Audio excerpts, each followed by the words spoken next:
last few weeks I have to do that, so I do have to end a little bit early today, so we're going to dive in. So I'm just going to put some markers in the chat, and we will get going. Love CSAs, hell yeah. The one that that I've been going to, 8 Cup Buck, is also like a how do I put this? They're not a full farm. It's like a bunch of like temporary farms that are set up in construction sites that aren't going to be developed for a couple of years. So they lease like a lot that's going to be a tower in like 8 years or whatever. And then they put up a bunch of temporary farming stuff on it, and they park like trailers that have greenhouses in them and stuff on it. They're also on a bunch of roofs around as well. And so because they're not like a full-on farm, they're like a bunch of small gardens, if that makes sense. I mean, they're not small, they're quite large, but like parking lot sized gardens. They run a lot of like volunteer things where like they teach people how to garden, which is kind of neat. And I might try and apply for a job next year because I like gardening. If I could get a job with them and just like go and garden for 4 hours a week, I'd get paid in produce and like minimum wage. That sounds pretty great, actually. Anyway, let's dive in. I gotta turn my recording on, so give me a sec.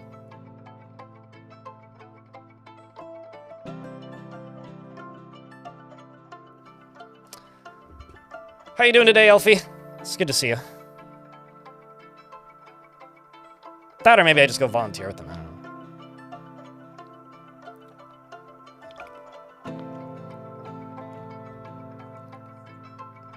To get some time outdoors gardening? Yeah!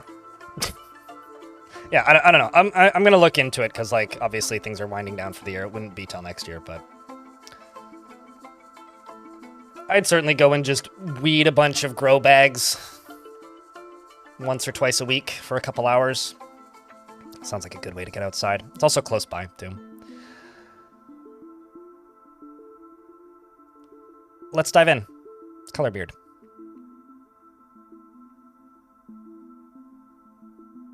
Yeah, long-term goals are definitely a good thing to do.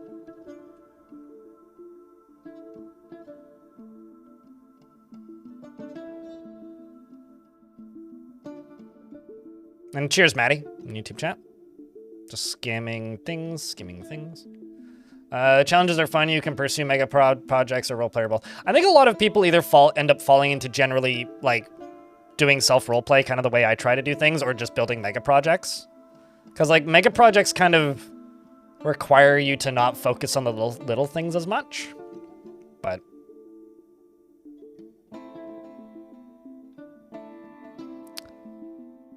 I gotta go do a who's getting ready for knee nights. I don't know what that is. Go check on the greenhouse cacti. I've been very tempted to buy another cactus, Selfie. Every time I go past the plant store, I'm like, God damn it, don't buy a cactus. I have enough plants already.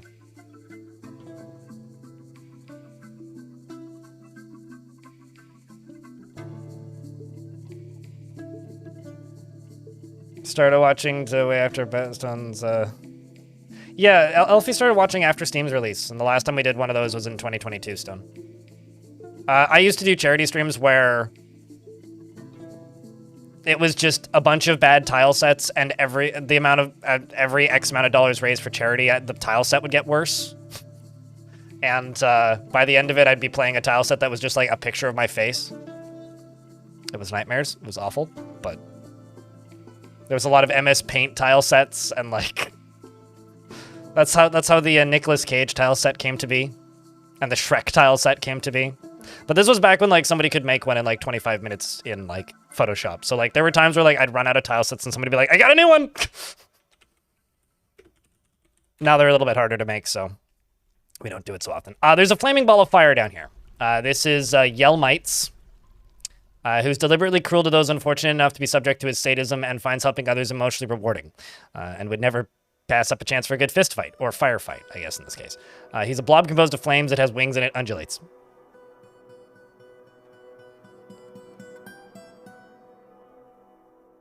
You made a...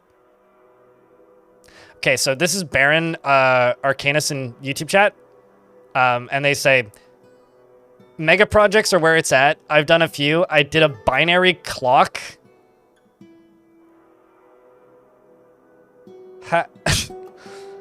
A magma cannon. Okay, I know how you do that. Water projects are the worst, though, because lag. Only while the water is getting ready to fire. Well, yeah, I guess sometimes I'm trying to think, the last water project I did was probably the Moses machine. But well, actually, no, I guess I did that. I did that water fort that turned into a video, didn't I?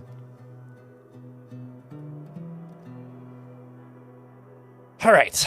So this thing is very burny. It's not very friendly, but it's pretty far away right now, and the caverns are locked. I may go kill it, but I may finish the arena first, and then make the arena kill it.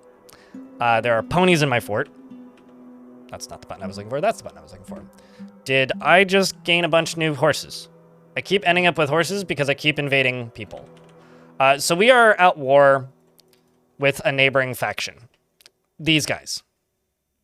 And also these guys. Now I realize these colors are almost identical, so bear with me. These pink locations I have taken over with my dwarves.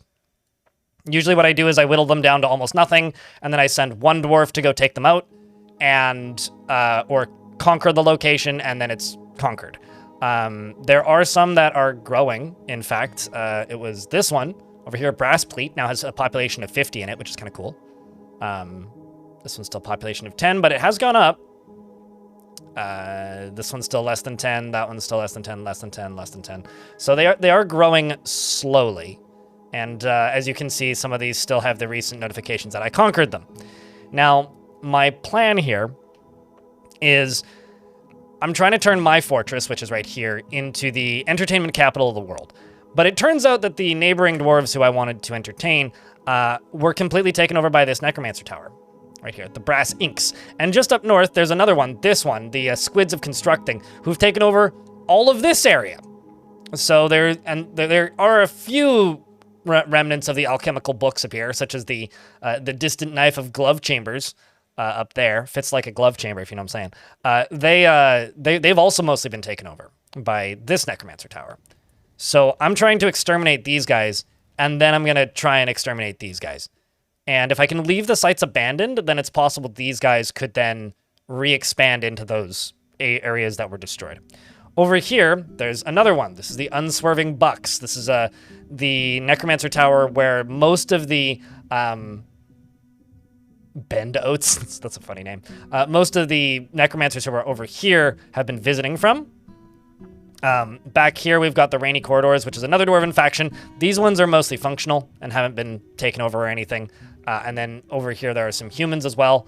I'm trying to get to a point where I'm trading with the humans, and I'm trying to get rid of all of this. I'm also trying to make contact with any and every Dwarven group I can. So like these guys down here, the Decent Smith, and this location that they actually took over, Snarlkey right here, I destroyed and eliminated all of the goblins in it.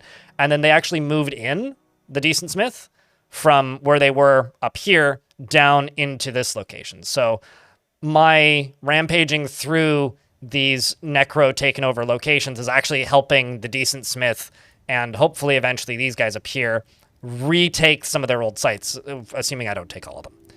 And so that's something that I've been doing. Okay, I want to take out these two and work our way down here. The other project that we're working on is this. This is currently in the construction phase and is getting a little fiddly because we're working on the outside of it. But I'm building a arena, and I want to make Forgotten Beasts fight. I've caught a couple of them. I've got 2 of them in here, and I've got some turkeys, so I could theoretically catch more. But it's not the most straightforward thing in the world, unfortunately. However, you know, it is something that we'd like to try and do. So I should probably try and catch that other Forgotten Beast at some point. Now, don't mind all of the dwarves. These aren't mine, okay? These are zombies. It's fine. It's totally fine. I did have one dwarf. Who was it? Was it Cole? Or was it It was Stukos, this dwarf. Horde Slayer. Stukos Horde Slayer didn't want to, like, stand by the rest of my dwarves and, like, line up and then attack as a crew, and just charged in and killed one of the entire zombie hordes by herself. So she's Horde Slayer. As you can see, these were all of those kills from that one fight, 18 and then 24. Literally just like in a row, just smack, smack, smack, smack, smack, smack, smack, just like offing them all. The zombies themselves, not that big of a threat individually. As a group, they're kind of dangerous, but yeah, as you can see, my dwarves have been quite busy. Like, a lot of the dwarves that we've been having to kill are members of that necromancer faction, which is grim, but it is what it is. As you can see, like, doesn't really matter who it is. My military leaders just have a lot of kills and are gaining a lot of notoriety within the faction. Even the ones that are only just starting out, like this one. They have the skills, and they are learning quickly. Napalm Sideburns is one of my most recent additions to the military leaders. He just got his own squad. And down here is my, what's it called? My Captain of the Guard. So, the other thing is we've got... we've got a lot of crimes that have begun being tracked. The problem with this is we had a few people get off of the map before I could figure out who I needed to arrest. So we've got plenty of people that are unidentified. And then we also had this one person here who I was able to kill or get caught, which was Rith, Fountain Hushed. But it's a bit of a web of nonsense, and it's complicated. But long story short, there's a lot of people trying to steal my stuff because I do have a public tavern, which is right here, which is admittedly pretty far from the rest of the fortress. Battalier, thanks for the nice months. Appreciate you. The whole 69. Chat, can I get a round of beers for 69 months? As far as am I winning? I don't know. It's a good question. As far as the named dwarves in the fort, Zostrad, Nut Dealer, Blazing Snail, and Sweaty Poet. We've also got Bone Doll, some Otters, and Goober, as well as Judosi, and Raging Cave, and Eye Lady, Cricket, Kronos, Bear, who's a werebear, Dwarf Lobster, Tiny, Krav, Clockwork Dragon, Amethyst, Philly, Esvin, Enter Bunny, Sly, Elith, Popery, Bootlegger, Darius, Moreb, Diebustin, Pilot, Mina, Stormwolf, the Gaspery, this guy, Caesardes, Glass, Tom the Turkey, Freeways, the Sacred Diamond, Gig, Schmitty Scent, Romanoid, Sergeant Donut, Poobert, I think that's Edict, Dr. Silk, Fool Joss, Sage, Bagged Moisture, Horde Slayer, Grazia, who's one of my librarians. Very happy as well.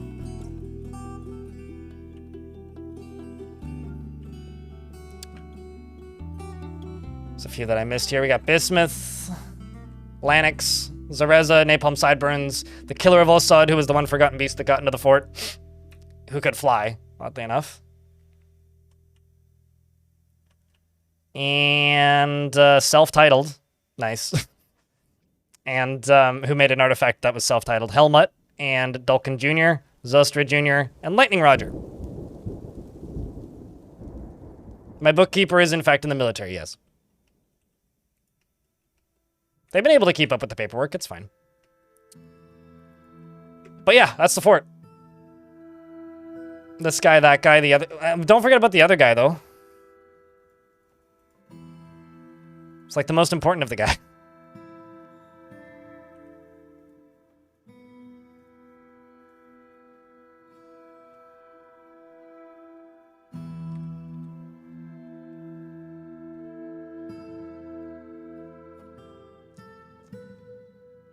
And I think I could probably also put one, like, right here.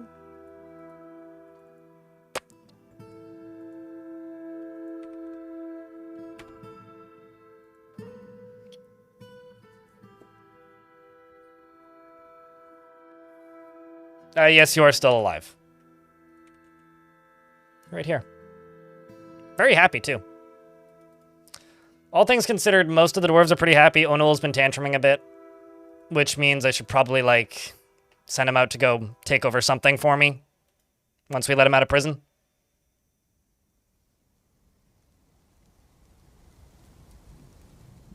I'm not sure with who's on first is, so I'll just smile and nod, I guess. I'm not entirely sure what that is. But yeah, so I'm just trying to get this vertical wall built, and the way I'm doing it is I'm using bridges as scaffolding. And then once all the bridges are built, then I can just build walls all the way around. So I can just do this.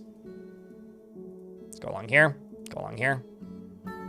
Then once these are done, go along here, go along here, go along here, etc. And then I can just deconstruct them one at a time all the way along.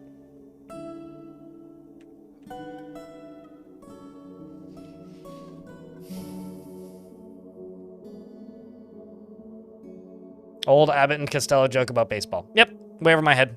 Not something I would know. Certainly not something I would know.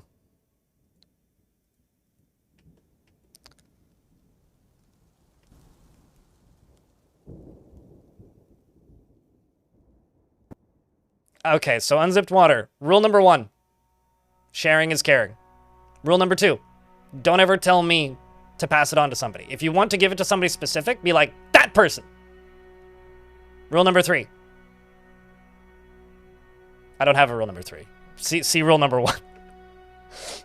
So, no. Who do you want to give it to? Or I will refund it. You named the last, like, 3 dwarves that got named.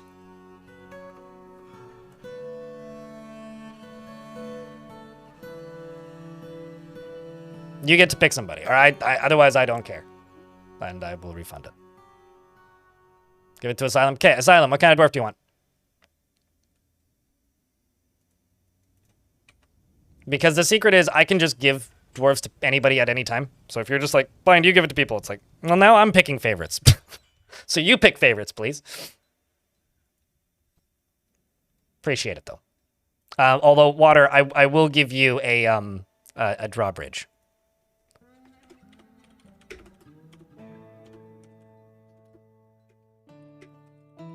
There you go. You get a drawbridge as a consolation prize. Makes you a star, because it's a constellation prize. You're cool with anything, really? Beard or no beard? Although, actually, your name's Asylum. Hold on. How about the Hammerer? You can be the giver of beatings and the basher of foreheads? Unless you want a beard, in which case, you can be the best friend of the Hammerer. The Hammerer's bartender.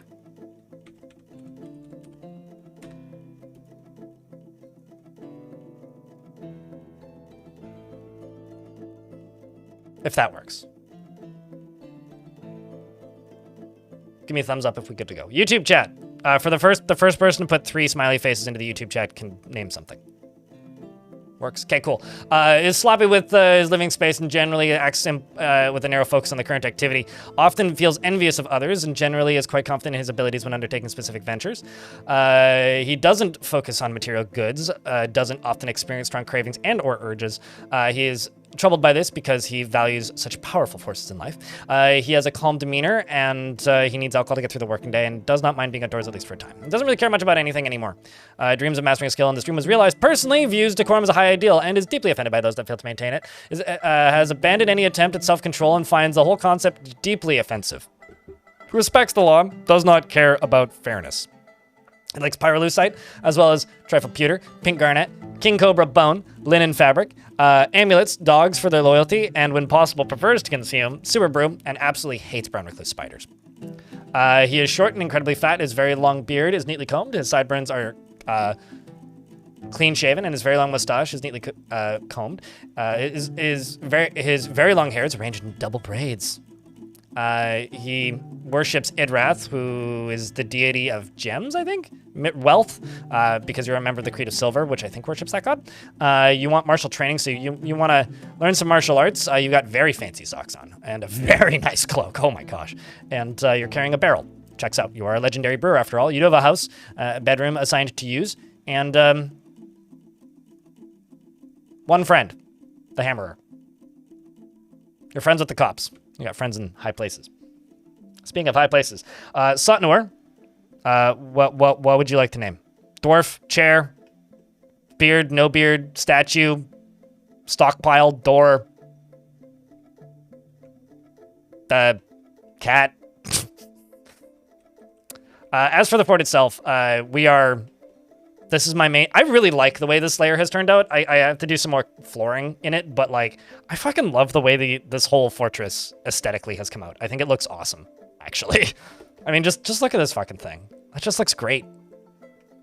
There's something about this. I don't know. I really like this method of doing bedrooms. It's like, once this gets more expanded, especially, like, I think it'll look even better. Like, I need to expand this layer up here. I think I'm gonna do another bit of entertainment district stuff. I'm going to expand the library out into this side and maybe make another tavern down here. I think it's ended up looking really nice. I still need to go through and redo all the walls, but like, you know, it's one thing at a time. Sort of assumed it'd be generally disliked. No, I mean, it's just a low value alcohol. So that's like, you know, I don't like Bud Light, but it's popular. A lot of people do.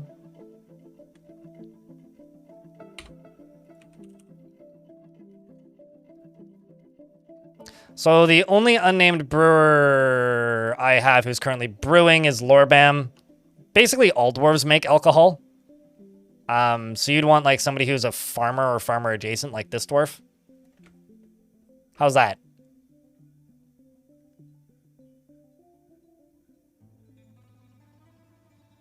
Is the Hammerer named? No.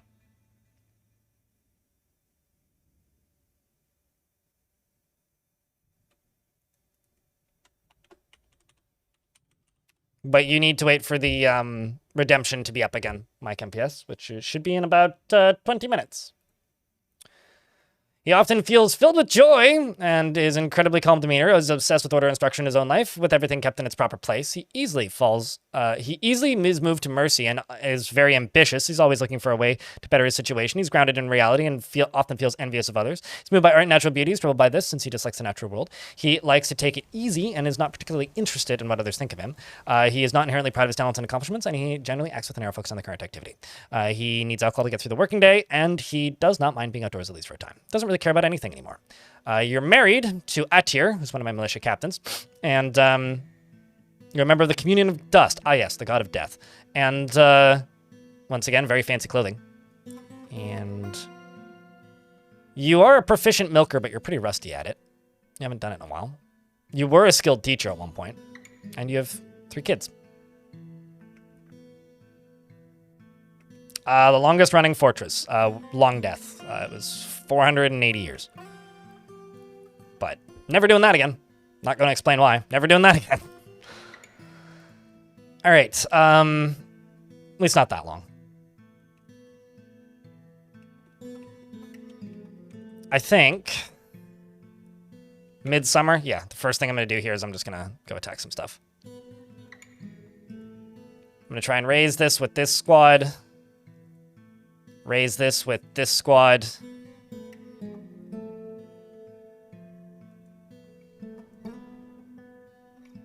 Oh, that's this one that's inaccessible. That's gonna be annoying because I can't get to it.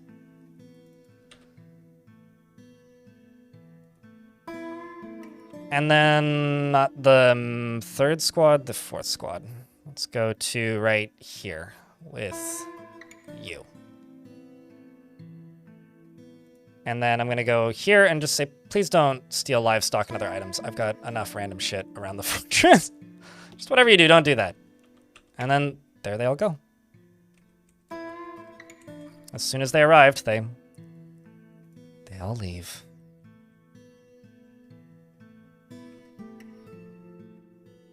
To not care about anything anymore? For military, certainly. Very common for the military to not really care about anything anymore. Not caring about anything anymore more or less means that, like, it's like the guy in the old folks' home who's been to Nam, you know? Like, he's seen some shit kind of thing. That's all it really is. It just means that they've been through stuff. They've had a tough go of life in a lot of instances. That doesn't mean that they're, like, permanently broken by any stretch, but it certainly means that, like, they haven't entirely had a happy life, you know? They're just jaded. Yeah. It is pretty common for dwarves that have been in a fortress that's violent for a while. Like, you gotta remember that, like, a lot of the dwarves in this fortress have been in it for, like... Well, this fortress is 12 years old now, so, like... 5-6 years? Like, I don't really feel anything about anything anymore when it comes to, like, shit I see on the internet, as an example. Napalm, it's good to see you. Your dwarf's still alive. You run your own squad now. Toulon, the dwarven child, has been taken by a Feymood. You run this squad, and are currently shirtless. For some reason. Let's fix that.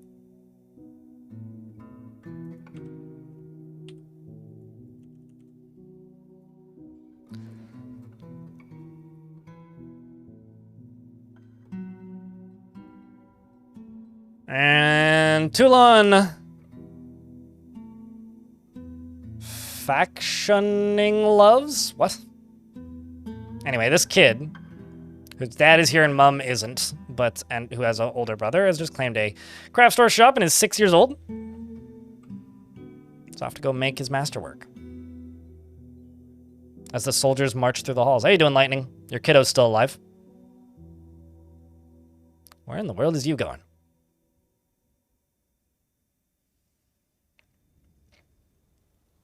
Oh, true, it is faction gloves. You're correct, Athros. Also, hey, man, what's up?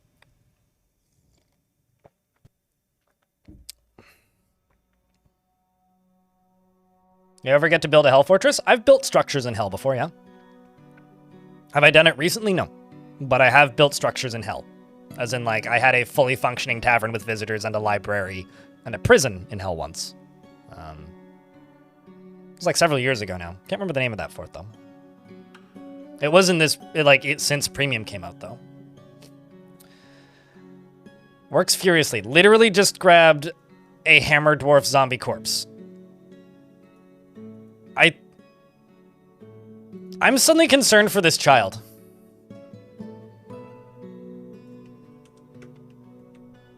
Sick, I like this kid. Edgy motherfucker. It's like the kid that's just like, look what I made.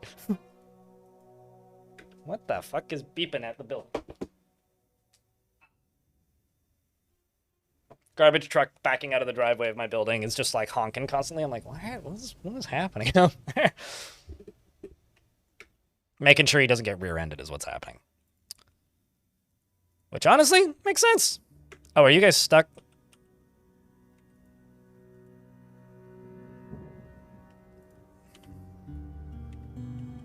I was trying to fix this problem, but I didn't get far enough ahead of it. Clearly.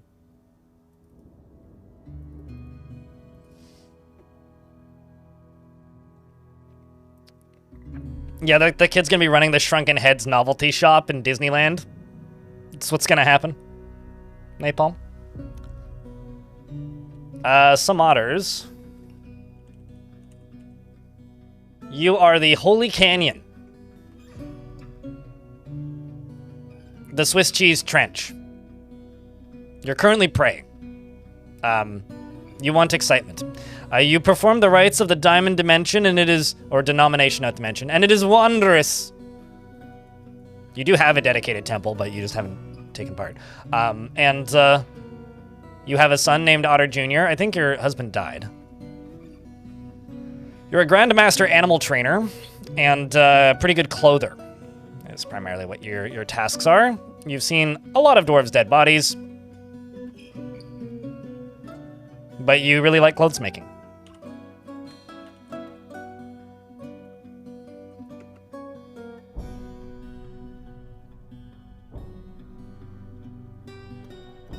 Weird, creepy places, but places, hey, you know, I respect it. This is a very important dwarf. They're going to go release the rest of the dwarves who are currently stuck in the construction site of the arena.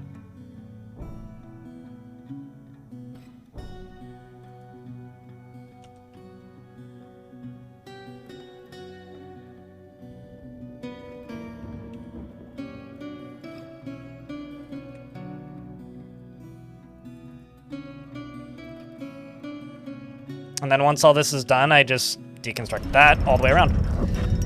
Toulon, the Dwarven Child, has created Lebadabur Cassigothor, a dwarf bone crown, and offers it to the Mountain of Dyes. Well, that's distressing. This is a dwarf bone crown. It's worth very little, and all craft dwarfship is of the highest quality. It menaces with spikes of dwarf bone. Who gets that?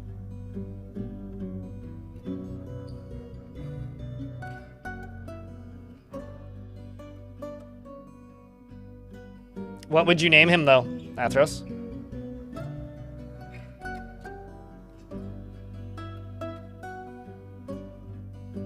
I was thinking I'd make a dungeon master and give it to a dungeon master.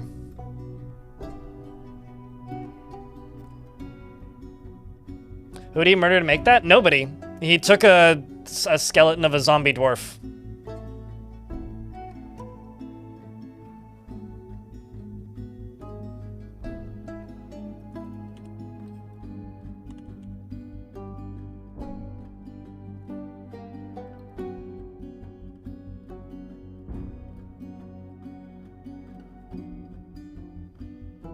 I'm gonna give it to Fool Joss. Fool Joss is one of my doctors, which means I need to go assign a new doctor now, I think. Maybe not. I don't know. Huh. You can be a dungeon master and a doctor. Today I learned. But Fool Joss is gonna get it.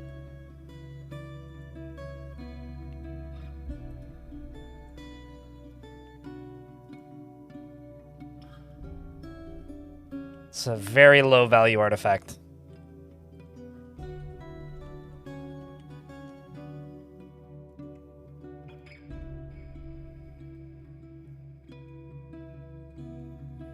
Turns them into a zombie. Thanks, kid. It's not covered in abominable smoke. What are you talking about?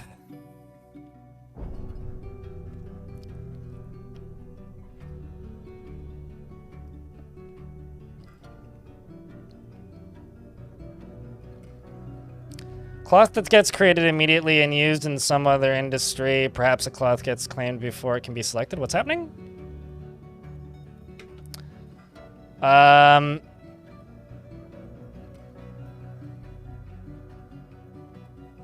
Need stacked cloth requirement, no matter how much you have. I have a question. What kind of cloth do you have? Do you have silk, animal cloth like yarn, and as well as plant cloth? Because they might want something specific. Sometimes they just want silk, sometimes they just want yarn, and sometimes they just want plant cloth, but they won't specify. So if, for example, you have 1,000 silk and like 500 plant cloth, it doesn't matter if because they want yarn. But yeah, sometimes cloth can be weird with them claiming it. Sometimes they also want something that's forbidden or is like inaccessible, like it's in a part of the map that you can't access for whatever reason or another. So let's take a look at this.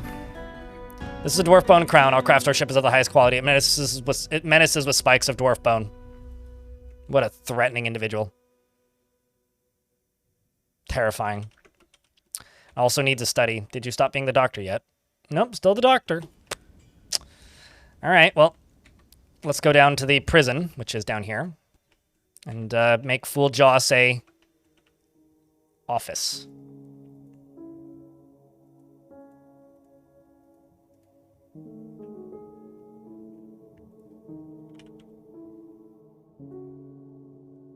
You and Moreb can share it.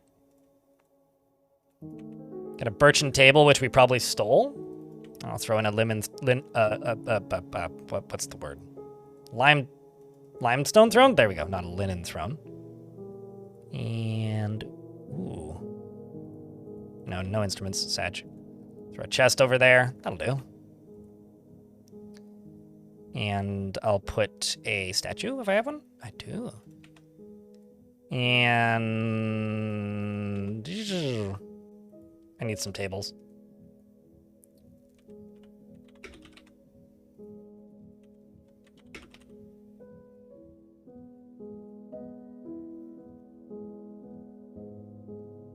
Trying to find a material that's like fun to make stuff out of. Let's go with marble. Let's do like 20 marble tables and 20 marble thrones. No, I mean, that kid is perfectly fine. You guys are very worried about Toulon. It's just a phase. He's actually very happy. I mean, he's probably seen many... Well, okay. He's definitely seen some dead dwarves. But, like, this is actually a very, very happy kid.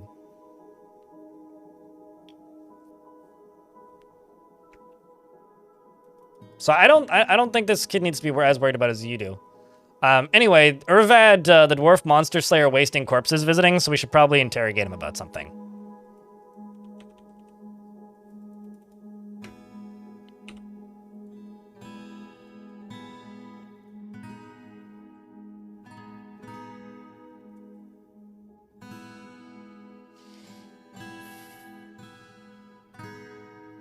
Yeah, no, he's just a triple X Sephiroth XX kind of person. Who's also like a 14-year-old squeaker on Counter-Strike, you know? Oh, I guess they left. Oh, never mind. My squaddies have also all returned. Let's see how the 3 different fights went. We tried to raise Geared Crow. This was my novice squad leader.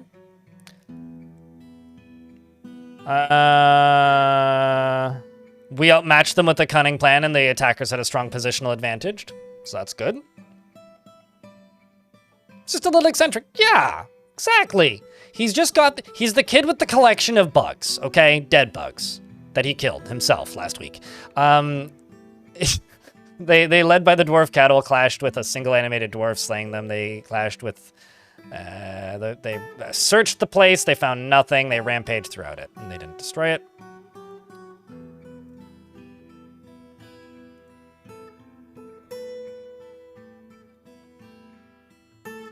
I think it's very ethical. It's preserving, okay? They searched the place and found nothing. Okay, so this place up here, Simple Manners, has nothing in it. So I need somebody to go claim Simple Manners as mine. I'm gonna go take over that place. Searched it and found nothing. So those 2 are both good to go. We can take over these places. So let's just say conquer and occupy. And I will make a new squad with no uniform. And go, who's pissed? Erdim, the spear dwarf, is very pissed. Whose squad are you in right now? You're in the Granite Blades? Okay. You hate your job, so I'll give you retirement. The Confusing Dies. That's a good name for somebody who's going to go seize something. Oh, you're pissed off because you have no ability to stand. Well, that sucks. Now I feel bad.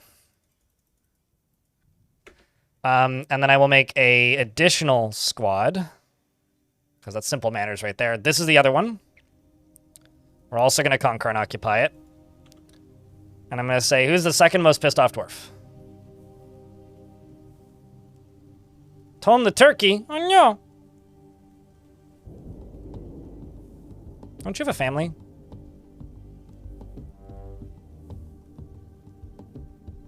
I think Tom the Turkey I'm actually just going to retire. So he just wants to go be creative. Yeah, I'm just going to let you retire, Tom.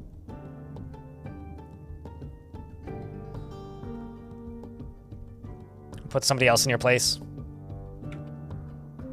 I mean, this dwarf has had quite the military career, let's be honest. Quite the military career. Who else is pissed? Onul the Gilder, hey? How long is your prison sentence?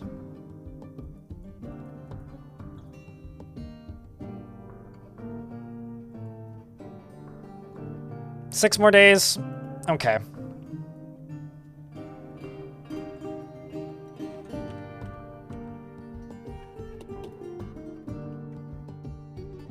you can just join this squad. And your job is going to be... Oops, did I say seize the same place twice? That's a bad thing, don't do that. Machine hushed, simple manners. Conquer and occupy these guys. So you're gonna go take over one, and you're gonna go take over the other.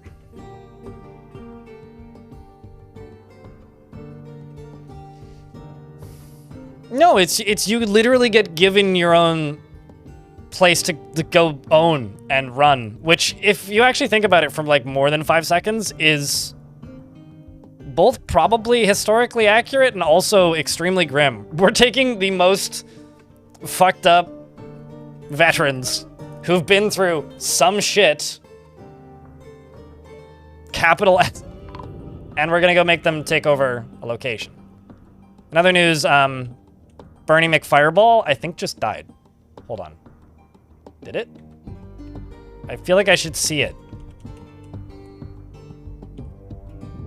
Unless that's just... Oh, I see. That's just fire that's been burning for a while, probably.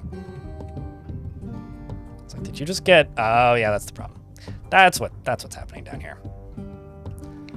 Fire burning. Shiny fire burning in the caverns. Oh, whoa. Looks like we're making them tables. Nice, nice, nice. Melting metal objects. And all of this seems to be done. Okay, so now I can go all the way around. Just do one at a time.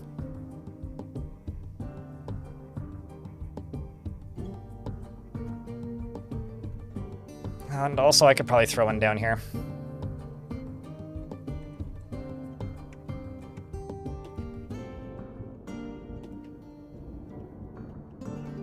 We'll just knock this out first. Then I can do 2 at a time.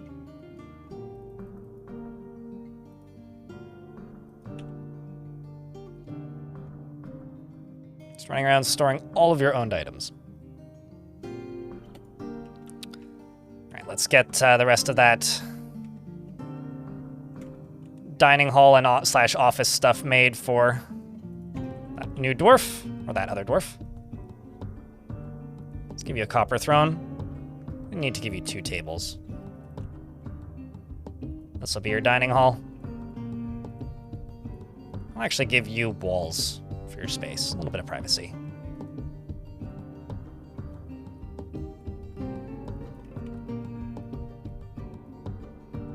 Limestone is what I want.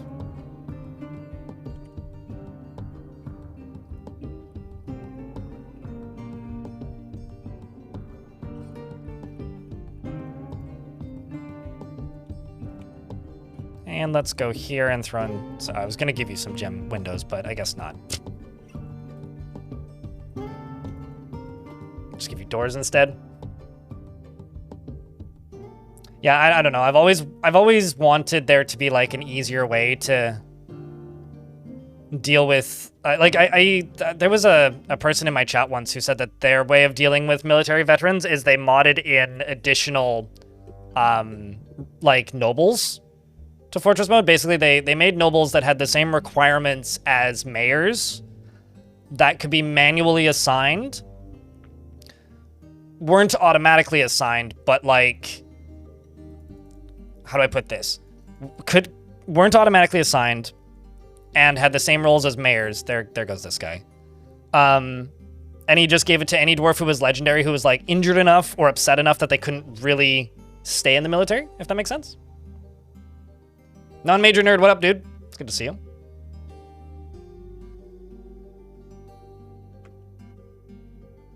Don't feel bad for letting things run a little bit while you plan your next step. It gives the dwarves a chance to complete their tasks and socialize. Also, yeah, letting the dwarves just idle for a bit, or idle, like doing the green or purple tasks, are very important to keeping them stable. I don't know what the full conversation is in the YouTube chat, but that's very important. Green and purple tasks are like them fulfilling a need that's yellow, and green tasks are them fulfilling a need that's what's it called?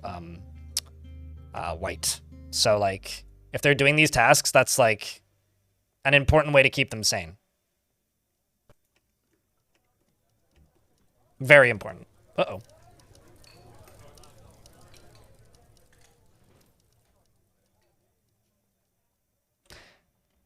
Hold on. Why do I have an insane monster slayer in my fortress?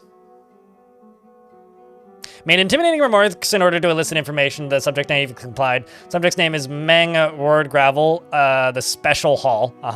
And in 302, they plotted to infiltrate the Mountain of Dies in order to steal treasure and prepare a coup under the influence of an unidentified creature. Okay, so like...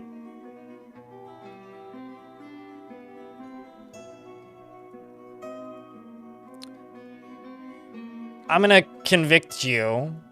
This person was arrested here once before.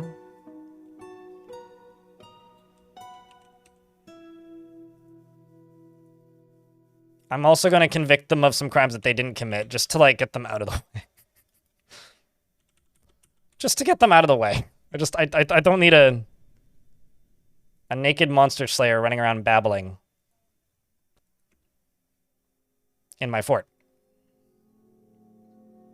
A zombified, insane, naked monster slayer in my fort. Who needs that? Not me, that's for sure. This fortress of simple manners, far to the north, has been conquered and incorporated into your holdings. Well done, Onul. The insane. Onul has claimed the position of administrator of the ever-seeing basement. Oh, that's a great name. Chat, can I get a round of applause for Onul, who has claimed the position of administrator of the ever-seeing basement? A very important task that somebody has to do, and in this case, it's that dwarf.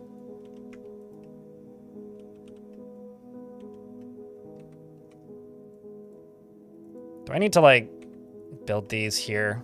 I may actually have to do that. It's a little annoying, actually. All right, well, if you insist. If you insist! I shall comply. Dwarf. Folks on the YouTube chat, don't forget to leave a like on the stream. There's 62 of you watching and 31 likes. I'm sure we can make that number go up a little bit. And thank you everybody on Twitch for tuning in. Psycho, it's good to see you, man.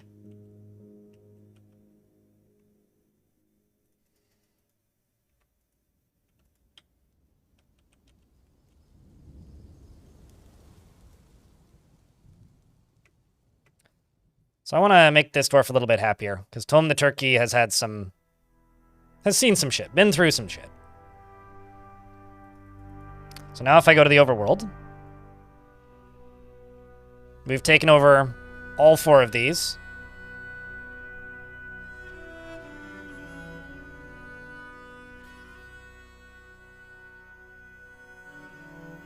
There's now just 1 in this region that I'm still at war with, which is Machine Hushed. I'm going to send these 2 squads to just go pillage it. And good luck to them. Go get him, Romanoid. And Poobert.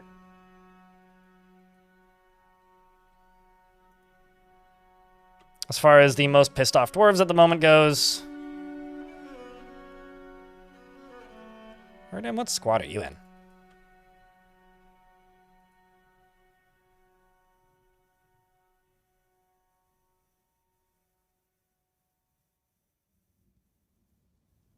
Oh, I see. Let's cancel that mission, actually. I don't want to raise it after that dwarf gets there. Nobody left? Yep, nobody left, so that's fine.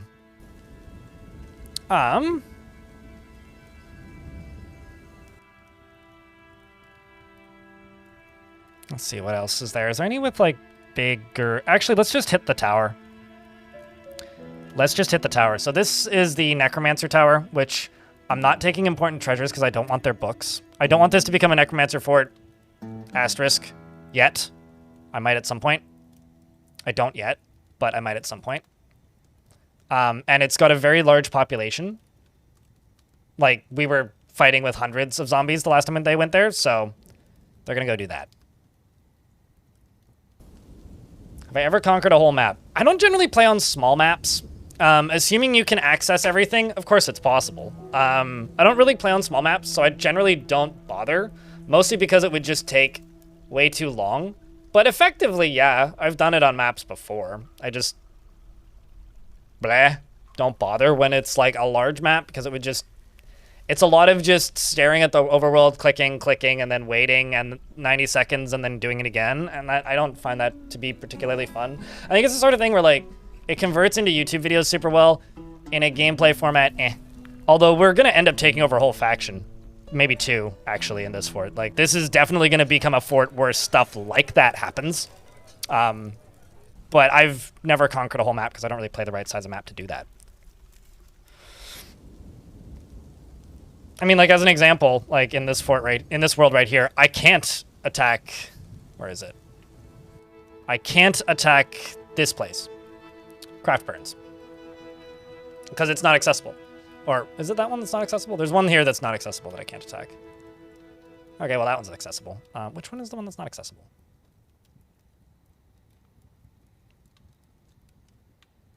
Yeah, this one. This is the one. The Mountain Harms of Lash Search is just inaccessible. I can't attack it. So, I don't know. I think that, like, unkillable Great Beast spawns doesn't exist. I think that, like...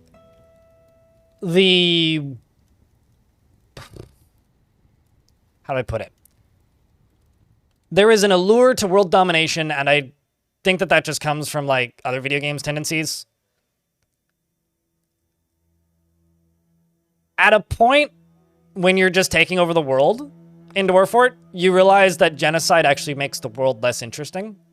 Like, for me, I would much rather... What causes a place to be inaccessible? Try and find it in adventure mode and you tell me.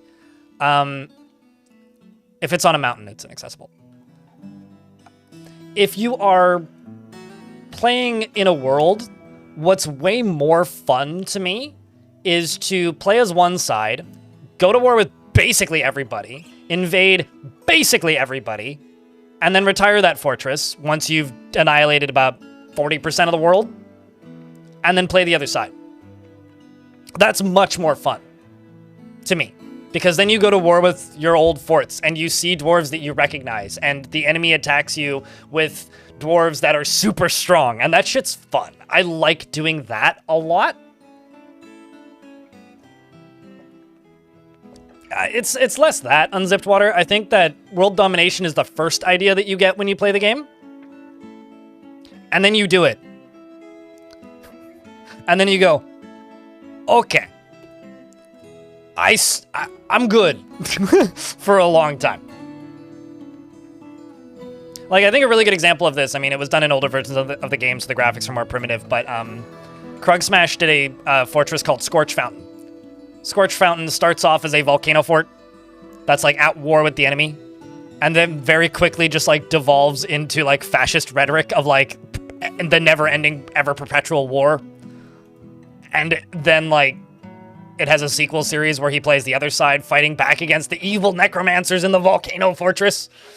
And it's pretty cool. Like that's to me, like, the good way to do that kind of thing. Admittedly, I don't think it plays as well in YouTube titles. Like, I think it's Just Don't Die that has the How Did I Defeat the World in 10 Years. Let me tell you, that gameplay would not be that fun to watch. It would just be, like, a lot of very quick micromanagement and then just sitting and waiting. Which, like, hey, you know, if that works for you, then that's great. But it's not something that super appeals to me. I'll end up doing it at some point, probably. But kind of in the same way that I followed One Dwarf for 10 years. It's like, is it necessarily going to mean the best gameplay? I don't think so. Like, at all.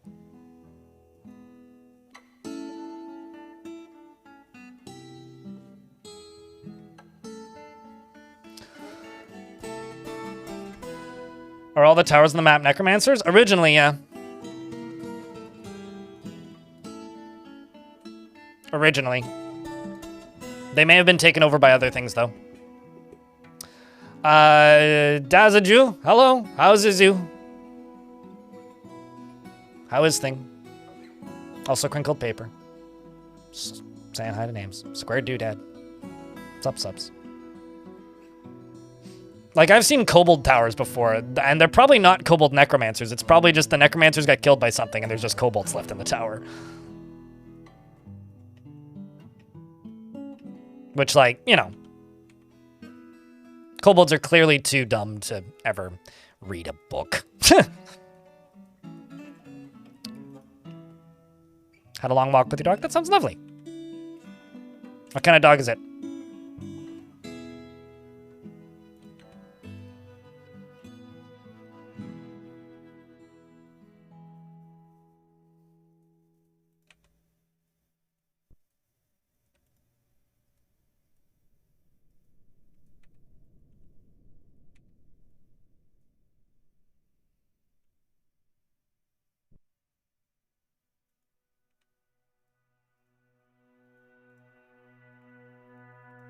I'm also just doing a little bit of renovating here. Prettying things up a wee bit as I do. Dachshund mixed with something else? Gotcha. I love dachshunds. They're fun little dogs.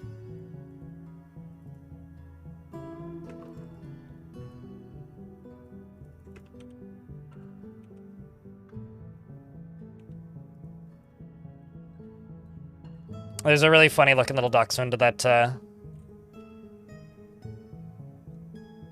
I see bebopping around town here when I'm on my bike, and he's a very funny looking dog. Big fan of funny looking dogs. I'm just gonna deconstruct these so I can actually build this thing that I started building here.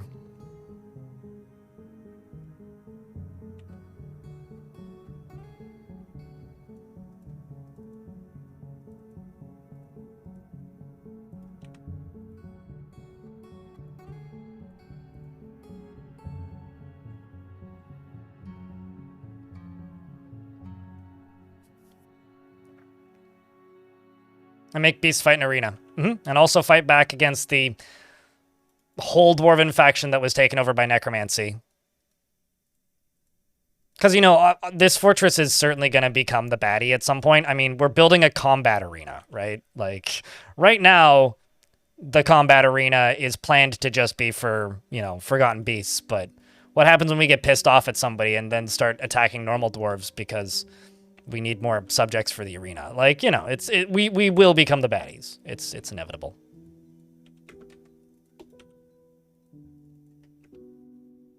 And then I'll probably switch sides. Or just kill the fort, one of the two. Or kill the fort and switch sides. I don't know. Fix the damage that I did.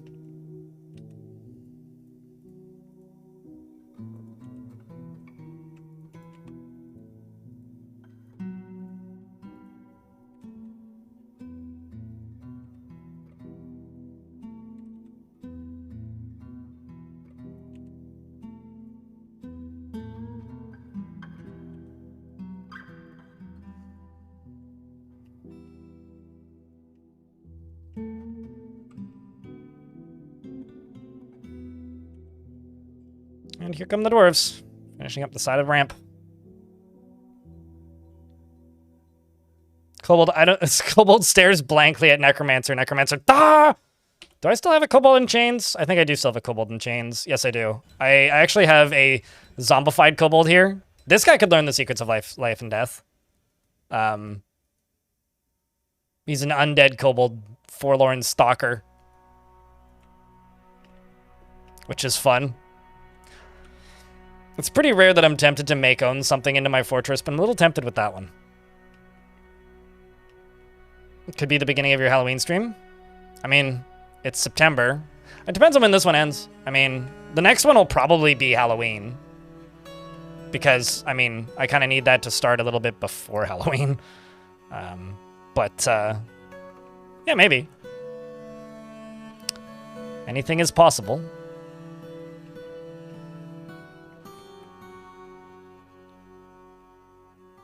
I really like the way this entrance looks. Let's see how that fight went. So we seized Simple Manners, which was as simple as that dwarf showing up and took control. Like, didn't even have to kill anything. Literally just took control. So good on you, Onul. Back to over 20 again. There you go, Bioactive. It's good to have you around, mate. The strategic boots attacked the inks of an unknown civilization, not unknown. Poobert led the attack, and the defenders were led by the elf rotten butcher Solor perplexed forests. The dwarf outmatched the rotten slayer with a cunning plan, and the attackers had a strong positional advantage. And this is probably going to go on for a while. We killed the rotten butcher. There we go. They clashed with 142 animated dwarves, clashed with 132 animated dwarves, clashed with 123 animated dwarves, clashed with 113 animated dwarves, clashed with 104 animated dwarves. So we're now down to clashing with 55, 65, 75, 84. Okay, so 84, 70, 60, 50, 45 was the last one, slaying 9. So let's go hit him again.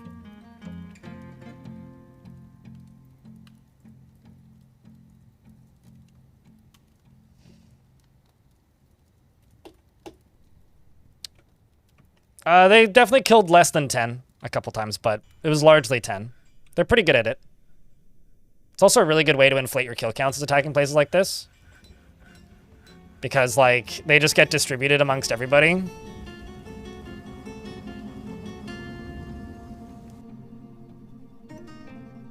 I mean, Lotted Crafted is the place, right? And it's like 4 and 3 and 4 is what they got. They're all animated dwarves. They just say dwarf, but they're mostly zombies. Mostly. It's like that Black Mirror episode comes in to mind. Also, seems like the confusing dies, that other dwarf who took forever to leave the map, has been conquered and incorporated into my holdings.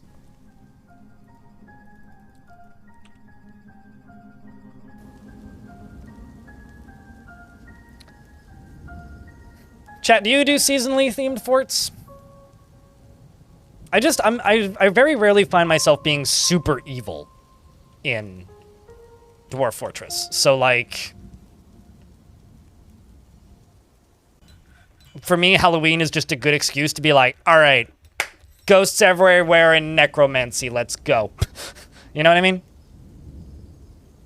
See, Zach. Martin, thank you very much for the 11th month. Chat, can I get a round of beers? Pound Shop Paladin is a fun name to say out loud. I just gotta say that. I never did know the difference that made when they got incorporated into your holdings. What that means is when you have a dwarf that you don't like. I like this dwarf, so I won't do it. But these are all locations that are incorporated into my holdings. I can expel this dwarf to that holding, okay? That frees up space in my fortress. In 5 years, I could then request this dwarf back using a messenger. So I could go to that location, any of these locations that are in my holdings, and it says no workers available because they haven't been in my holdings for very long. But once they've been in my holdings for a while, once they have workers available, I can then click on them and be like, send that dwarf back. Or like, usually if I retire and reclaim, or if I play this fort for another 5 years, they'll start having workers available, and then I could send out requests for just the random dwarves that are slowly populating those locations. Then their numbers will go up, and that helps the whole faction. When I retire this fortress, it also means that dwarves that live in my fortress currently could spread out into those locations. Basically, it has a lot of overworld implications, but not a lot of direct implications to your fort at the time, aside from you could, instead of expelling somebody and you never see them again, you could expel somebody and they go there, and then you could ask them to come back, etc. You tend to pro-mode to the good side of the game because they're always too much evil. Yeah, no, totally. That's kind of, I think, part of the reason I end up not doing a ton of evil playthroughs either. But it can be a fun way to change things up, you know? Gonna make an evil cult.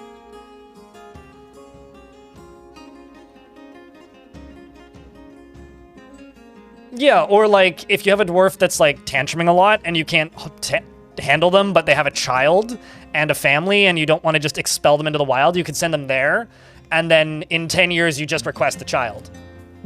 You know? Kind of deal.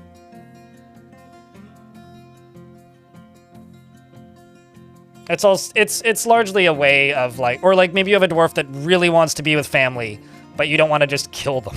You could just send them there.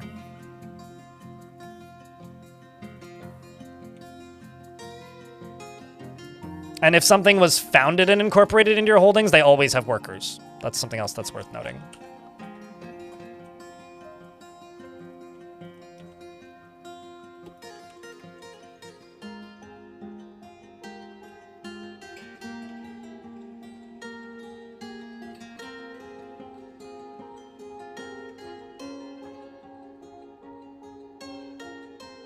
So that'll go next. That'll go next.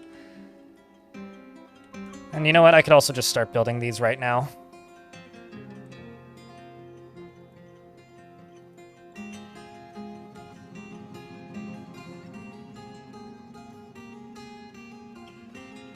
This is going to be kind of a pain in the dick to unbuild. So I'm going to have to do this with overlaps so that I can actually unbuild them.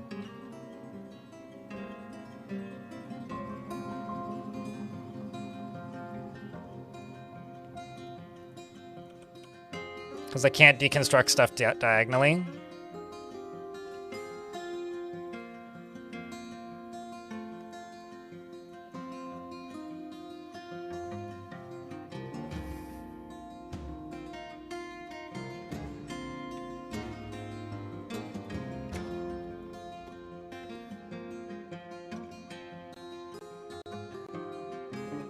Also, Foul G, thank you very much for the 26 months and the 6 months in advance.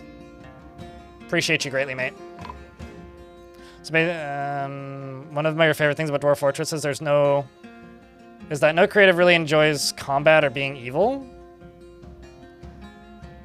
I think, well, I'll tell you this. I enjoy being evil. Like, it is really fun to run a Necromancer fort.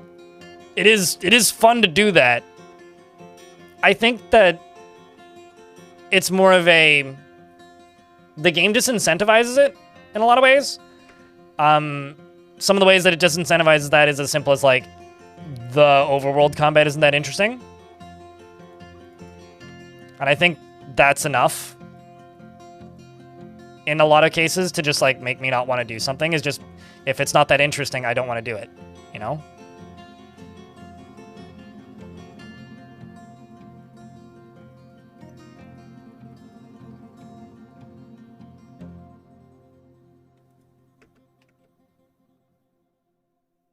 You expelled a dwarf that was bitten by a weremoose. He came for a visit the following season. Oh, really? Like, just showed up in your tavern and visited? Like, as a poet or something? Did you spot them? Or were you just like, oh, no! Whatever shall I do?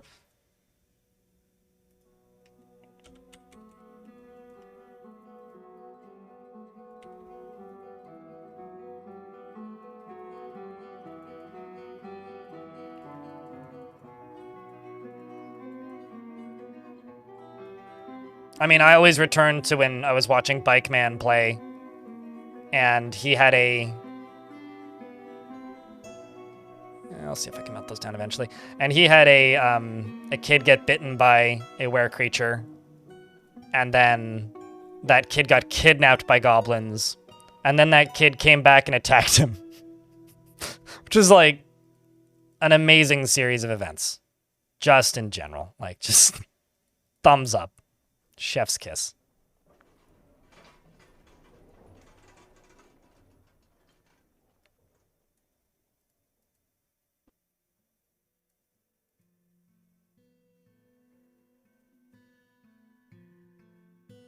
That's not one that we made.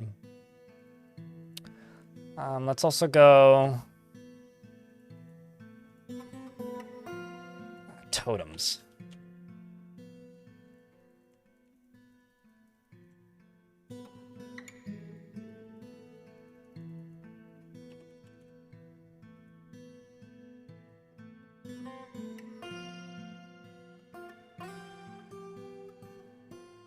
I feel like I'm short on goblets.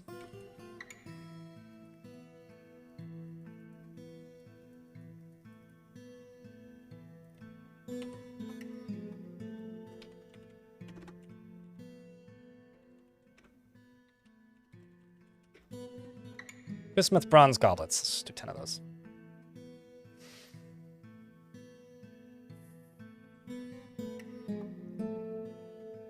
Not a nice visit. Where mooses come? Oh, okay. Well, I mean, that's good. At the very least, they didn't just, like, walk in and then a little bit later you realized, oh no, there's a problem.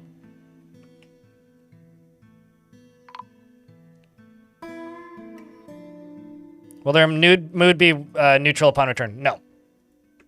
But, like, maybe you're more well-equipped to deal with their crotchety moods after the fact. Although I think that it might be neutral if you make a new fort.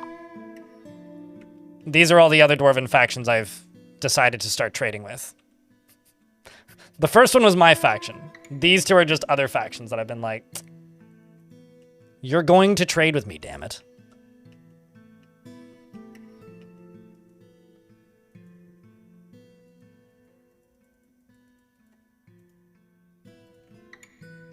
You know what? Also, let's just do this.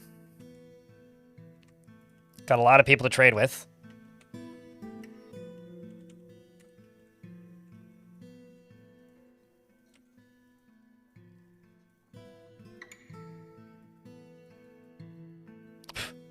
It's a gnat. The one issue with having a bunch of houseplants is you get fungus gnats.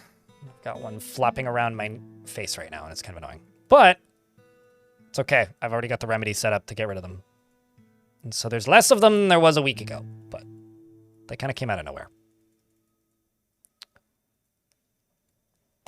All right.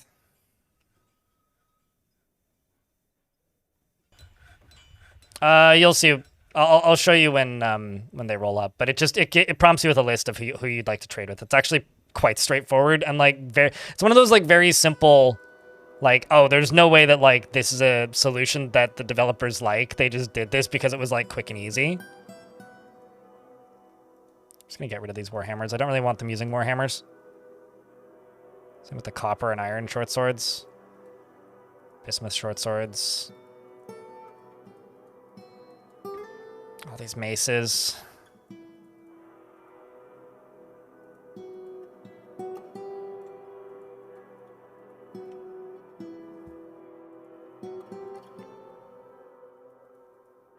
Can get rid of the copper picks, the training axe.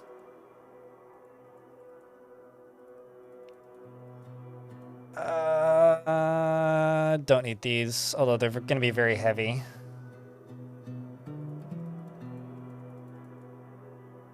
I really don't need most of these. There we go. Oh, here comes another one.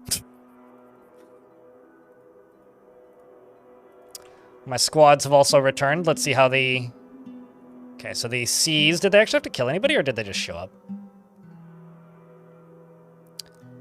Defeated the brass meetings of the brass inks and took over. Sweet.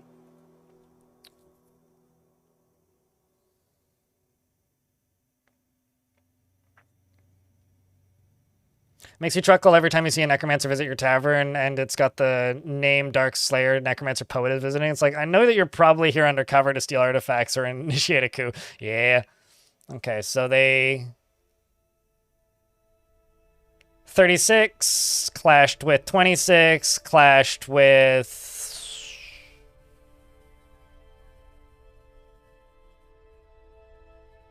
17, 7... Searched, found nothing. So as far as I know, that's it. I'm gonna try and raise it. If I can't raise it, then I will go take over it. But first I need all my militia commanders to come back before I can send them out.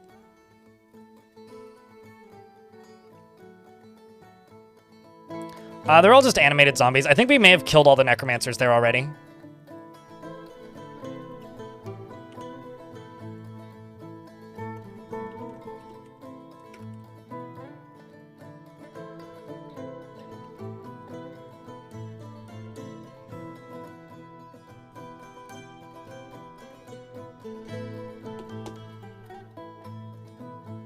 But yeah, also sour grapes. I don't know if you know, but you got beaten to death.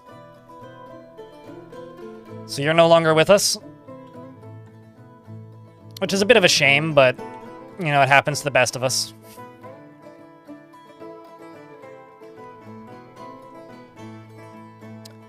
Let's just trade with the faction up top here. Actually, let's grab everything I want to buy from them. Rough... no. I wish they brought real rough gems. Buy the cut gems. Buy some instruments.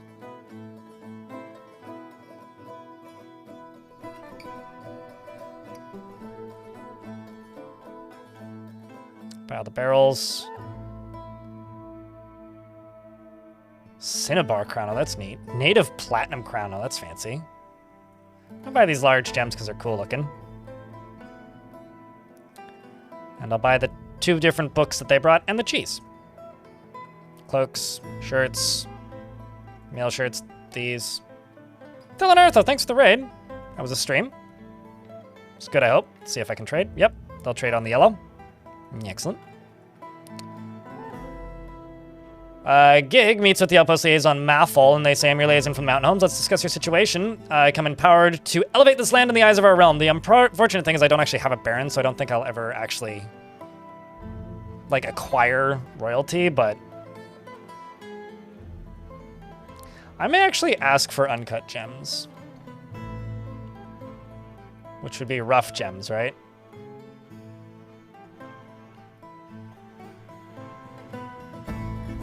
Or do they not offer rough gems?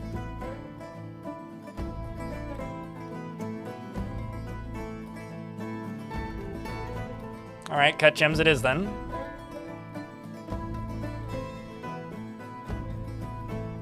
They need armor. Well, that's very easy. We'll have lots of that.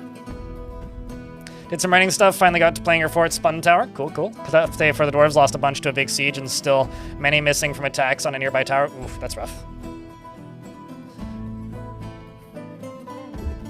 No, it's smooth, buddy, is what it is. Hey, chat, can I get everybody to go give Telenartho a follow?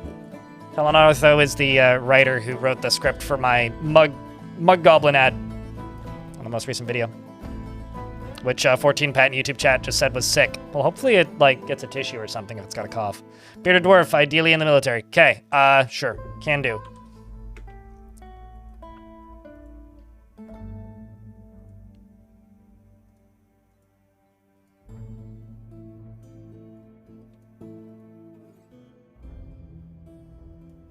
Let's see. Who do I have in the more experienced squad?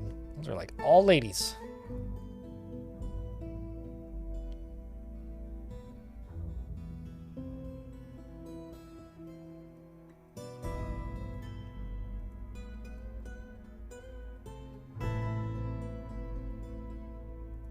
Find someone eventually. Hold on. Let's let these ones come back.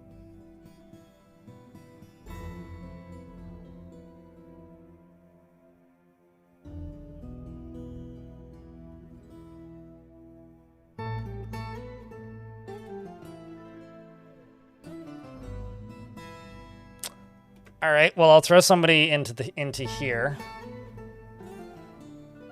You can have this dwarf, Kick Roast.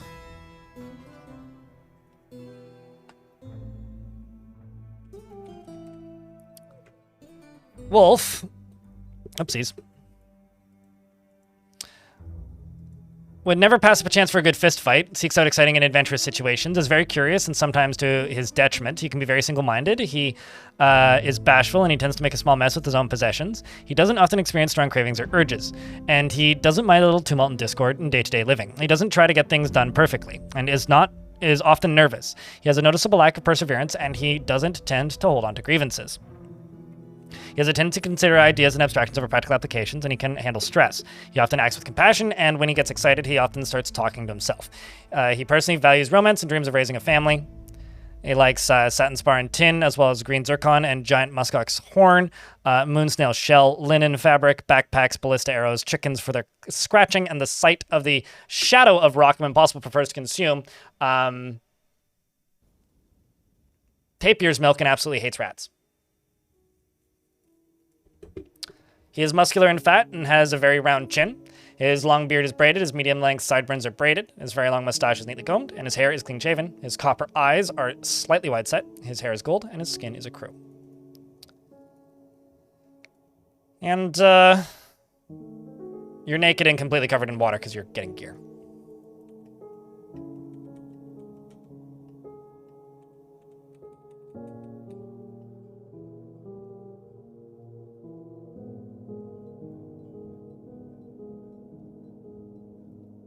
Grab those gems, grab these.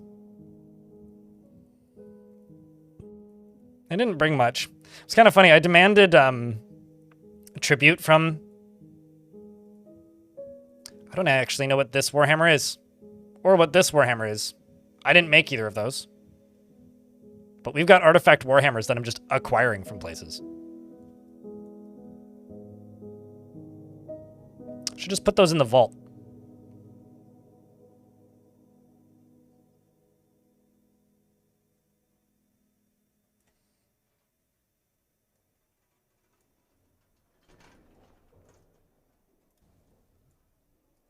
Let's trade to the next one. Yeah, this is what it does when you're trading with multiple people. It just gives you a list here. You know, it's just a list of all the people that are currently parked in the trading depot.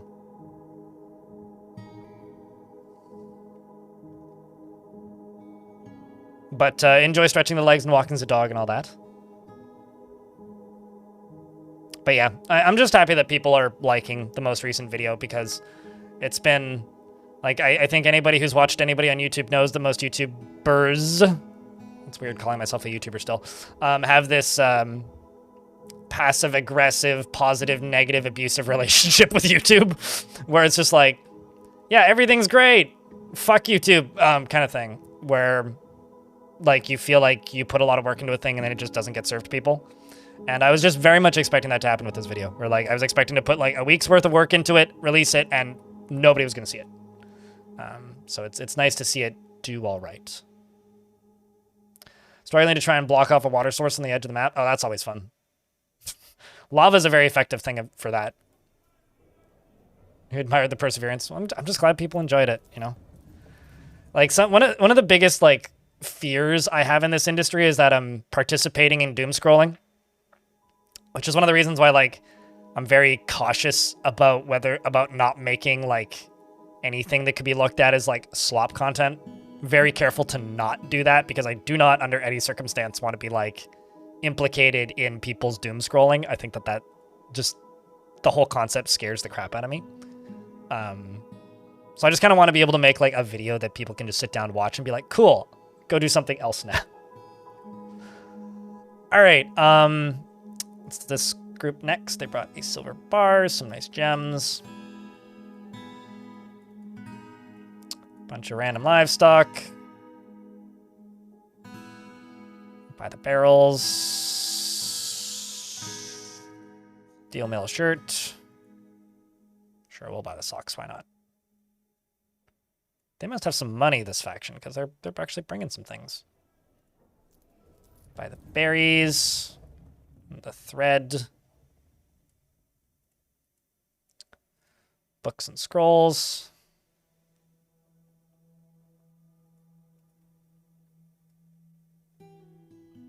Yeah, these are probably artifacts that I've acquired from other locations. I need to look at that one, though. That hammer? Because that seems very valuable. And I may or may not be about to give it to my captain of the guard or hammerer. May not be about to do that.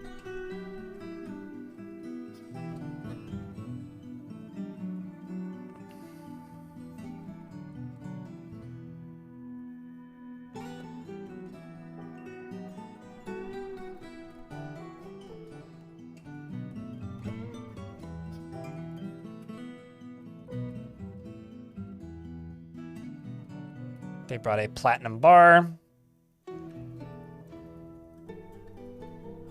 Yeah, yesterday I demanded tribute from somewhere, and they're like, we literally have nothing to give you, which still also is kind of fucking with me a little bit.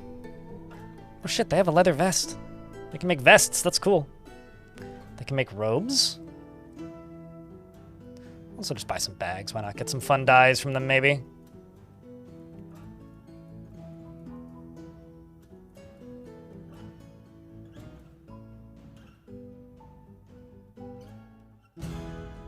Didn't bring any books, though, which is a bit of a shame.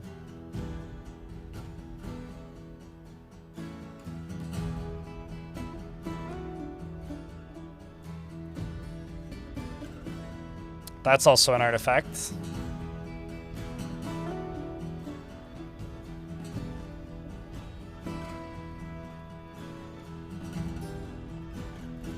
Let's get rid of all these. So I guess I will not sell the bin that has the super high value because it's got an artifact in it.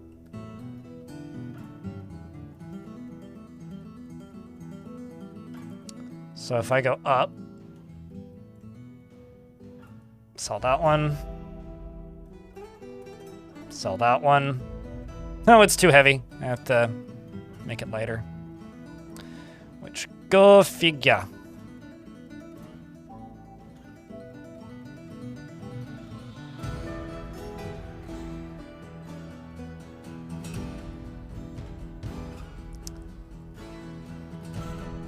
Did they bring anything that had a lot of weight to it?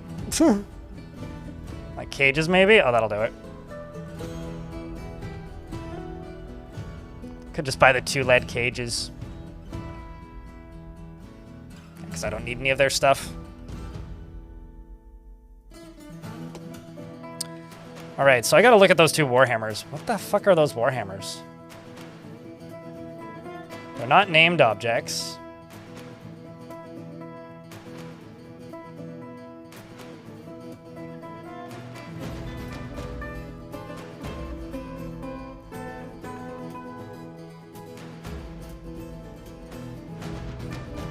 While craftsmanship is of the highest quality, this is menaces with spikes of blind cave bear bone and naked moldog bone. What else do I have? I've seen all these. It's this one. Rhyming hails the crypt's robustness of glazing. Copper warhammer, all craftsmanship is of the highest quality. It is encrusted with rose-cut brown zircons and oval kilonite cabochons. Menaces with spikes. Good lord. The artwork relates to the appointment of the dwarf Moral whip furnace to the position of hammer of the clear palisade near 1. Okay, well that's obviously got to go to the captain of the guard, right? That absolutely has to be the captain of the guard's weapon. Absolutely. 100%.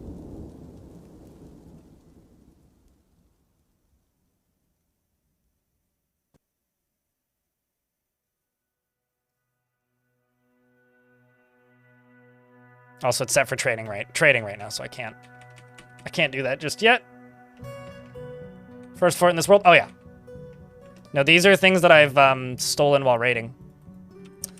I need to go to here and do. Okay, game's paused. Now everything is out of the stockpile, so I can go here. Go to you.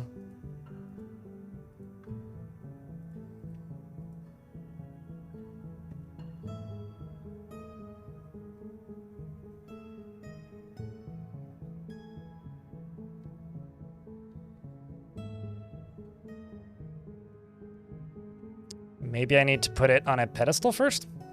Okay, well, there's something else I'm going to do anyway. I'm going to go down to this layer, and then right here, I'm going to get my military training, or my, what's the word? My captain of the guard's military training. They're going to have a kind of open plan barracks over here. And I'm also going to make this into a secondary section of the library, maybe be an additional tavern.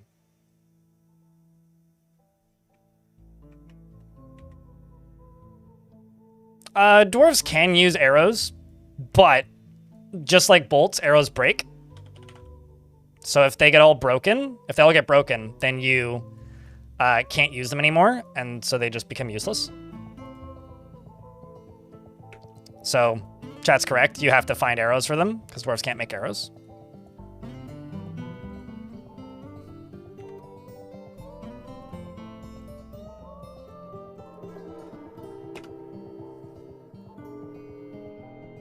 Like, dwarves can use them. They're just not makeable by most dwarves unless you mod the game.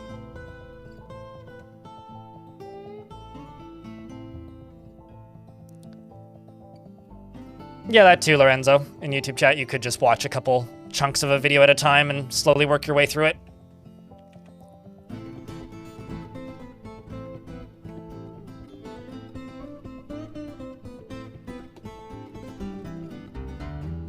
The problem with, like, acquiring a whole bunch of, we've been made a county.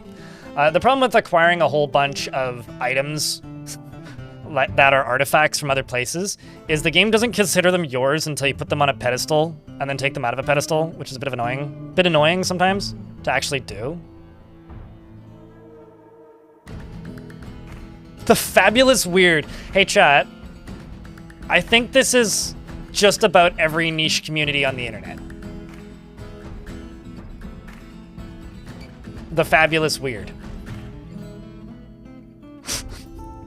That's a particularly good artifact. I like that. You're back from watching and commenting on my new YouTube video. And did you enjoy it, Smodders? You wanting to end your stale forts? Making an adventure whose purpose is to slaughter your dwarves? Or join them? Or maybe, like, convince 2 of the dwarves that you like, who weren't super notable but were in that fort, to join you on an adventure, and then go travel somewhere close by, and then join your next fort or whatever. I think the adventurers are a really good way to give forts continuity, which I think is like a very useful thing that you can do.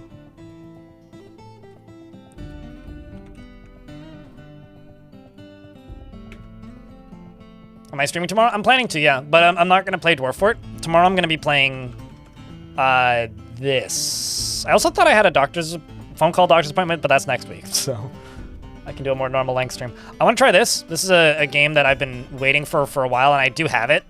But the embargo lifts tomorrow for live content and videos. It's a god game, and everything that I've seen of it, it just looks like black and white. I like god games. So it's been around for forever. Like it's been on my Steam wishlist for 7 years apparently. So, but they just out of nowhere sent me a key the other day, which is, I know that this is gonna sound very,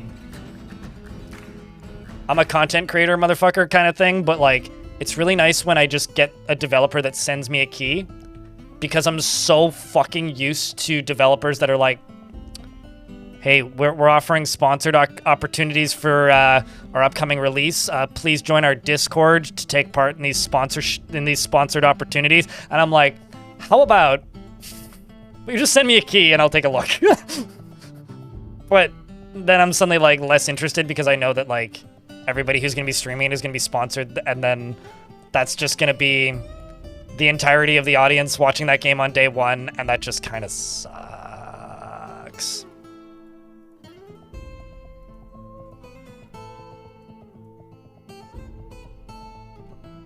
So the homely guard is gonna go here. Who are these people? I'm gonna take them out of training up here. So they should move down there.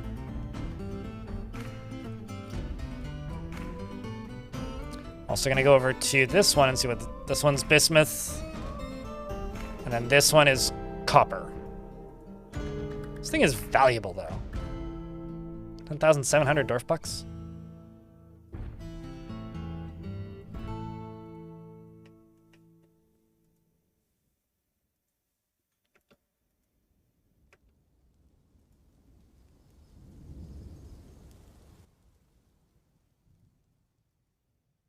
Where are you? Why do I have a dwarf bone animal trap? That doesn't seem good. There you are. Get rid of that spear. I'm just gonna call this cap. We'll just call this guard.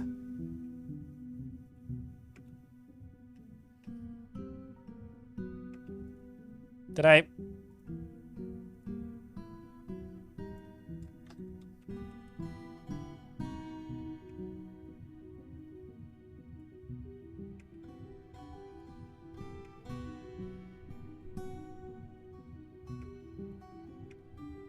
No, this is just supposed to be normal metal armor, but you specifically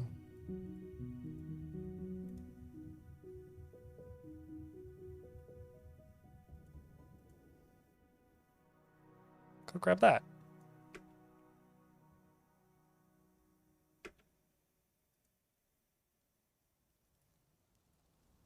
All right, well, fine. Fine then. How close am I to having arena battles? I'm still working on it. I mean, I'm trying not to work on it in the winter and during sieges, and because I've started sieging things, stuff has slowed down. But we're getting there. I mean, I'm currently deconstructing a layer of scaffolding. I basically need to get this done, this done, this done, this done, and then figure out what I'm going to do for a roof. But we're getting there. I need it to be completely enclosed before we can actually do any arena battles. But I've got some zombies captured. And I've also got a handful... Ooh, we've got an overlord. Hmm.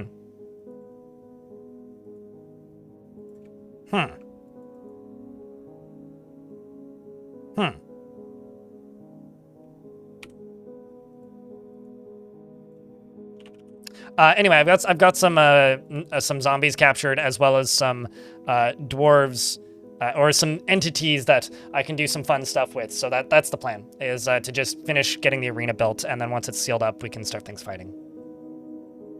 That seems like a you problem. You should try sometime. Adventure mode is a third of the game. You have to remember that. There is a lot that you can do with it.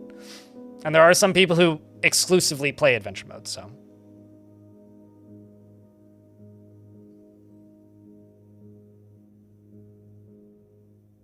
So yeah, that's the plan for tomorrow, is I want to do a rare new pre-release game because I'm curious.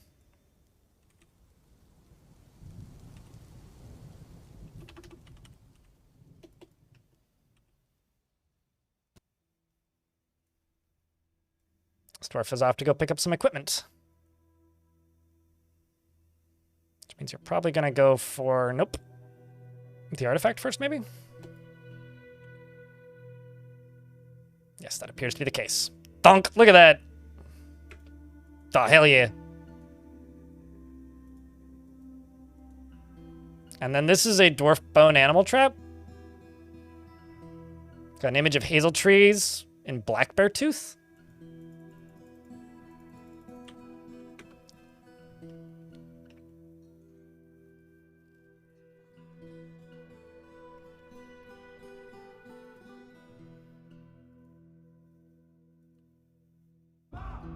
Just don't take important treasures, but you can take other stuff. Off they go again. Yeah, I mean, that's one of the reasons why, like, whenever a game that looks like a God game comes out, I want to play it. Because, like, it's one of those genres that I guess for some people it's like first-person dungeon crawlers, or like, it's like they don't make them like this anymore kind of thing. Is really how it feels to me, so. Alright, chat. I've been live for almost 3 hours. I need to use the toilet. I will be right back. I'm gonna go take a quick piss break. Have I ever played Dominions 6? I played Dominions 4 and it was way too much for me, and I don't think those games have gotten any less, so I'll stick to Conquest of Elysium, thanks. I'll be back.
Aha! Made it in time for the interrogations.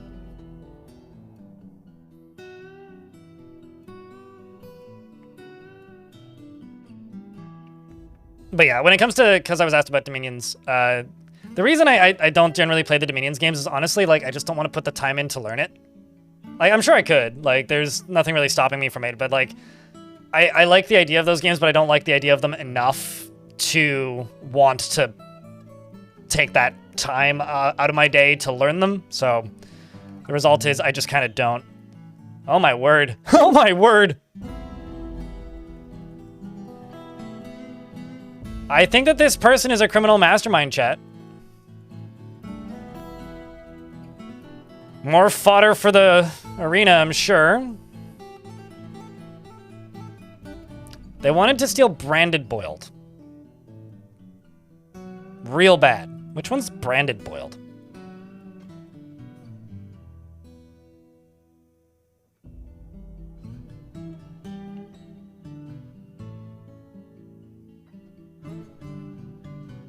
Hey, chat, if you see branded boiled, yell at me.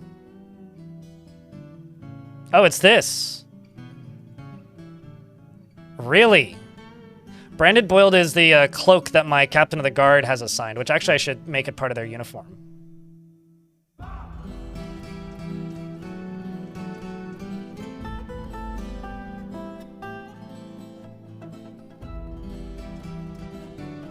Just so that they keep it equipped. That is kind of neat, actually.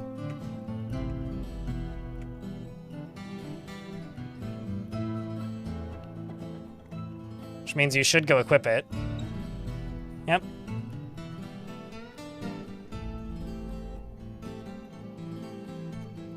Literally, you wanted to steal the jacket. That belongs to my captain of the guard. Well, convict.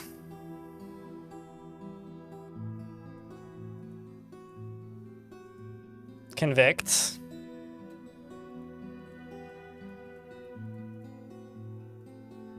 Convict.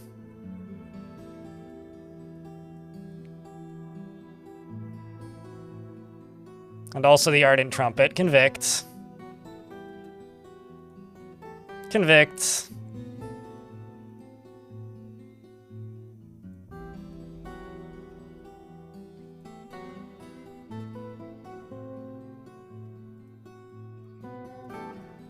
Getting so many cold cases. We're gonna go beat the shit out of him. Let's see how this goes. Brand new hammer. Gets tested. Still waiting for the day that somebody gets beaten in front of this necromancer and this necromancer's like, bah! And then, like, resurrects a bunch of shit. I find this really funny. She has multiple weapons equipped, but is just punching it. This is, like, always the thing. It's like, I can get them to equip stuff. I'm, like, never actually able to get them to do anything other than just punch them. Was that the entirety of your, Chat, should I let this guy live?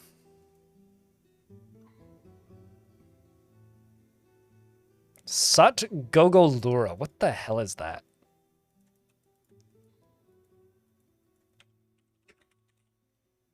Sut Crypt Die. The deity of the decisive confederacy. Sut most often takes the form of a rotting male human and is associated with death.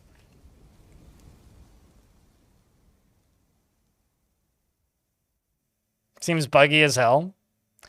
Wouldn't surprise me.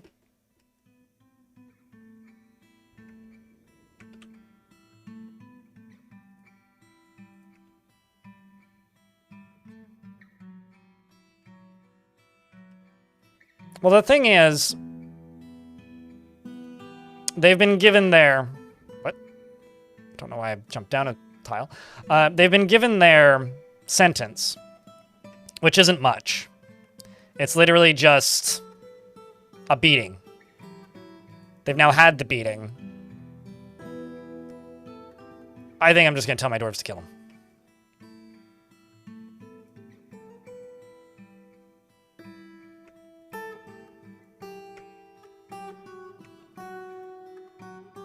But I'm going to wait until he's, like, outside of the fort first. Maybe, like, up in here. You know, we currently have a military escort on the way out of the fortress. right? That was just too many attempts to steal my Captain of the Guard's artifacts. Just won't do, man. Just won't do.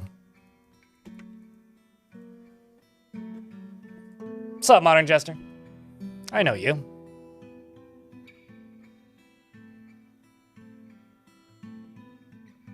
Just gonna want to go back out there and keep taking myself. Oh yeah, no, he'll be back.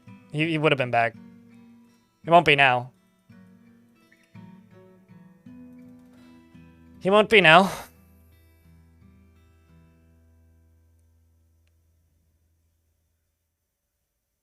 Well, thank you, Henyak. Appreciate you, mate. Got many a minecart. I love how all of his clothing gets damaged in that fight and then just whoop, off it goes. Off it goes. I'll just melt down everything over here too. What is my melt metal object job doing currently?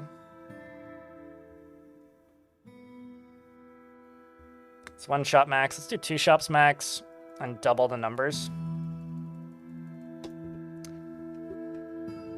So I do have a lot of metal objects what need the melting.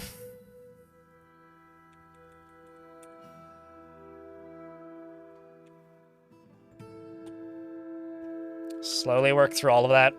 Okay, how's the arena doing? This bottom area, getting there. Getting there. Let's do you. Yeah, that should be fine.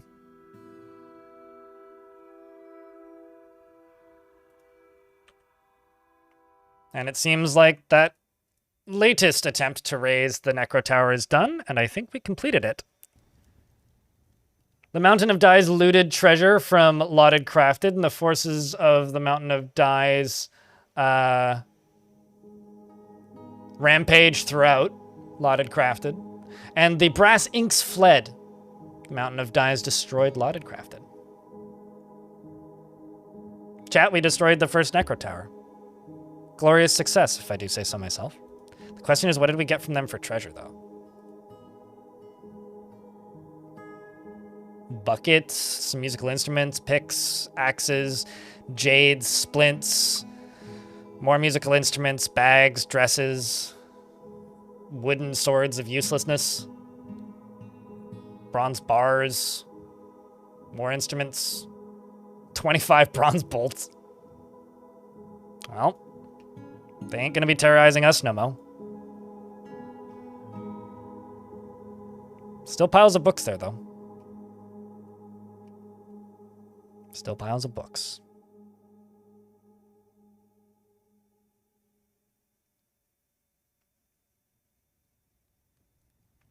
But Makart's attack. The fort's going well. We're at war with this red civ down here, which was entirely taken over by necromancers. And this one up here, the same thing happened, where this necromancer tower has taken over all of them. So we've pushed back the initial waves, and they've stopped attacking us anywhere near as frequently. And now we've moved on to just slamming into them repeatedly and just trying to raise all of them. We're also building this arena to make monsters fight. So it's been pretty fun.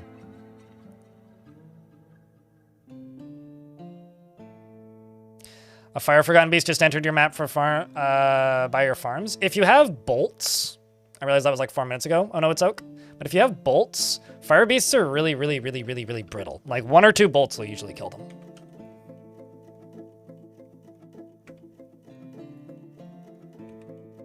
I guess you need a block next to you. It's a bit annoying.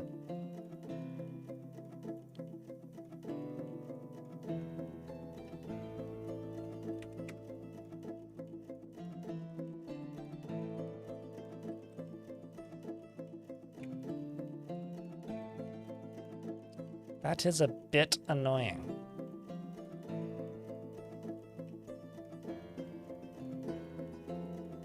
Just a bit.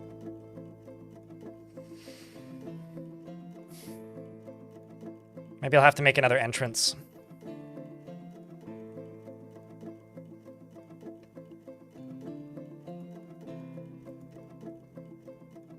I'm also kind of curious about how they're going to get into here. They may go outside.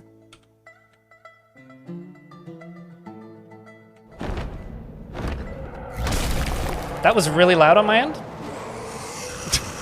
The Forgotten Beast, speaking of beasts, Meli Fakinur, it's an elvish name, has come. A great hairy monitor lizard.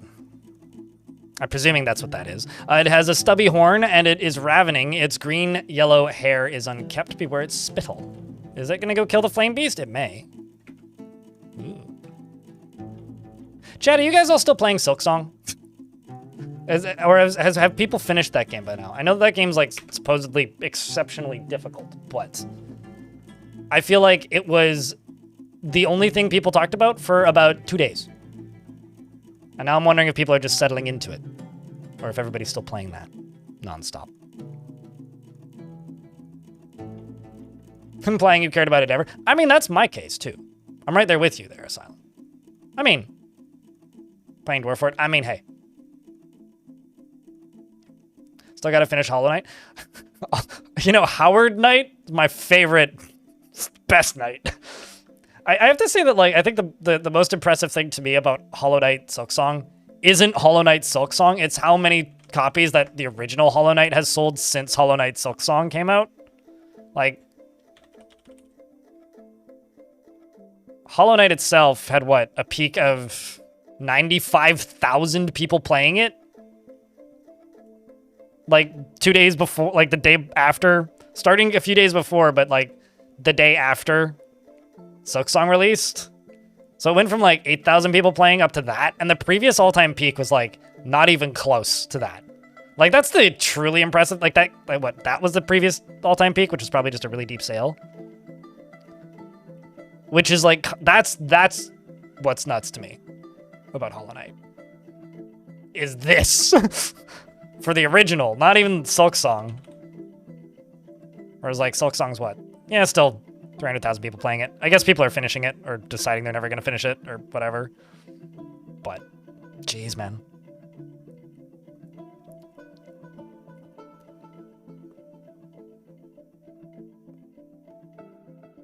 Your army's struggling to reach the Fire Beast, and yes, it's good. You love the artwork on it. I love the artwork too. I think they...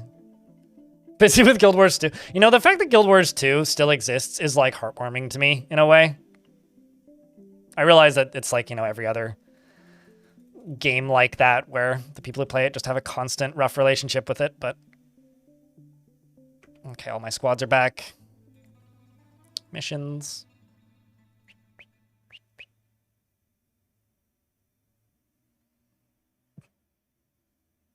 I don't need to send out that many. Okay, so this mission is to raise feed brass, which is that. I'm going to send those two to raise geared crow. Out they go. I did not know that there was more malachite down here.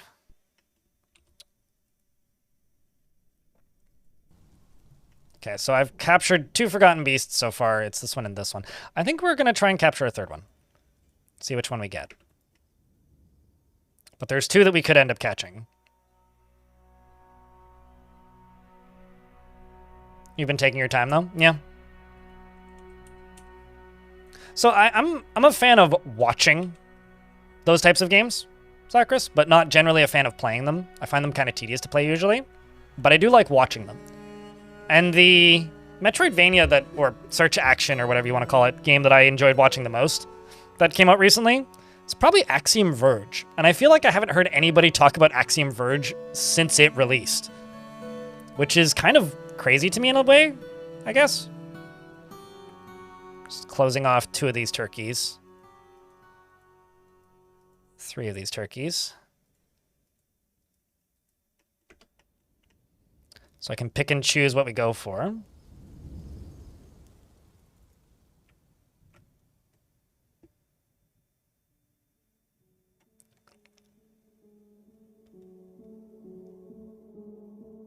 AAA publishers get way too much. Sir, I mean, I'll be honest with you. I see very little public excitement for indie games anymore. What I do see is marketing for big games. I don't see public excitement for big games very often. Like, that's a rare oddity when that happens now. If that makes any sense.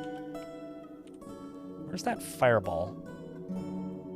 It's not you. It's not Piffy. It's not you. Okay, so it is just this one that's on screen then.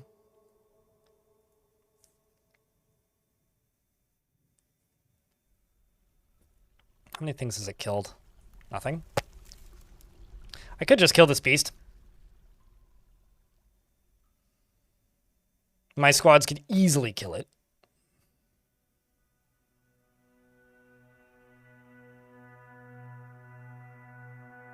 You know what's another game I need to get back to that I haven't touched in a while?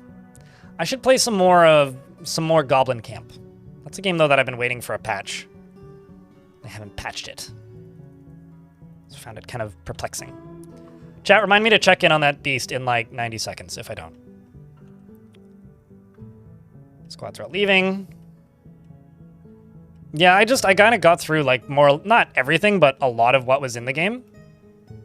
And a lot of the time when I get through all of what's in the game or all of what's in, like, immediately obviously interesting in the game, it's kind of tricky to keep plucking away at it, if that makes any sense.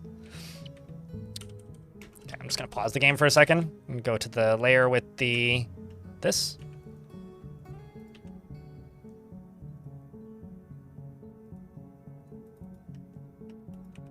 And I'm going to go... Do I have any of these? Nope. Do I have any of these? No. Okay. Let's do rock, armor stand, rock, weapon rack.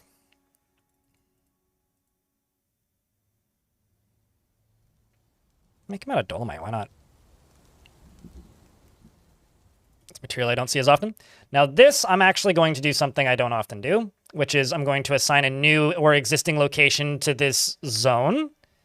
And I'm going to assign my tavern, the top one, the non-public one, the geared meal, to this. So that dwarves hang out here. Because I'm expanding my artifact zone there to outside. But I'm also going to, you know, expand food and whatnot.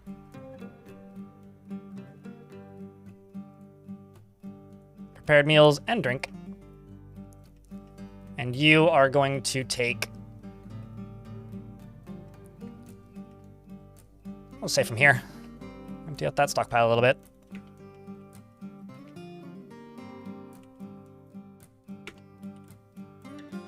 And thank you. Hasn't come back onto screen yet. Still off screen. Kias are stealing artifacts before I even have the chance to notice that I have them. Which is also funny. Seeing if there's any other... That's one I need to do. Let's do some rock pedestals as well. Already checked. It's not on the screen right now. Can't see it. Don't know where it is. See, it's just the two that I have kidnapped or captured. Oh, we've got a representative visiting. Representative of problems ready to occur.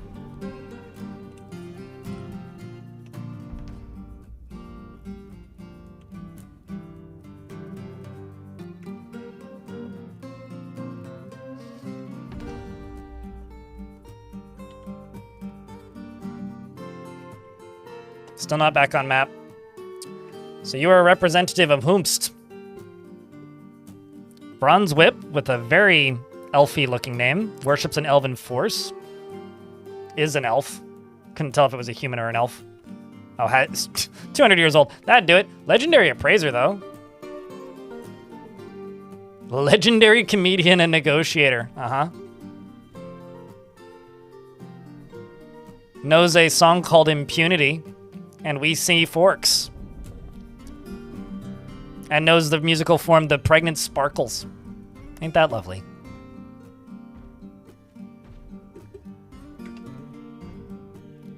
Has a rabbit bone crown.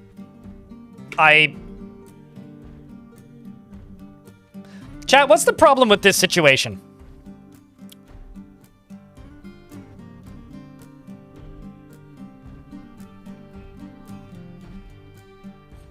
You guys, you see this, right?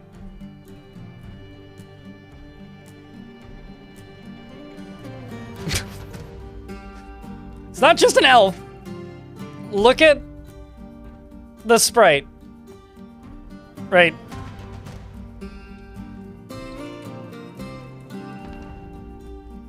Like right there. Indeed.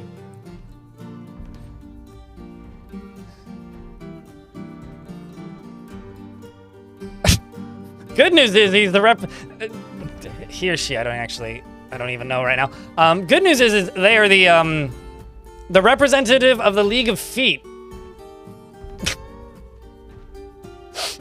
Kinda sus, yeah.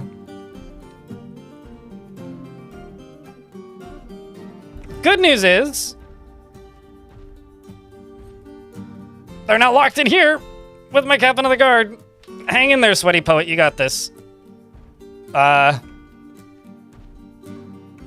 We're interrogating a were creature.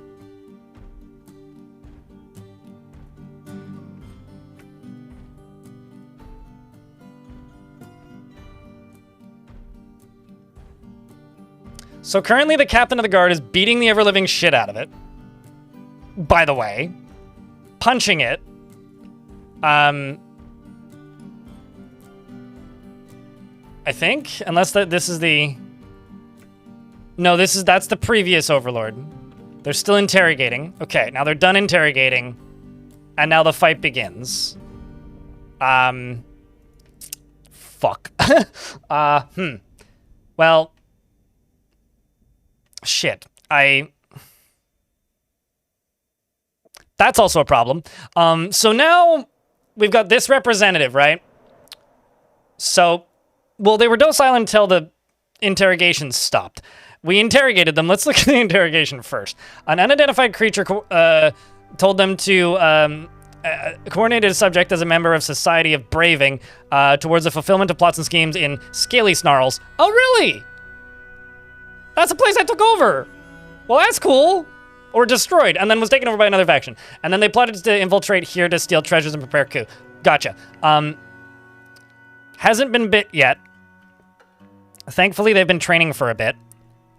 The necromancer who I had in prison down here just, like, summoned a fucking nightmare. And, buddy here doesn't feel much. And most of my military isn't on the map. I'm gonna just send my militia right here. That's what I'm gonna do. The rest of them, that is. And you are going to hopefully not die. What's this nightmare though? I actually want to know. This nightmare is a very large feathered quadruped who just fucking murked his parent. It has 3 long straight tails with a singular purpose. It seeks to destroy the living. Its lavender feathers are downy. You will now know why you fear the night. Fun. Telling Artha what's going on down there. Have you been bit yet? Nope. Well, what do you think, chat? Is my captain of the guard, sweaty poet, gonna survive? The writer of the legendary poem, where is it?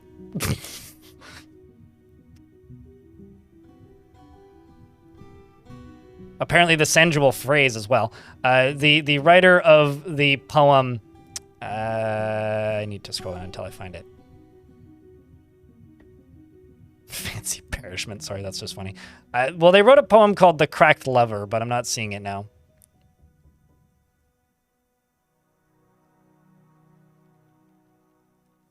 Let's probably just wait for the down. They also wrote a poem, or know a poem called We See Cats, which is pretty good. Anyway, they wrote a poem once called The Cracked Lover, which I found really funny. Ah, there it is. It's down at the bottom. The Cracked Lover.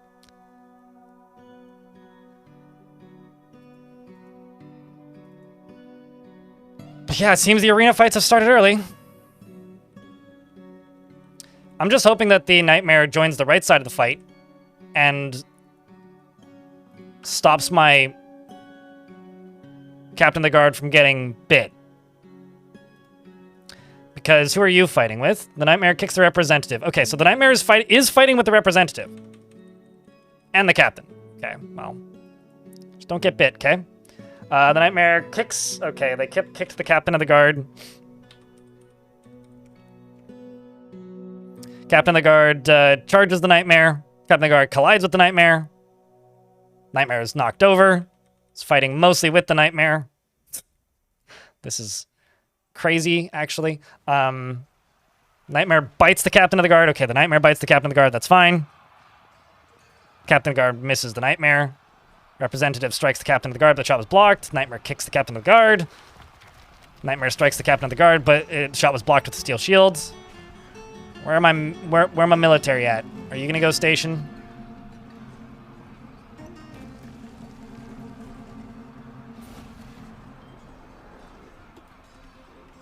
Hope so.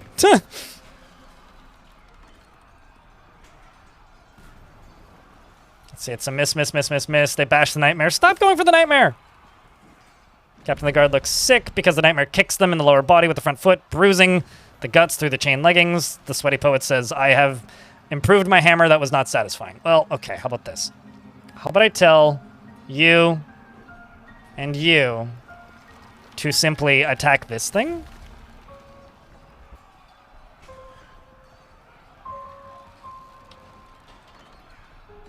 Representative bites the Captain of the Guard. All right, Captain of the Guard is now a were-creature. It's all over. It's all ogre now.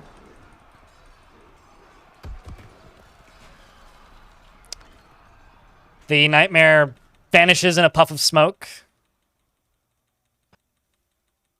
Captain of the Guard is now dead. And the heavily bleeding were-creature is moving towards the final moments of the fighting.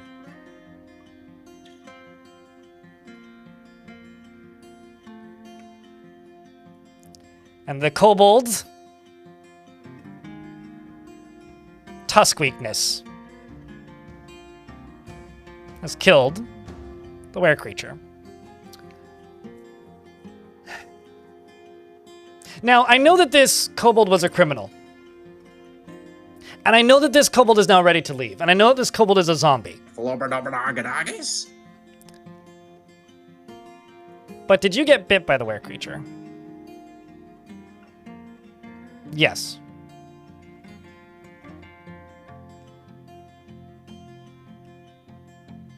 I wonder if that kobold's going to turn. I presume it will.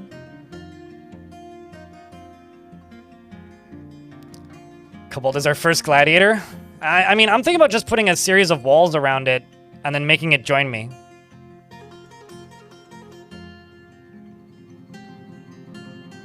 I'm very sad that Sweaty Poet died, but at least they died in a way that was entertaining, you know?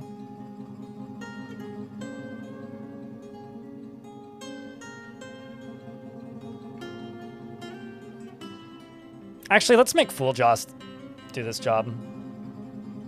Where's Fool Joss? Because Joss would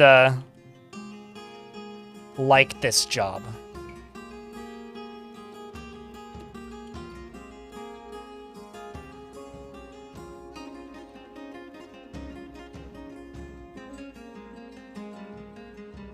And then the Dungeon Master can be...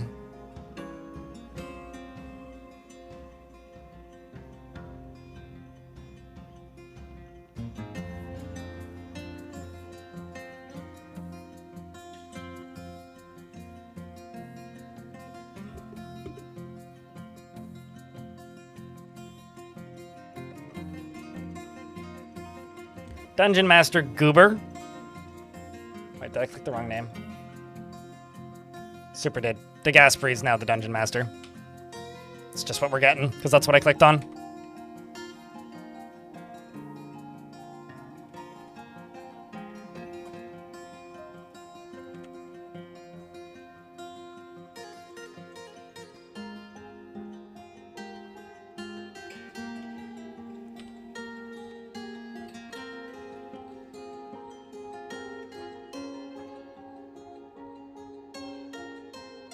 Does the rope stand up to the kobold turning into a were creature? Yes, it will. But I'm pretty positive it'll turn into a were creature, but it's been a while since I've had stuff like this happen. So I'm not entirely positive. As for that dwarf, I'm actually going to leave it locked until we know for certain, though. Is they're just going to get this whole thing. This whole thing's just going to be their tomb.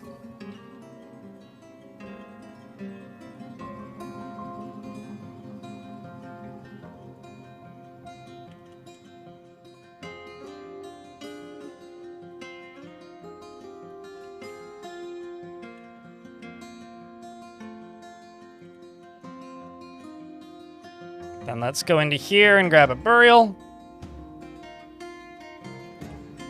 Regardless, chat, can I get a big round of Fs? Although I do have to say that may actually be one of the most notable endings of a dwarf I've seen. Let's see how these recent raising attempts went.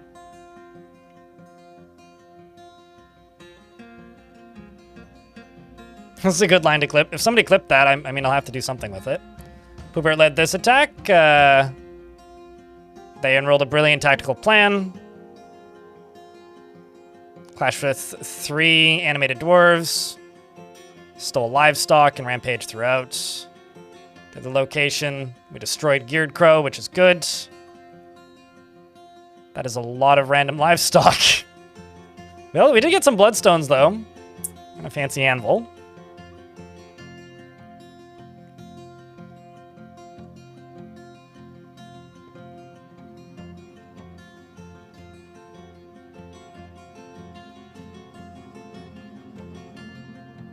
Don't see anything new.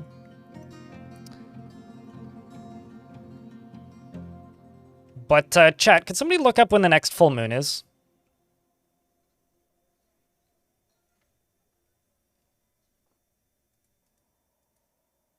The reason I ask is I would like to know for the purposes of this guy.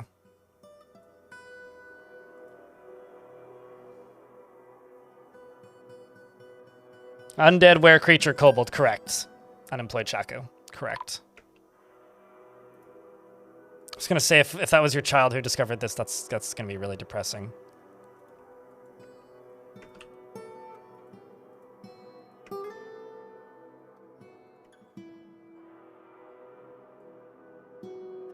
So you should still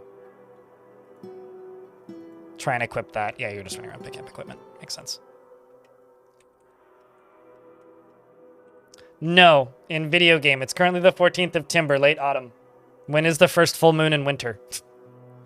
Not talking about real life. Real life is irrelevant. I only care about the video game. 6th Moonstone? Okay. So I'm going to need to lock the door.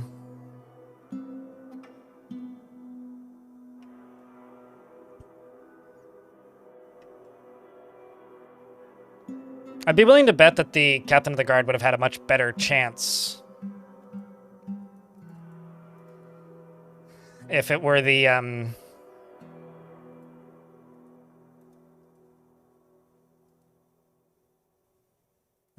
just leave this down here forbidden. They would have had a much better chance if the nightmare hadn't been appeared, but I do like the fact that the nightmare just turned around and murked the necromancer. That part's just really funny. Ineth the Glazer's been taken by a Fey mood.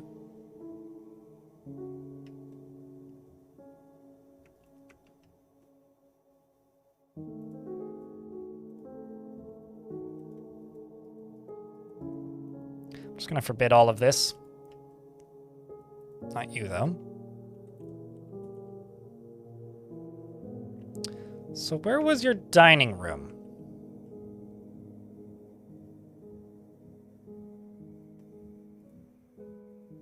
It's like I realized that this is my library. Today I learned you can have a library that's also assigned to somebody's dining room. Huh. The more you know.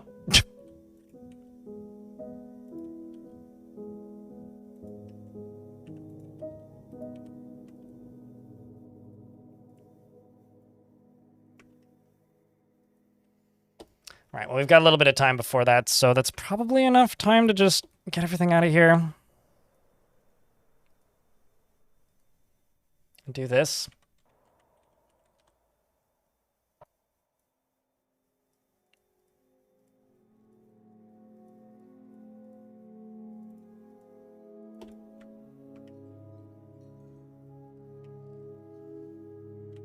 Which means I can then throw this in.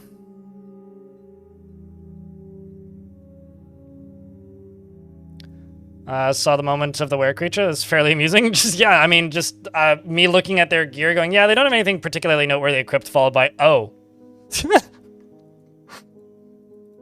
I hope somebody clips that. Really. Also, we've got a goblin pet. Actually, that's the first goblin visitor I've had. Also, speaking of, Beastie's still down below.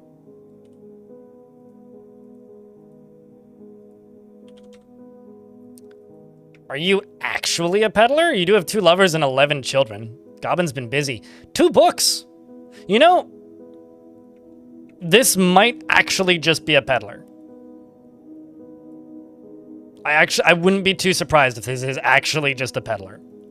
I mean, I'm still going to interrogate him about a dozen things, but like...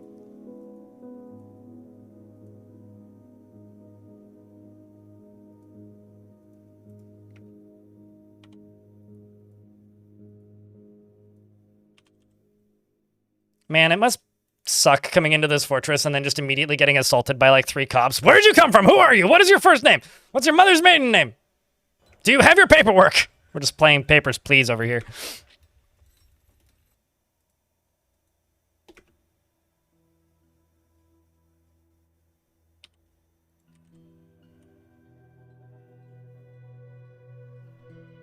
So Captain of the Guard over here is still picking up equipment, but has acquired a lot of the stuff.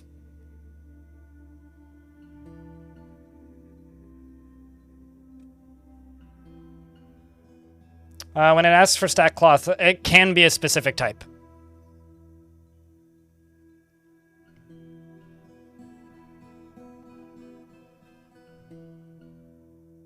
No, my fort was around way before our dimension existed. So no, they're copying my expertise in this fort. Also, no, not really. I'm not expelling people based on the color of their skin. Sorry, what? Let's not make it real, okay?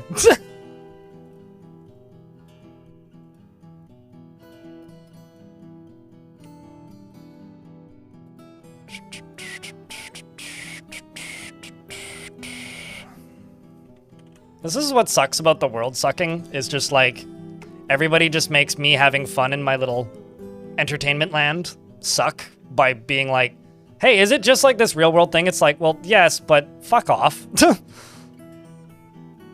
Why'd you have to ruin it? That's all I have to say. Where's your real world werewolves, vampires, and turkeys? Also, we haven't had any werewolves, just a werebear and a monitor lizard. Or was that a skink, actually? I think it may have been a were-skink.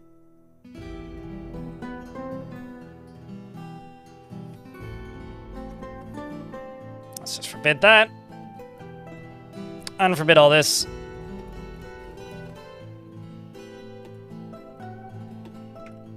Uh-oh, where'd the reppy go? Didn't see. Ah. Oh! The Goblin Peddler corrupted Blazin in order to have an agent in Colorbeard. So they've tried to acquire an agent here by the name of Blazin, which I can probably scroll down really far and not arrest Blazin at the moment. Instead, arrest Eshtan, the goblin, who's trying to steal my stuff. Calm down, Ocean's a goblin. I like that the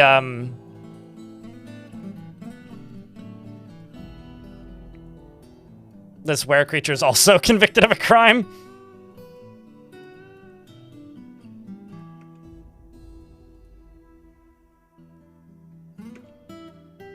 Okay, short test. The hammer is going to go chain up the... Oh, hey. The Dwarf actually likes their job. That's good. You just got to go catch a goblin real quick. Who's already left the building. Excellent.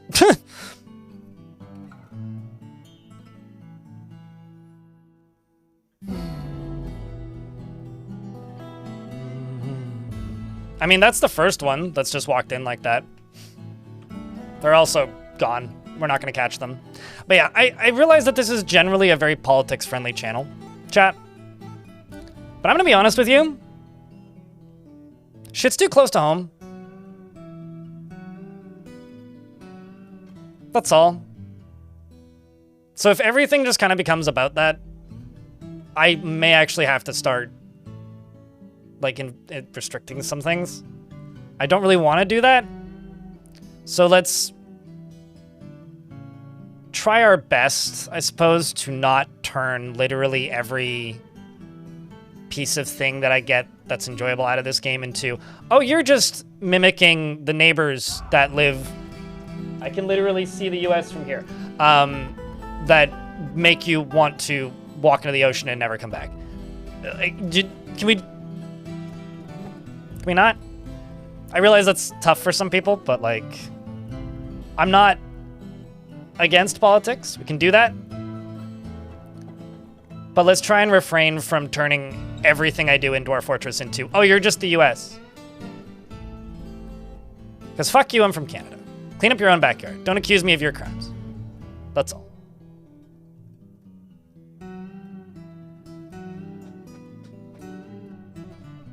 Seeing it from there? I mean, I live near the ocean, and the other side of the ocean from where I live is technically the US. So. But I'm not anti-politics. I'm not going to be anti-politics. Try and keep that as part of, like, legitimate discussion, and not just, like, a joke, if that makes sense. Like, let's try and just be reasonable about it, and if I'm invading people, don't be like, oh, you're like Russia now. It's like, well, that's not funny now. Thanks, you ruined it. I realize it's going to be a difficult line to skirt, but I don't know. For the same reason that I completely ignored what happened to Charlie Kirk yesterday. Like, I'm aware. I just fucking clean your shit up, guys. That's all I have to say.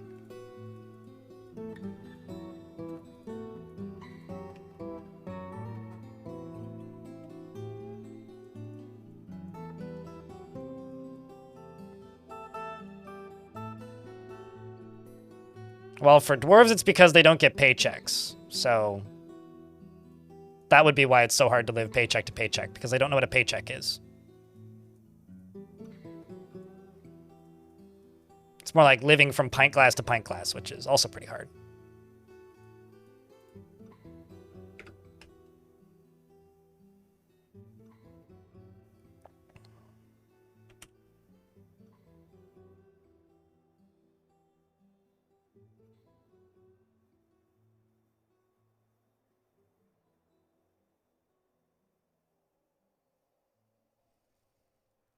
I wish I did, Shadow.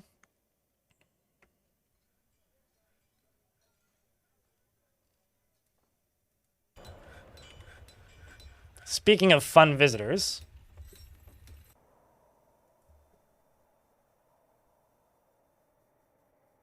Huh.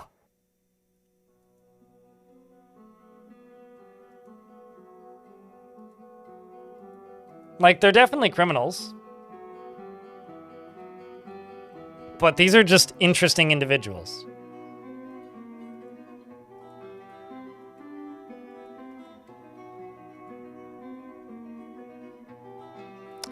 Let's go for the necromancer first.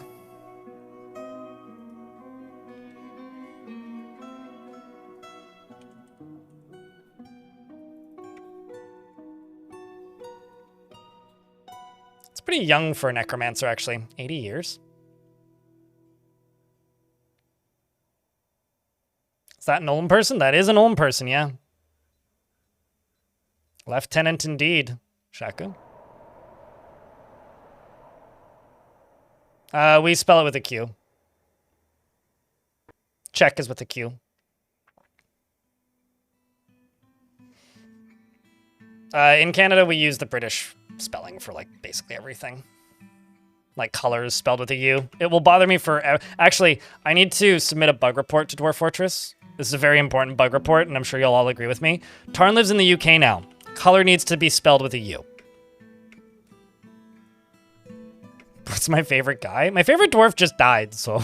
Sag. Probably Poobert, this dwarf. It's my military leader. It's pretty good. The one final thing I'll say about the politics comment that I made. Also, Geared Crow is now taken over by the alchemical books again, which is good. Other dwarven factions are helping us with these reclaimings. One of the reasons I stopped playing RimWorld on stream is because I got really, really, really tired of war crime jokes. I never found them funny. I still don't find them funny. It's kind of the same vibe. Kind of the same vibe.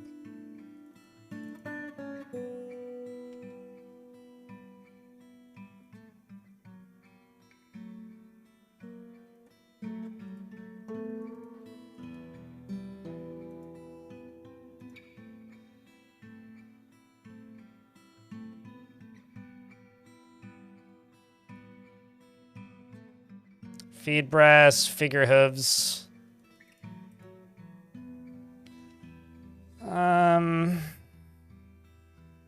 Save tours.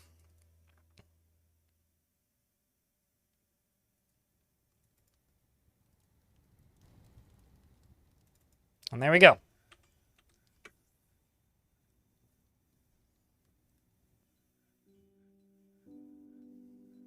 Yeah, we need to spell armor correctly. We need to spell color correctly. Dwarves don't write checks, so I don't know where that word would come in.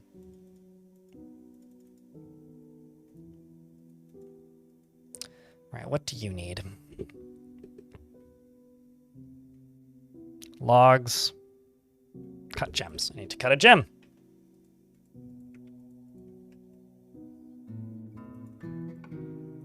What else do you need?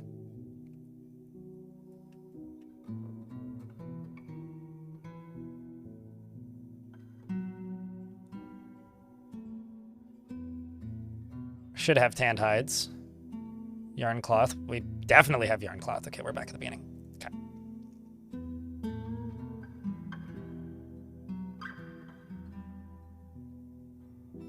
There was a poet guard captain who was speaking to an elf who became a were-lizard, and nearby a necro added a nightmare to the party, and then the nightmare killed the necromancer, and then the nightmare was killed by the were-creature.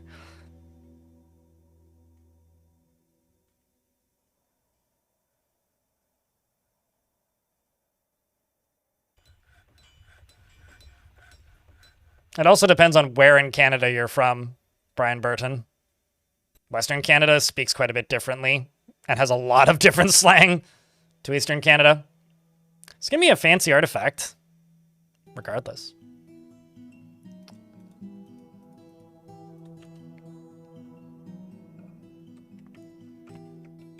Okay, so the were creature should be about to turn. Who's now this zombie kobold. Stone is the best stone, let me tell you. Good news is he'll heal after this, right? Regain the ability to grasp and stand.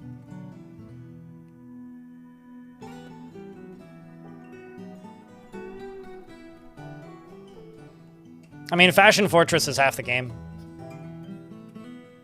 I was gonna say, you're not from like, oh, maybe we're good.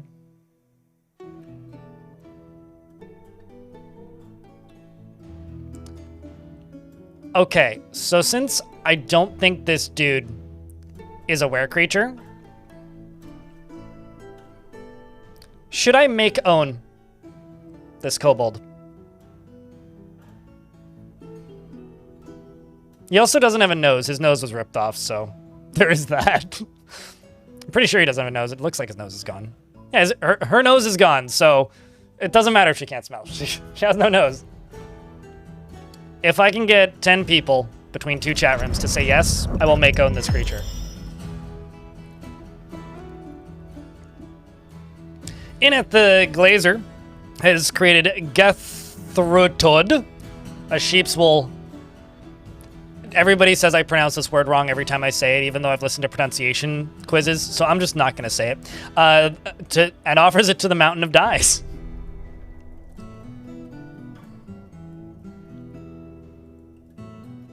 Wow, these have sprites now? That's new.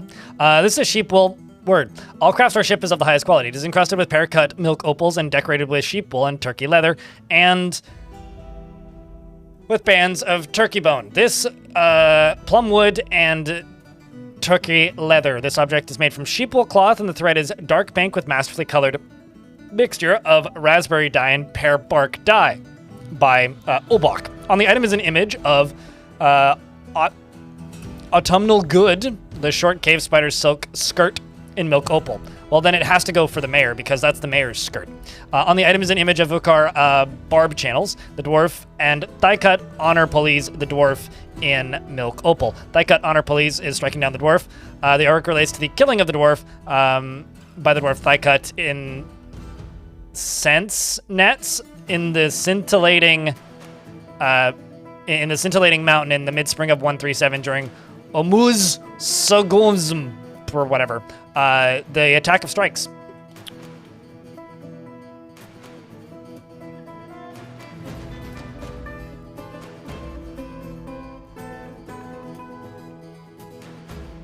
And also we've got several squads that have returned. All of them, by that I mean. The first raise attempt. This one was led by Poobert. Fighting with many rotten butchers already. Killed some animated dwarves, rampaged throughout the place, found nothing. Second location.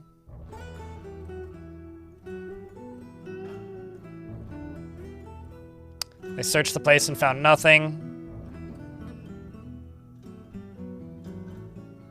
The brass savants fled free brass, and we destroyed free brass. So that's one was destroyed. And then the final one that we went to.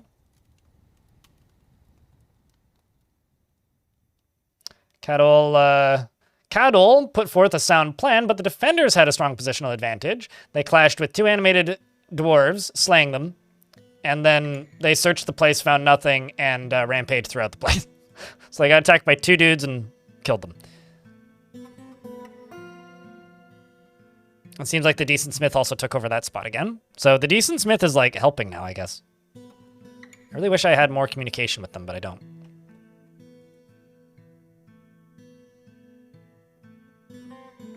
Seems that we're at peace with them, so that's good. I've been at war for a while. This faction next door to me was a dwarven faction that was completely taken over by a necromancer tower, which I've killed.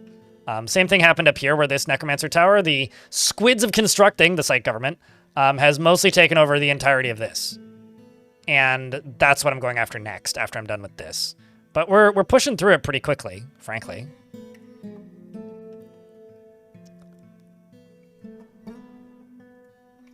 Oopsies, maybe not you. Let's send you instead.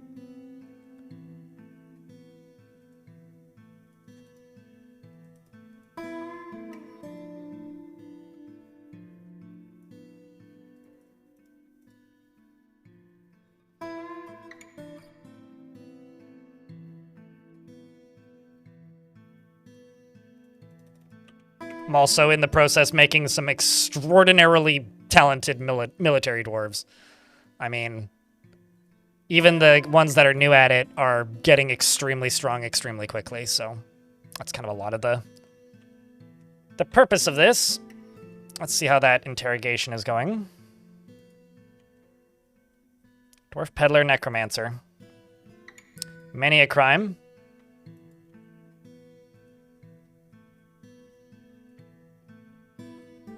Oh, I already left the map. I wasn't quick enough. Who else is still here?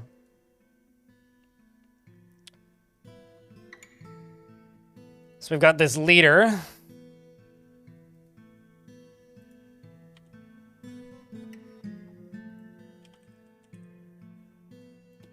And I'm going to go to the kobold. Kobold. The kobold was allowed to join us because they killed the were creature.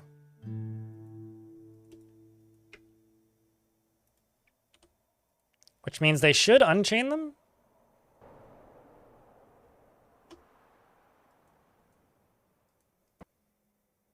In 32 days, they'll get unchained.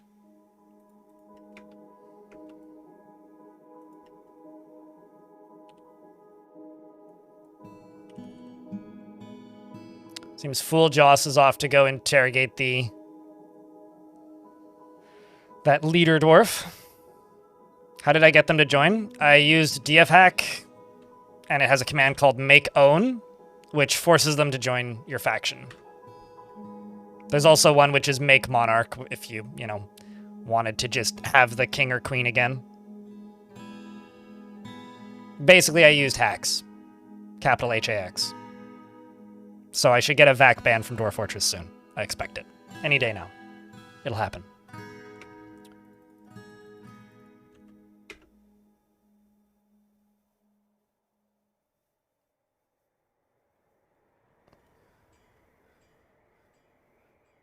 And now we have a kobold citizen.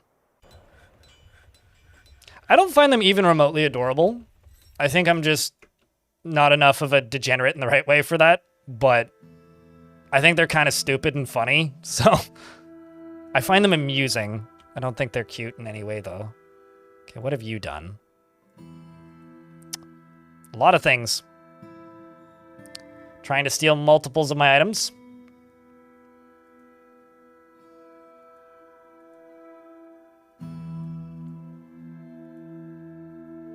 Oh no! They, in the time it took them to get here, they managed to convince my hammerer to steal my stuff. Well, shit.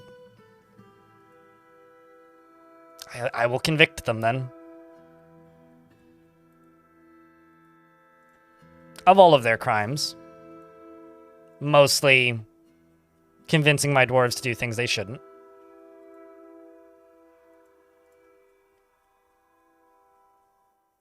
I mean, my hammerer will go to prison. Hopefully not for too long. Oh yeah, Blazin also needs to go to prison.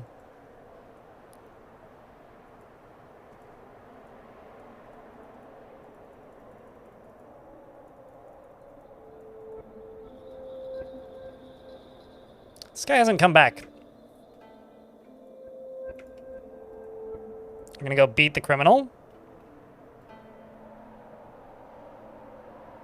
And then lock them in the room with the smelly body. Lovely.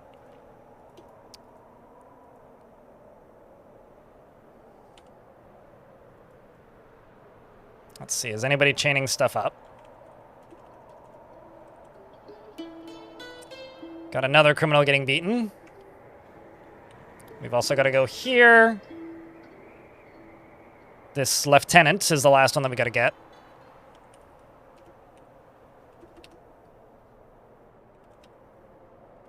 What?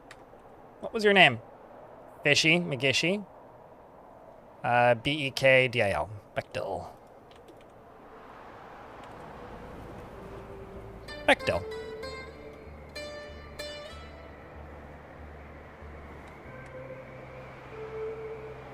Who hammers the hammer? The captain of the guard. I've actually had to, like, replace the entirety of my, like, captain of the guards before because they've all been, like, corrupted, which is kind of funny, actually. Colorless armors have returned from their raise mission. The attackers had a strong positional advantage, and we let the killing begin. They searched the place. Tactic killed.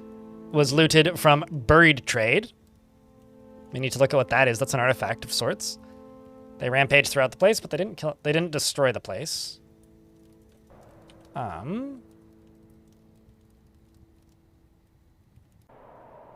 It is an artifact.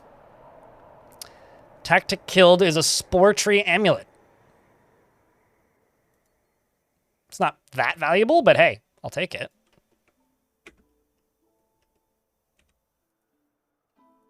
This has been a busy day with not a lot of productivity. Just busy, you know?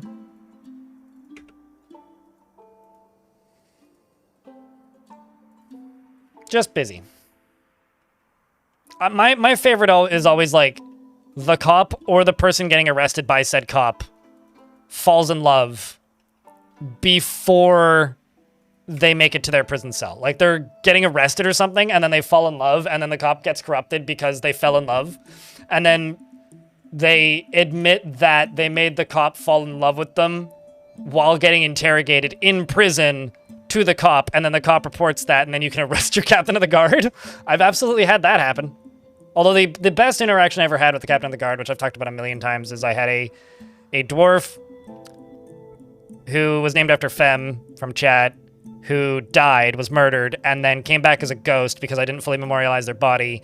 And then that ghost possessed their killer and got their killer to confess to the crime by reporting the crime. Was the best thing I ever had with a crime getting turned in. All right, so amulet. This one.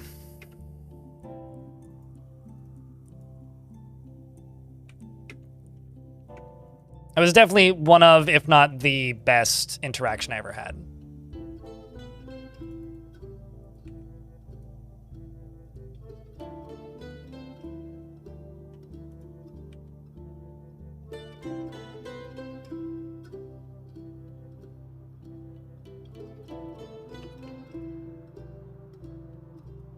Wait, do you need two? Oh, I see. They just haven't been installed yet. Unless that... No, that zone clears it. And then the mayor...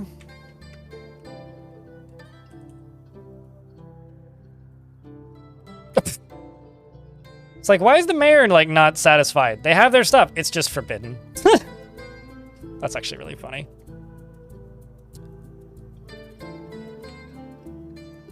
Okay, so...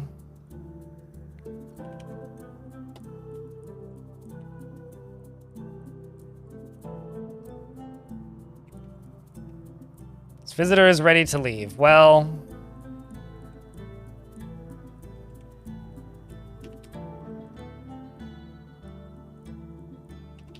What's your name again? B-E-K.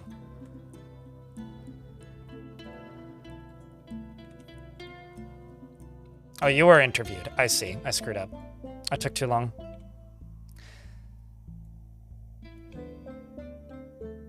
Ah. So they are a criminal. Of course they are.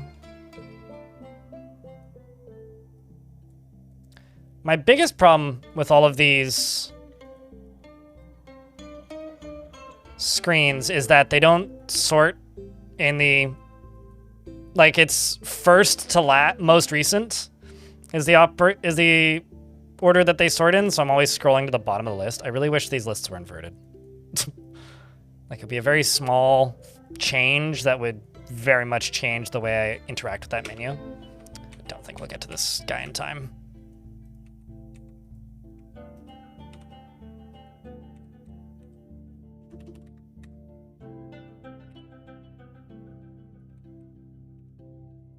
Oh well.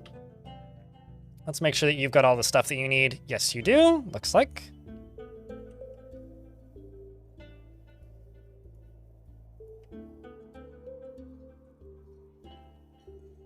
DF needs proper wizards. Dwarf Fortress will get proper wizards. Although, I'll be honest with you. Necromancers are basically just wizards. Like, they can fucking summon monsters out of thin air. Like, now that, like, nightmares work again properly, to me, like, necromancers are just wizards. Like, what is a necromancer if not a wizard? Really? I mean, come on.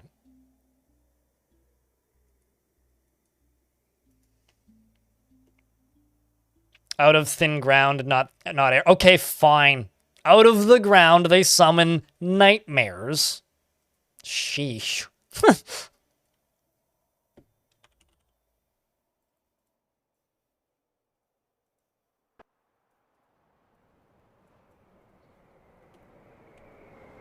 Just want this to look nice. Let's also get some more tables.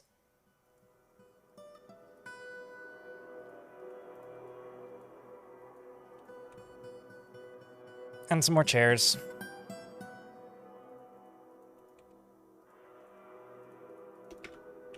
Because this is a barracks that the dwarves are using as a tavern.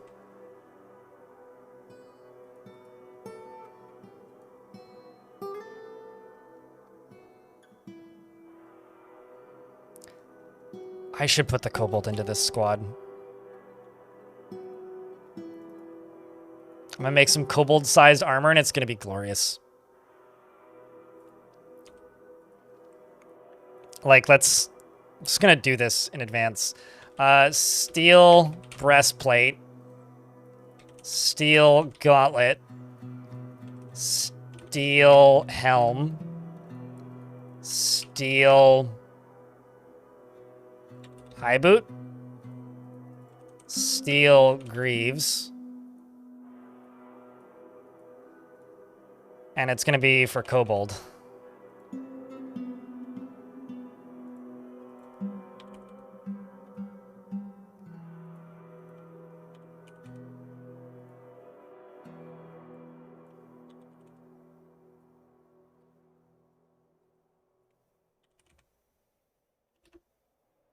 Oh, that's material. Whoops.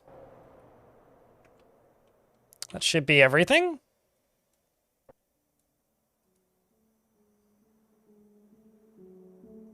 Breastplate, gauntlet, helm, high boot, low boot. Or high boot, greaves. And then let's just make 2 of each in case stuff gets damaged.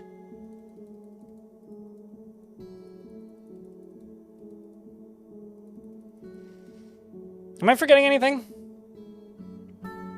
Can only imagine that a wizard can summon an ocean's worth on top of your fortress. One of my favorite things about, like, what's it called? Nightmares is that they used to be able to summon boogeymen. And I'm kind of bummed that they can no longer summon boogeymen. Because for those of you who don't know, boogeymen are shapeshifters, so they can just be anything. They just pick an animal and be that. Meaning you could have a boogeyman that's just like, I'm a dragon. Or I'm an Etten, or I'm a forgotten beast, or I'm an archdemon. And that's just kind of it. They're just like, well, I'm that now. The Rotten Butcher terribly led the First Hammerer and blundered terribly. They're called the First Hammerer? What a good name. And the defenders did have a strong advantage initially, but the Scaly Target. Panted Ocean, the Scaly Target was looted. So we stole an artifact, and the Permanency of Walks was looted. So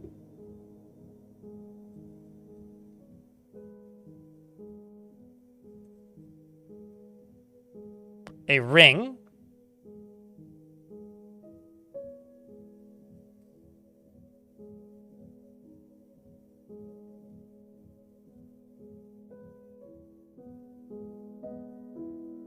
And the permanency of walks is a crossbow.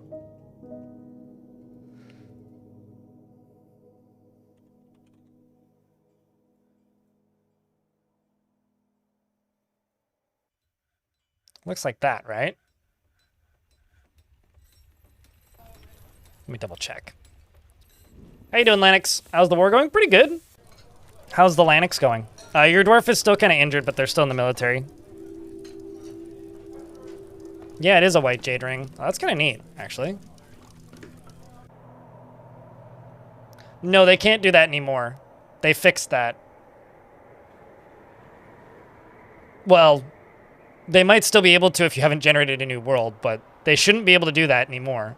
The most recent patch, it was like the last patch or maybe the one before. No, not the most recent. It was the one before the most recent. Because it was like boogeymen can no longer become or necromancers can no longer summon boogeymen. So they might still be able to do that in your save. I don't know. Dwarf Fortress has weird asterisks like that.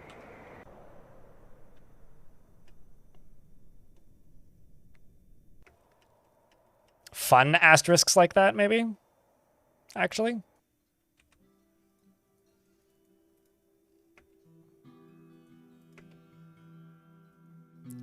Okay, so I'm going to state this. Nobody should be playing in the beta branch ever. Stop playing in the beta branch. I actually had a long discussion with KitFox about this.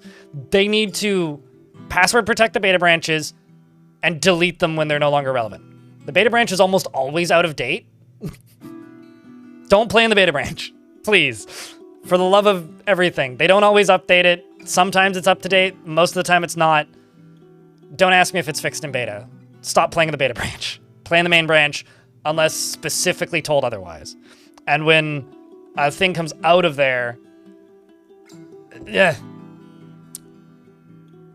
I'm just saying a PSA for literally everybody. You asked the question. Necrontier, happy non-military dwarf. All right. What was the other thing I was going to do? Crossbow.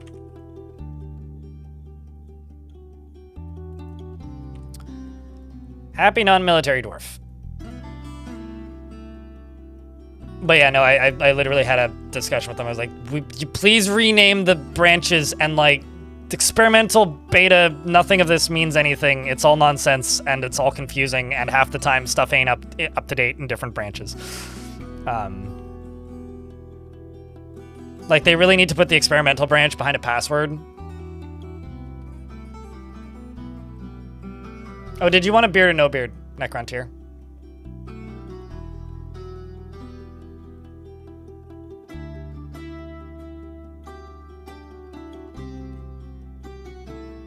Now watching stream of boring ass work. I prefer interesting ass work, frankly, but I mean, hey, beard is fine. Okay.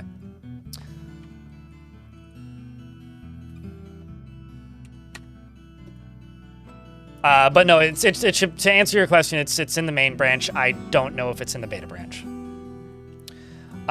He finds something humorous in everything, no matter how serious or inappropriate, and often finds himself changing his mind to agree with somebody else. He's easily moved to mercy and can be very happy and enthusiastic and optimistic. He's quick to anger and doesn't mind wearing something special now and again. He tends to ask others for help with difficult decisions, isn't particularly curious about the world, finds helping others emotionally rewarding, and is a friendly individual. Chews his cheek when he's bored, needs alcohol to get through the working day, and likes working outdoors, but only grumbles mildly at bad weather. He dreams of raising a family and this dream was realized. Personally believes that little is better in life than a good party. Believes the idea of war is utterly repellent and would have peace at all costs. Values sacrifice, finds maintaining decorum a silly and fumbling waste of time. And doesn't really care about working hard. And doesn't really care about art one way or another. Likes lead and citrine, as well as deer antler. I need to check on that forgotten beast. Figurines and dark trolls for their macabre ways. The early dress, the site of the Heliotrope Festival, and when possible prefers to consume dwarven wine and hates snails.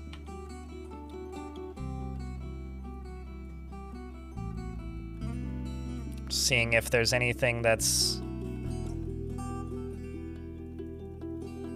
Oh, did I catch him? Shit, we did. And we beat him. Well, that's great. It's okay, dwarves are immune to lead. It's fine. Well, that's lovely. Captain of the guard caught him. You'll love to see it.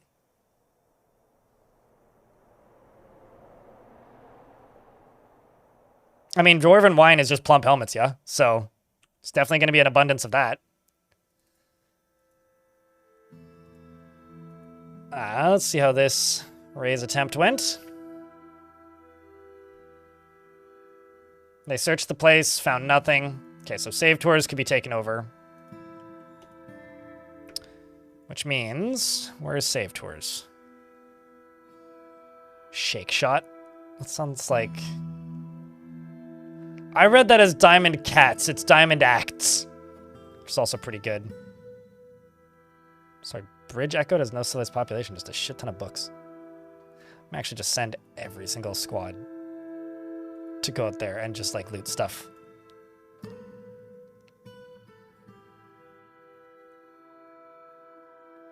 Just go get me some books.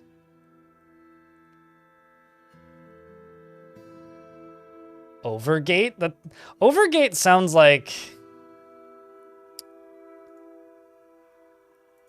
something that you, like a recently released class-based shooter is what that sounds like to me. The place that we attacked.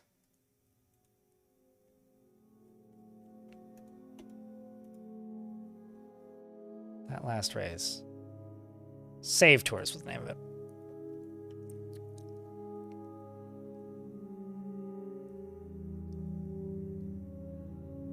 The Boots of War. That's also a pretty good name.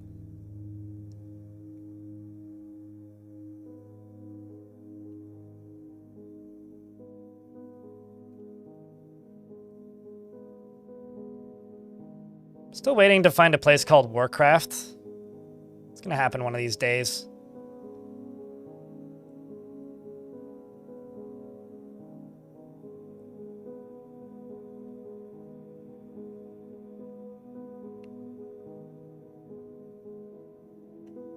Okay, I have no idea where that was. Must have been down here.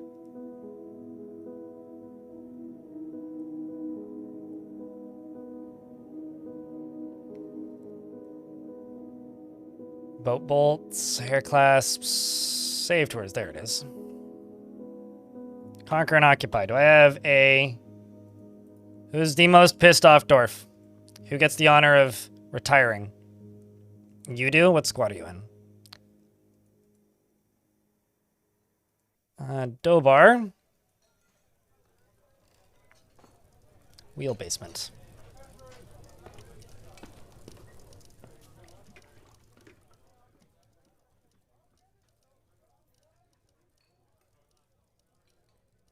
There you go.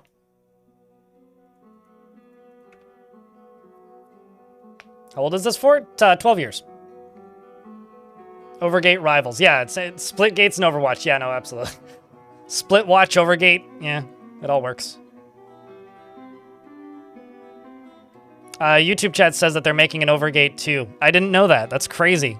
You know, to me, Overgate would be like a more hero shooter version of the... Shit, what was the name of that series? It was by the people who made Heroes of New Earth. And I think they made 3 of them. They were RTS games, but most of the people playing were just in like a third-person action game / first-person shooter mode. What was the name of those games? Started with an S? Sacrifice? No. Started with an S.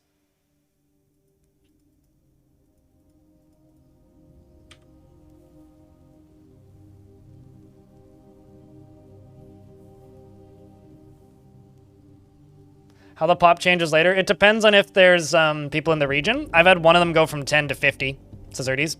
It highly depends on migration patterns and the number of dwarves in the region. No, not Supreme Commander. There's no first-person shooter mode in Supreme Commander. What are you smoking? Also, they didn't make Heroes of New Earth.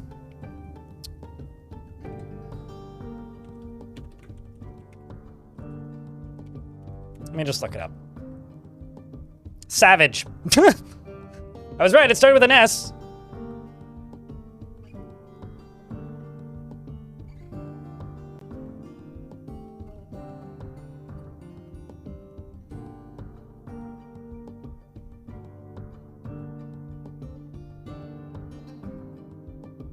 Seems like there's one called Savage XR, which I'm not positive is an official version of it. Because I thought it got shut down. Apparently this exists. What is this? It was originally released by S2 Games. That's what I thought. They've since made other games like Savage 2 and Savage Resurrection in 2018. The S2 games was quietly closed, not really quietly, but 2020 only Heroes of New Earth is now maintained by Frostburn Studios and Savage. Battle for New Earth, Savage XR is maintained by the New Earth team and are still being played. Huh. Is this like a fan thing? I should go download this. Because I really like Savage. Savage is a good fucking time. But like, no, this is what I was thinking of. Although it's probably one of those games where like, if you're playing it now, you'll just get demolished. I'll link it if anybody's actually interested. Because I remember it being like, not easy. Try on stream? I don't do that.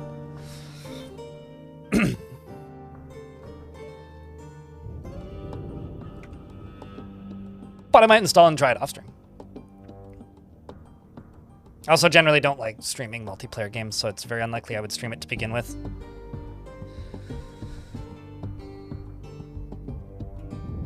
But, yeah, I don't know. I was of the assumption that the whole game or the whole franchise was just dead.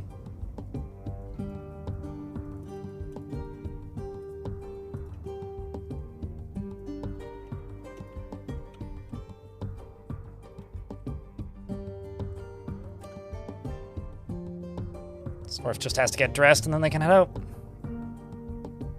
Although now I gotta wonder. I gotta actually check my bedrooms. Because there's a chance that these dwarves are leaving.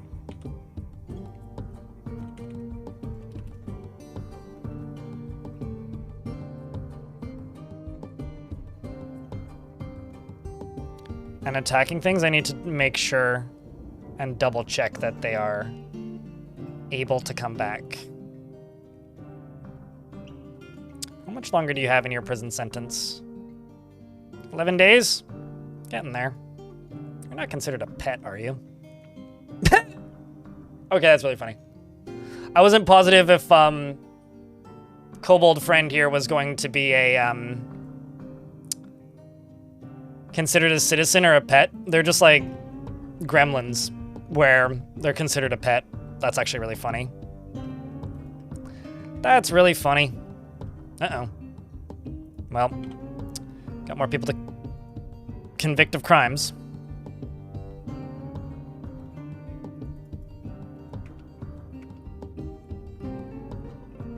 After you're reading the lever for the beginning practitioner. Mm-hmm.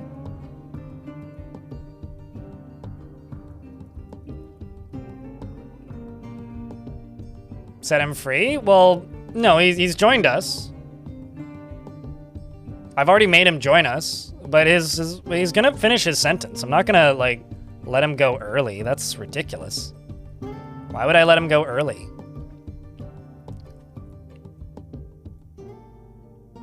Ah.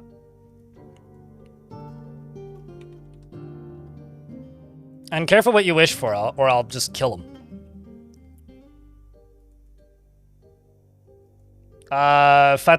Fatadium, I think is the way, what was the name of it? Yeah, here, I'll link that. Oopsies, nope, not that. Computer, please actually copy the thing. That.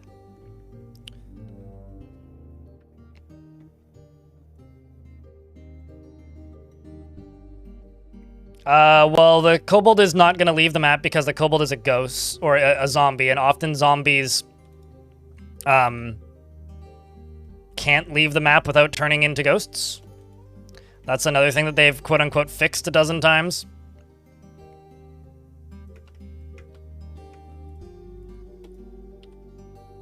So that kobold's not going to be raiding anything. That kobold's just going to be an unsleeping cop.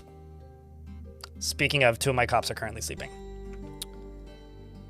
It's very inconvenient. So that zombie's probably going to make it off the map. Oh well, as long as they leave. But no, it's not going to be an issue because I don't send the Captain of the Guard squad off map ever. It's generally a bad idea anyway.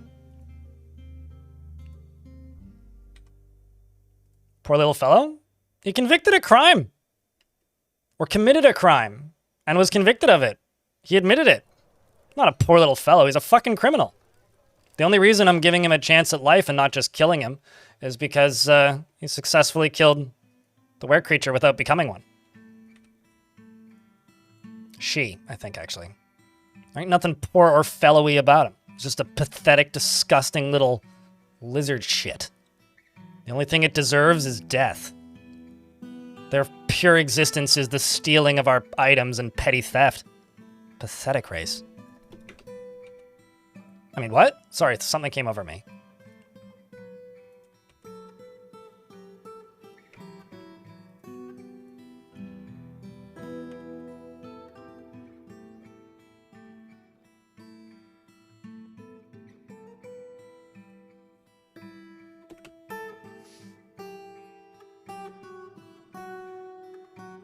Honest mistake. Yeah, they honestly, knowingly, and willingly corrupted my dwarves. I should just butcher her.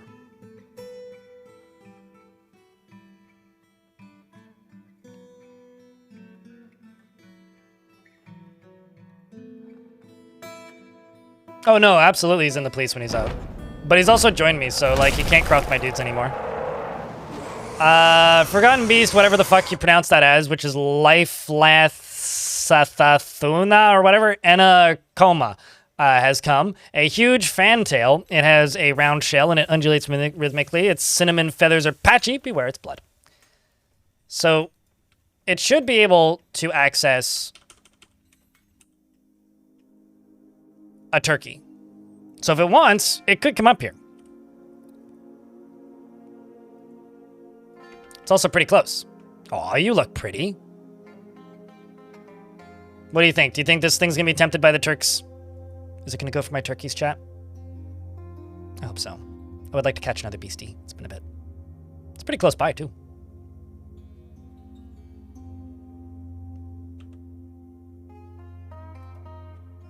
I want to try and catch it, so I can keep it with the rest of my beasts.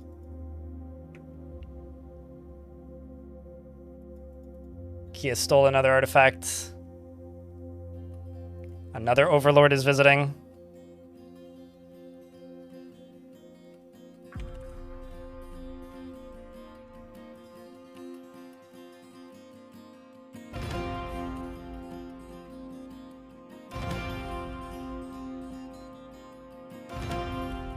Already caught him. That was quick.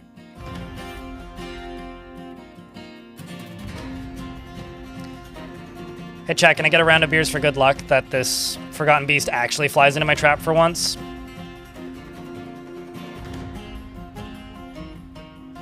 We desperately need this encouragement here. And this beast probably needs a beer.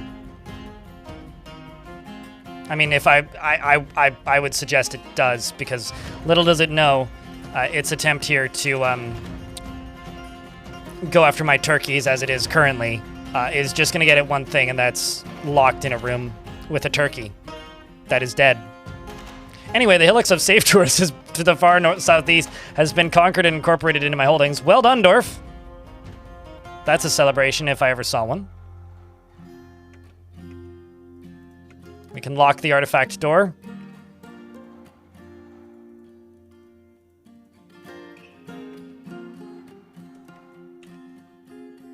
Please just stand there. Please just stand there. Please just stand there. Please keep standing there. If you just keep standing there, my life will be much less annoying. Please keep standing there. Please keep standing there. Thank you. Now the door is closed. Now I can open up another turkey. And, we did it. Forgotten Beast 3 has been captured. Success, I say.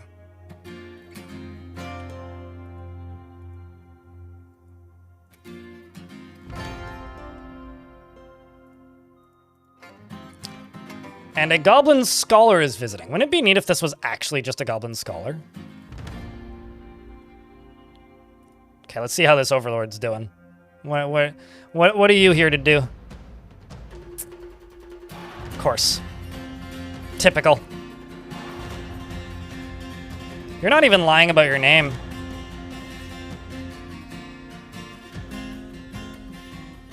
Very bad criminal. I like it when they do actually get the names of people out of these.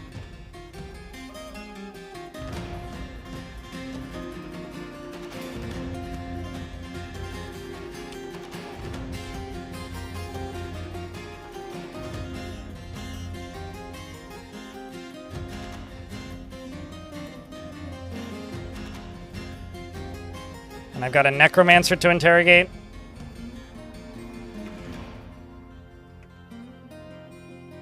At some point I should just... that's kind of funny. Just doing laps. At some point I should just stop worrying so much about them stealing my stuff. Bro was listening. I mean, I did lock the door behind him, so he had nowhere to go once the door was locked.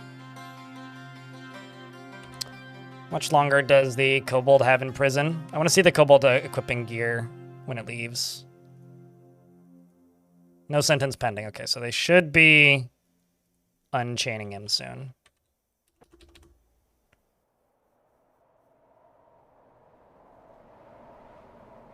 Oh, is in hospital. Diagnosis required, etc. Seems like Dr. Silk is coming down to do the diagnosing. Do you think Dr. Silk has ever seen a kobold before? How's the war going? Pretty good. We've taken over several more sites. Haven't lost any dwarves.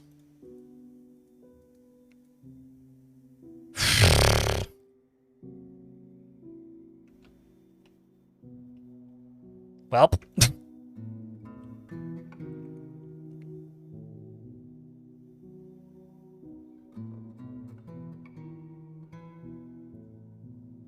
I'm sure somebody will go do the doctoring with that kobold.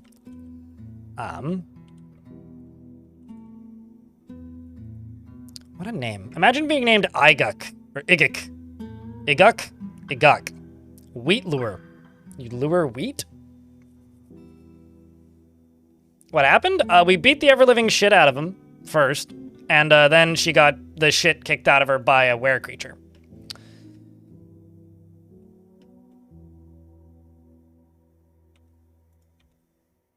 But, you know, she served her sentence of 100+ years. I love the fact that Igux implicated Papos Lashlancer. Papos.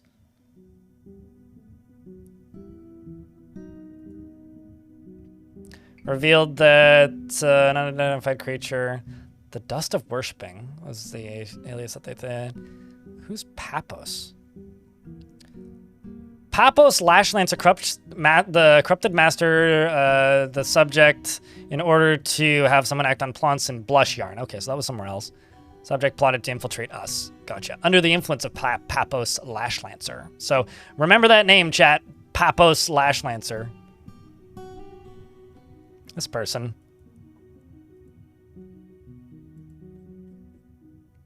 Because we actually get to see who the boss is in that case. But since you've obviously been, like, convicted of a bunch of crimes, let's get you arrested here.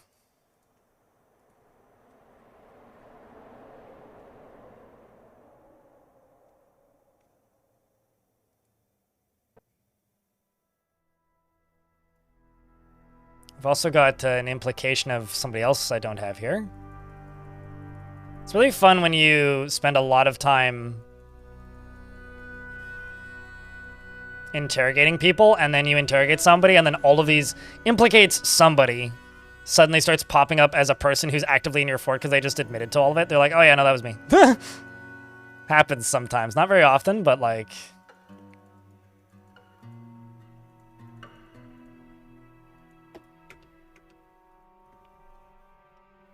I'm gonna go chain you up. Then I can open this up. Meanwhile, the kobold down here. We have to use this kobold as some sort of story character, though, at some point.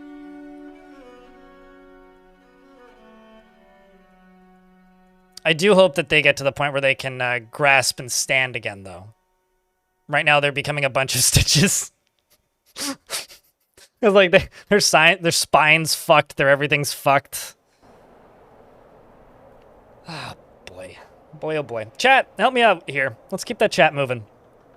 It's just been kind of quiet today, which is understandable. It's, you know, it's a Thursday. Midweek Thursday. And it's been quiet for months now. But, you know, if we can just keep that chat moving so I don't need to ask you guys to post beers or nonsense, that would be silly. No, they're not. They're ugly little fucks. What are you talking about? It's like saying that a pug is cute. What is wrong with you? Only a horrible monster like a soccer mom would create such a terrifyingly, disgustingly sad little poor creature. Pugs are cute, okay. But, like, I feel bad for their existence.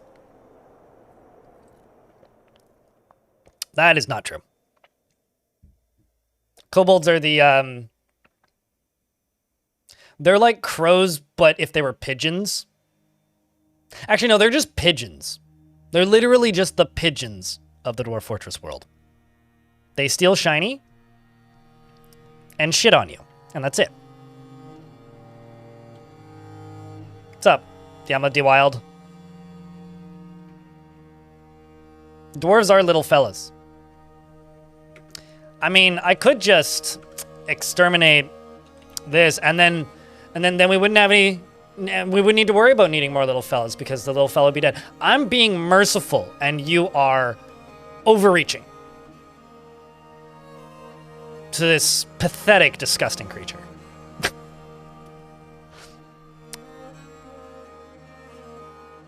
Goblins, gremlins, and kobolds. See, here's the thing. I love goblins and gremlins. Goblins and gremlins are great. Kobolds, on the other hand, that's just scaly bait, you know? Resist the scaly bait. You can do it. A tragic tale, truly. A horrific tale cast down by the gods. I do hope it can stand up, though. That would actually be kind of unfortunate. It still needs immobilization in its hand, foot, and dressings in its elbows.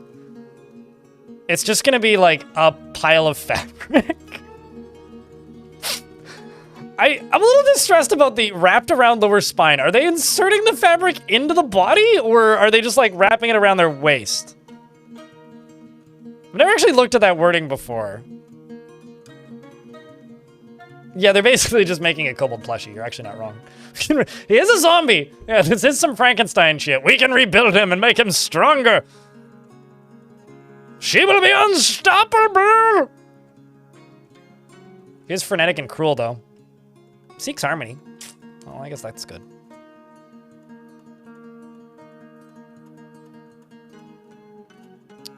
So I know nobody's tried to name this kobold yet, but Frankenbold is their new name. Frankenstein's Boulder.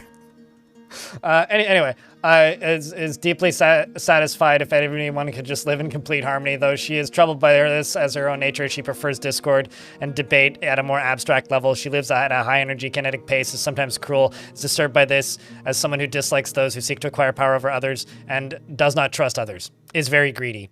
All of this checks out.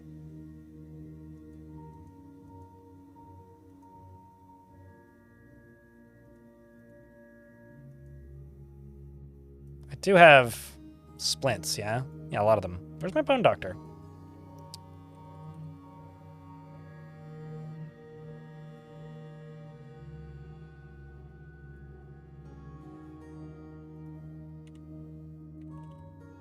Oh.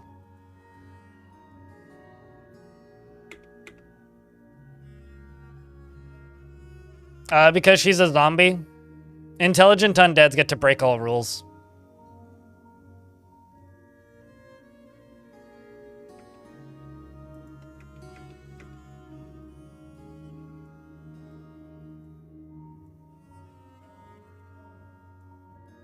Okay, so it's just their hands now that need immobilization. 3 splints. This is more like a mecha kobold at this point.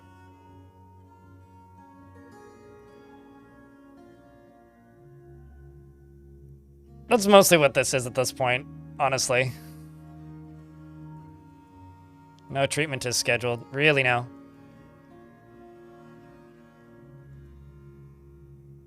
Yep. She moving. Still can't grasp. I don't think she's gonna be able to use her hands again. But she is going to a training session.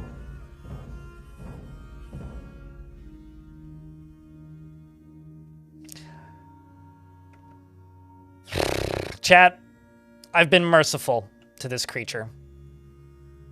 I don't think this creature deserves more mercy. But for the sake of comedy, I'm going to say this. I have a daily minimum. We did really well yesterday because I put a sale on subs, so we did great. But if I can get 5 subscriptions in the next 30 minutes, I will full heal this critter. I'm not even halfway to the daily minimum, which is why I'm saying that. Not even halfway. They can be primes, proper subs, gift subs, but they have to be new. Unless they're primes, then they can be resubs. It's a hard bargain. Mm-hmm. We can fix her. I found chat's weak point. I'm taking power.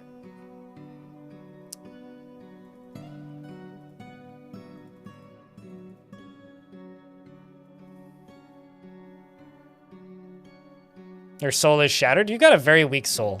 Might I recommend super glue and epoxy?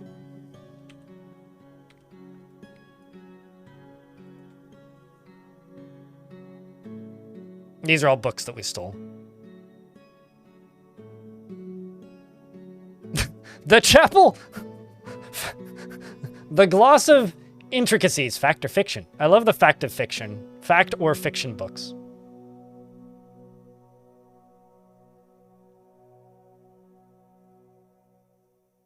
I'm just saying, if you have a Prime sub, you can be one of 5.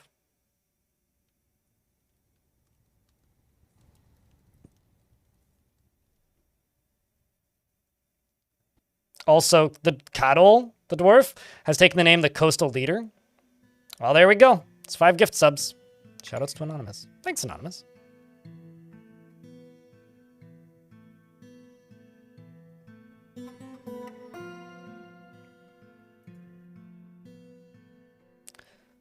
So killed a bunch of other things and rampage throughout hair clasps. And this was the one that we took over.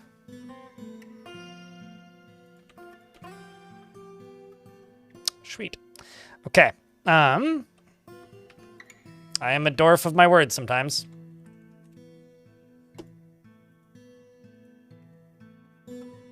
They are still full of stitches, though. We need 2 more for the choo-choos. We need a prime or a resub and $2 more. So it needs 4 individuals. But thanks for $2, mate. Cheers, man. Yeah, yesterday was crazy, so I ain't complaining, but what are you going for? Oh, don't tell me you're leaving the map. Oh, fuck you. Belug cheered. X200. RPG choo choo. So hold on, you can just like freely come and go?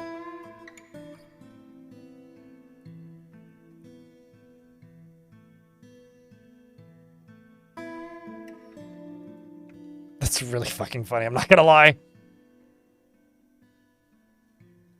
I don't know actually how.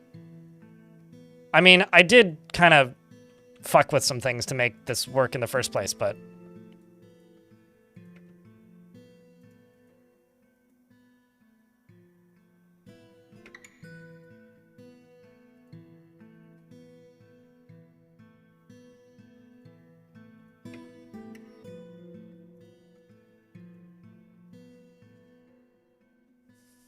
Free will kobold, I suppose.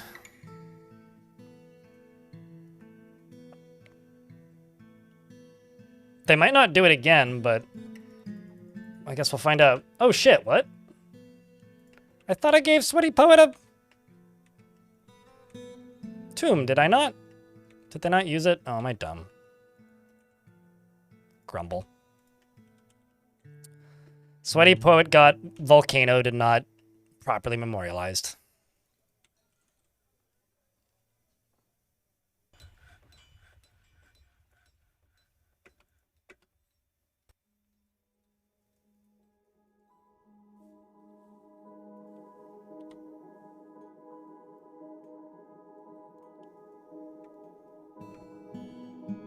Just getting rid of your old clothing.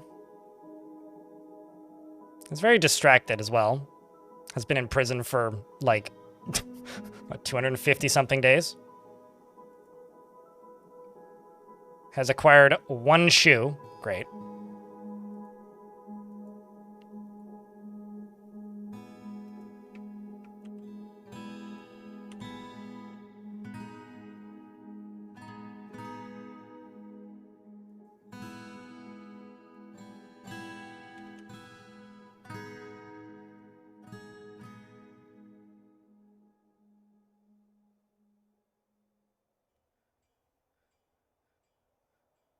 Can go take over a town for you? Oh no, that's true.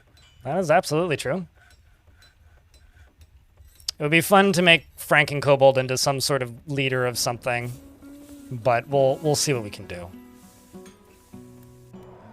Or like a champion of the, like the champion of the what do you call it? Like the arena. So whenever there's like something that's almost dead in the arena, we send in Frank and Kobold to just go fuck them up. Could absolutely do that. Just make a super legendary, like, absurd soldier.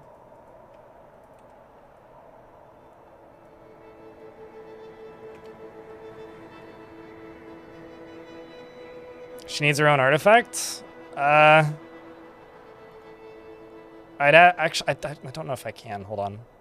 Oh, no. Okay, I could make them a militia captain and then assign stuff to them, but...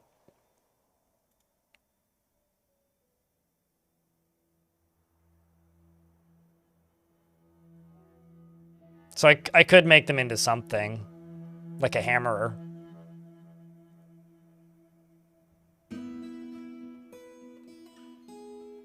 Could I make her into a hammerer? Actually, hold on. I actually don't think I can.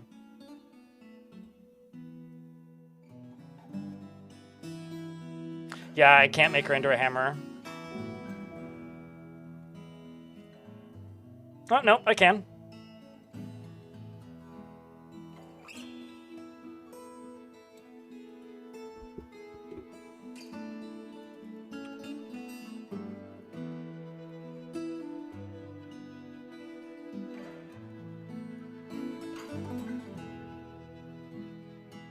Now has a helmet.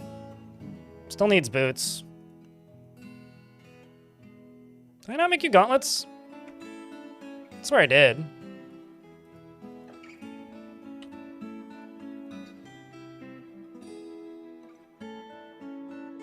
I guess I didn't.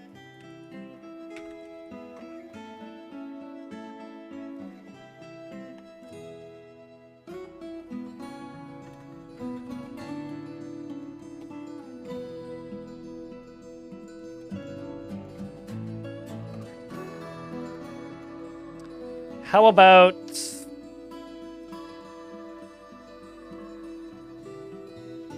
a little Boris... Actually, is that... Yeah, okay, we could do that.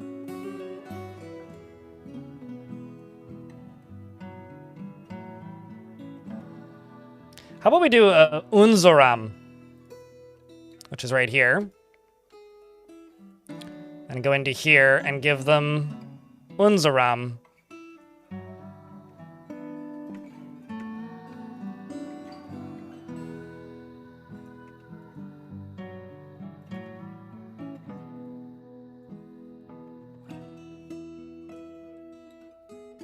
Which they should be able to equip.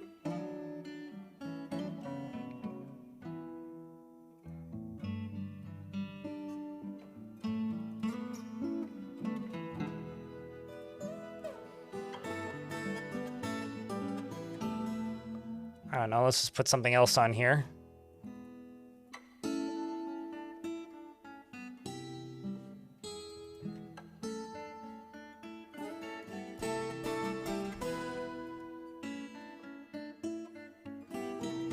Deconstruct this, maybe? Maybe it's too big.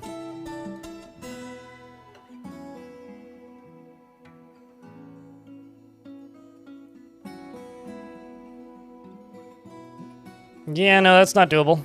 That's unfortunate. What else do I have?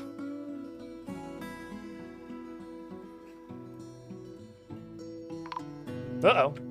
Oh, Sweaty Poet's been put to rest. Okay, so that's fine. Okay, I don't know what that sword is, but let's see if you can equip that sword. No. Okay, so I'm just going to let them equip whatever weapon they can equip.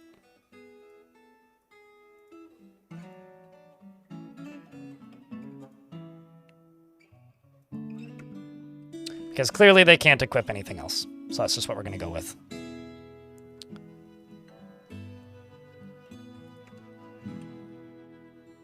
Might be too heavy. It's certainly possible, yeah. And I don't have any named spears. I could just assign a spear to them.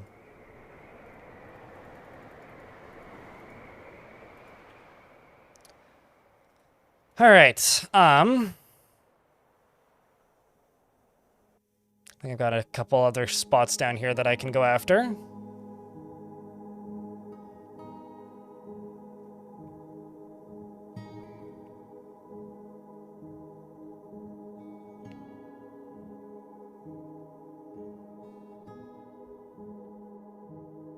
It's hair clasps, this one. Conquer and occupy, I'm going to send the confusing whatevers, and I need somebody who's pissed. Who is the clother, Yuzol.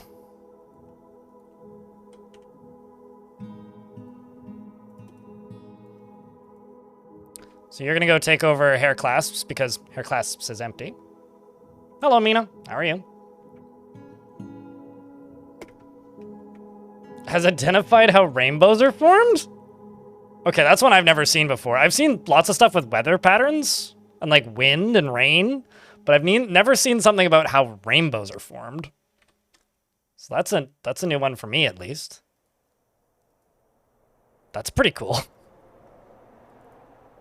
One of the more just kind of random things that I've seen heard about dwarves discovering. Maybe not seen dwarves discover, but it's kind of funny, though.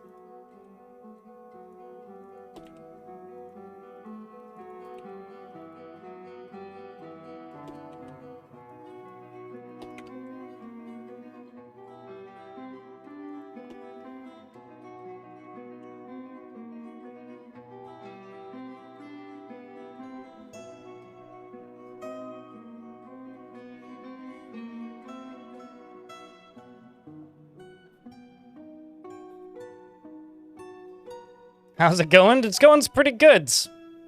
Lycanos. It's going's pretty goods. Not much to complain about. Just the usual dwarfing of things. Building of fortresses. We're at war with a very large dwarven faction that is mostly necromancy. So I'm doing my best to obliterate them off of this corner of the map. And once I've done that, we're then going to move north to another one. We recently acquired a zombified kobold who lives in my fort now, who's now my hammerer, which is funny.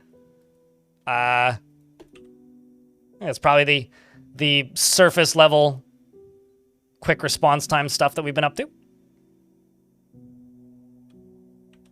I mean, I'm having fun and I'm not losing, so I don't know what that means, but I'm also not entirely sure what you mean by losing is not fun today. Losing is fun is simply the motto of the game. More than anything. The Hillocks of Hair Clasps, far to the southeast, has been captured and incorporated into your holdings. Once again, we get another one. Rumors of our acclaim is absolutely spreading.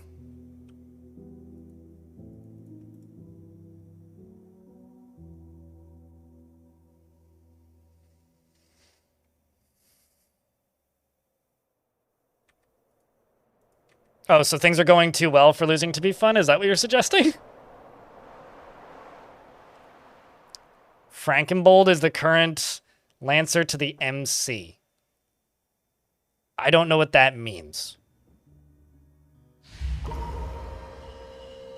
The dwarven child Asen, Adelberdin, has been possessed. Uh-oh. What did you claim? Clothes shop.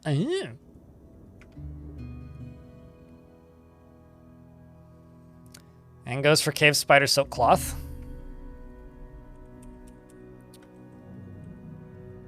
I'm gonna be a little risky, chat. Open this. Let the dwarves into the caverns for a bit. Go get some more stuff from down in the caverns.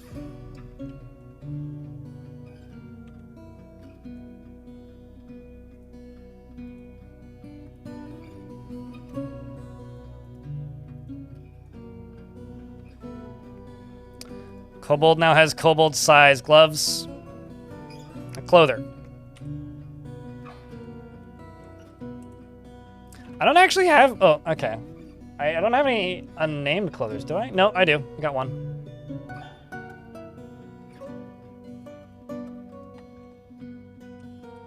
The root is gripped by crippling shyness, is vengeful and never forgets or forgives past grievances, is forms strong emotional bonds with others. I will put holes in all of your socks.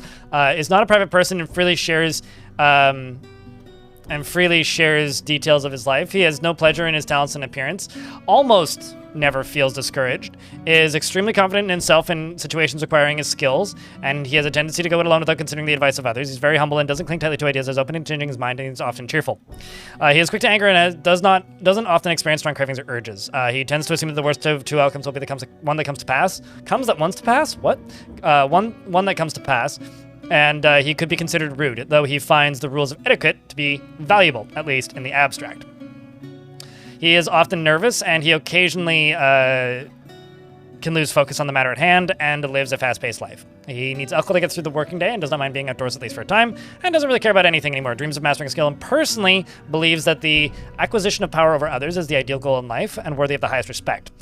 Finds sacrifice to be one of the highest ideals and greatly respects those that observe decorum and maintain their dignity. Sees perseverance in the face of adversity, bullheaded and foolish, and sees life as unfair and doesn't mind it that way, and considers craftsmanship to be relatively worthless.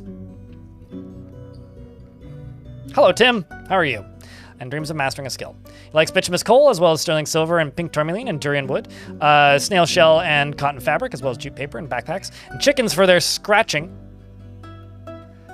Peach-faced lovebirds for their loving nature and the sound of the iron of mines and the sight of the earthen of aquamarine, and when possible prefers to consume dwarven rum and absolutely hates oysters. Cole, the dwarven farmer, has been found dead. Oh!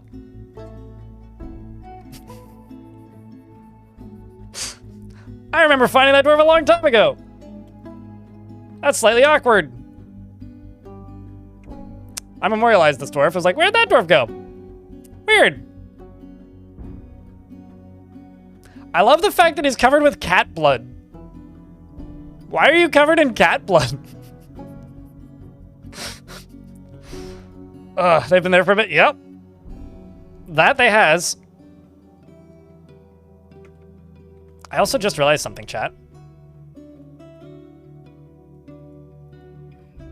I don't have saving turned on.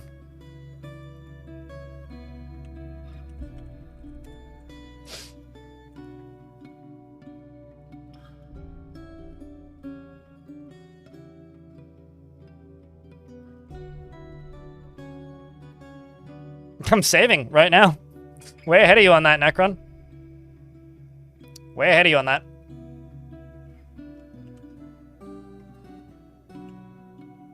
For once, chat was probably right, actually. No, I turned it off when I was recording stuff for the video, so it must have been off all of yesterday, too. Which is slightly terrifying, I guess. Extremely terrifying, even.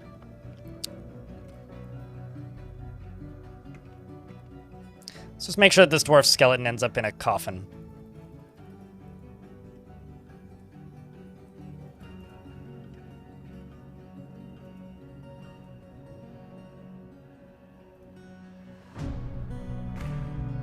It's also early spring, so a cat just died of old age.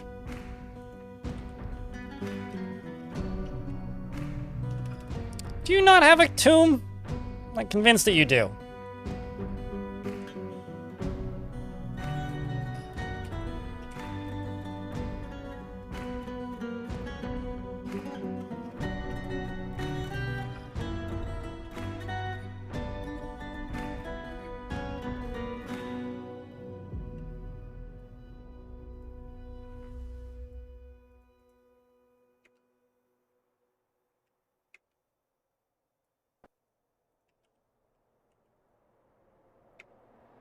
All right, well, now you do.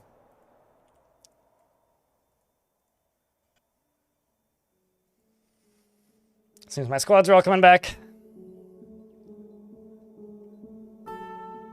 Being able to get all your channel point purchases in one stream. Do note that you can't be rich multiple times in one stream. Or actually, I think maybe it's more than twice in one stream.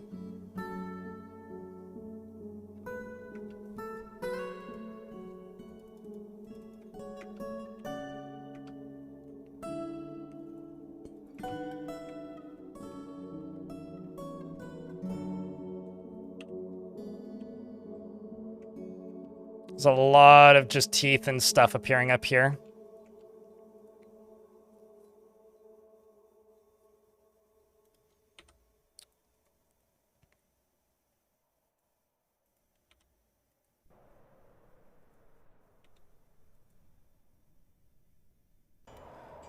Well, at the very least, everybody is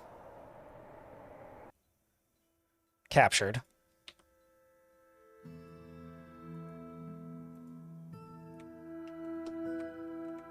Let's just jump down here for a second and deconstruct these over here. And also, thump, just hack down a whole bunch of trees.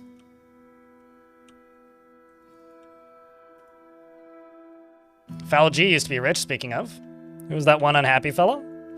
It's Tom the Turkey, one of my dwarves. They may end up going and claiming something for their own, but they were in the military for a while. They're actually not stressed, so they could bounce back from it.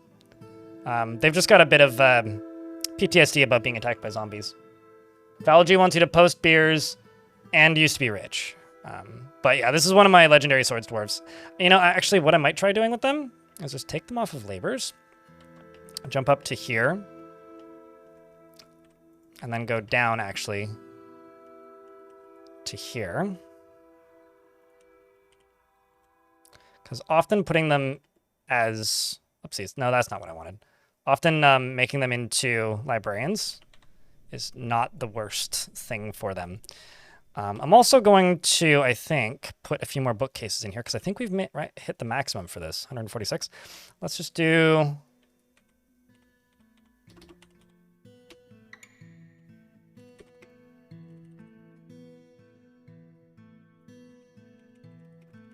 I'm going to make wooden bookcases and rock bookcases. Make a few of each.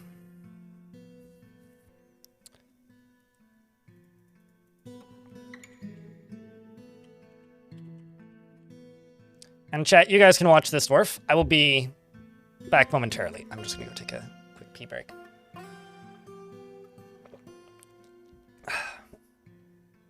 Ellis, thanks for the 5 bits. Appreciate you.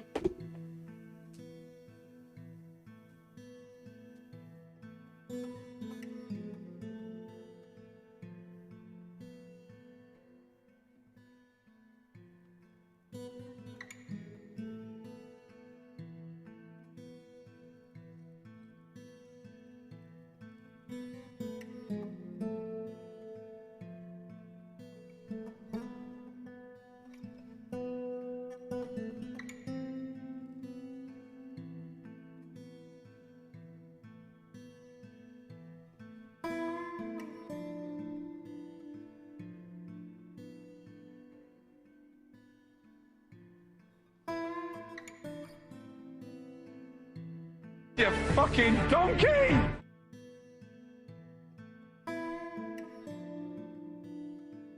Sandwich! We'll find out if he likes the new job better. I'm not going to be super hopeful, to be honest with you, but I'm also going to expand the library. Here, he has a sword! Out into here.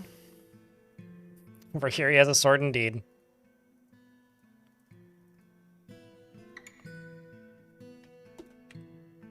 And I'm going to put some more tables.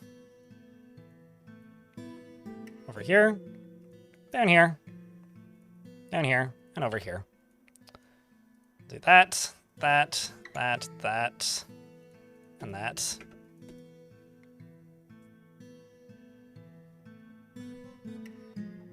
Checking out the combo thing. I actually like the fact that combos now tell me who added to them. Originally they didn't, but in my thing, it now says who started it, which is nice. Combos are just you throw bits and then stuff pops up on the screen and it's obnoxious. I don't know if I like them, I'll be honest, but they are there.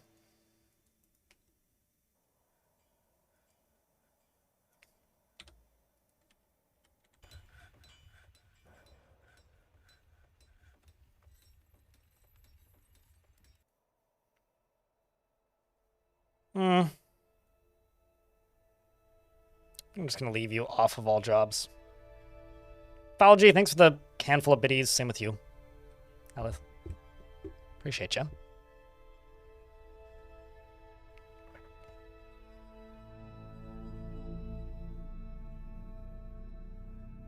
One thing you appreciate is how butterly smooth the zooming in the map scrolling in Dwarf Fortress is, displaying that many tiles dynamically every frame is no mean feat.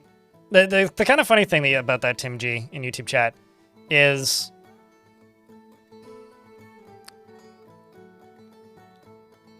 you get one of two opinions. Either it's amazing, like the number of assets and things that like they're displaying on the screen at any given time, the amount of information the game conveys per second and all that. Or you get people who say that they think that this game is extremely ugly and doesn't display anywhere near enough. The fortresses are too small, the maps are tiny, like there isn't enough to do. The game looks really ugly and is all jerky, and normal modern games would be perfectly smooth instead of being tile-based, one tile at a time like this. And it's like, it's kind of funny seeing the differing opinions on that. Can't please everyone. Yeah, no, totally. It's absolutely a, well, you can't please everybody kind of thing, but doesn't change the fact that I think it's kind of funny.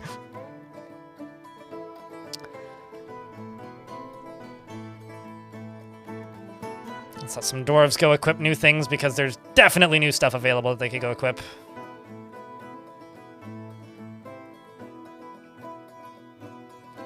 Okay, so we did another raise and we did a Seas of Hair Clasps.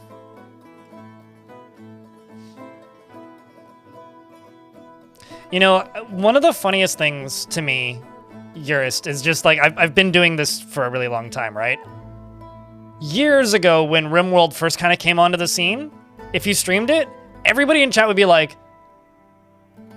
this is a weird Prison Architect mod, or what is up with this Prison Architect clone, or they stole this art style. Like, I remember for a while there was like a legitimate, like, animosity towards RimWorld? I don't know if that's the right word to use, but the gore of, okay, I need to know what Murdered Gulls, the gore of chaos is.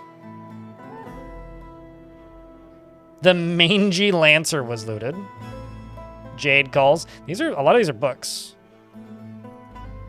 But there was like a weird animosity towards RimWorld. And the Fed Hatchet is the name of the Brass Inks of our newest location that Dwarf took over. Okay, let's just jump over to artifacts real quick.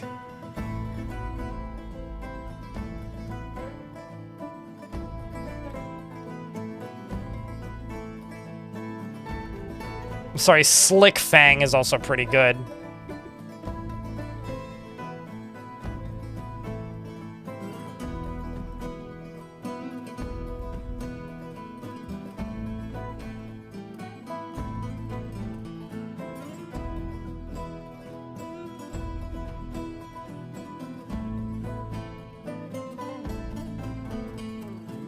Tooth Braves is also pretty good. Jade Calls is a crossbow.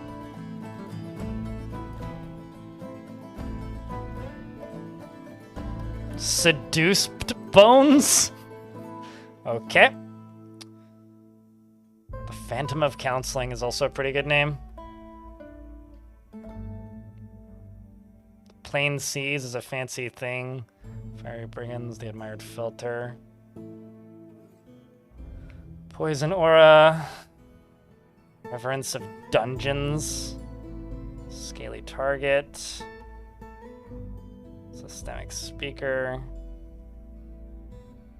This one is the one that they keep trying to steal as well, which is the symbol of the manager. It may have actually just been a book.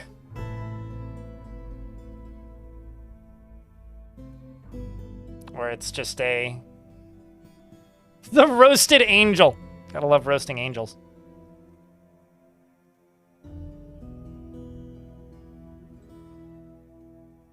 There it is. The Gore of Chaos. It's an amber opal amulet. The subject menaces with spikes of finely crafted siltstone and alunite. On the item is an image of buckets and sapphire.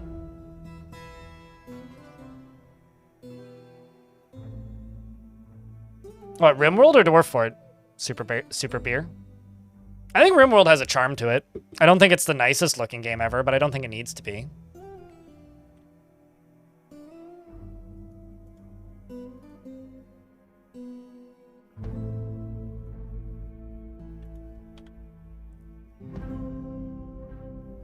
I think I'll just give that one to my mare. Nice and easy. It's just such a good translated name.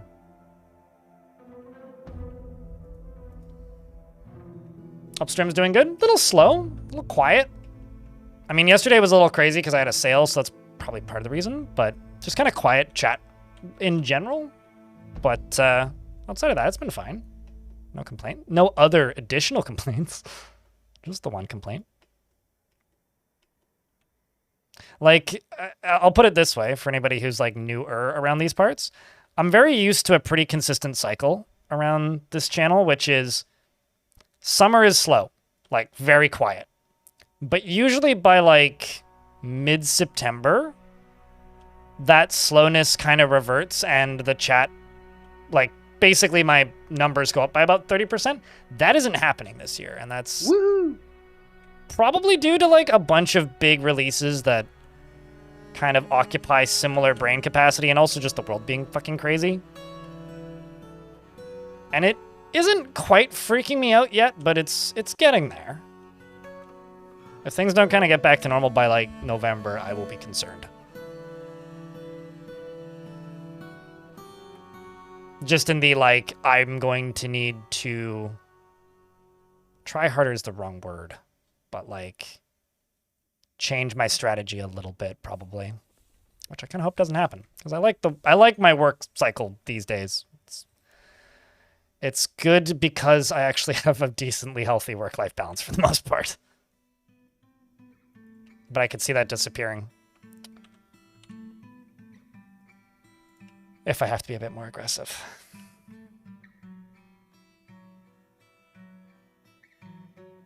I mean, it is just one giant gem, Bembles, in YouTube chat. To lots of people all at once? No, totally. Absolutely, yeah. I mean, so, like, I'm kind of... like, and because of that, I'm not worried yet.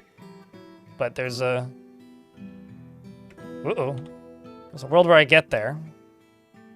Can I just say... I will always be amused when a dude arrives with the title of Master and he's just fucking naked. Oh, that's funny. Oh, dear. What are you the master of? The House of Denominations, eh?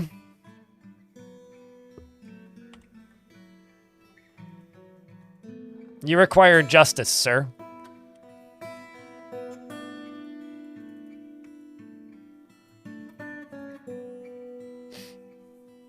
Master of I can't trust this fucker is what it is.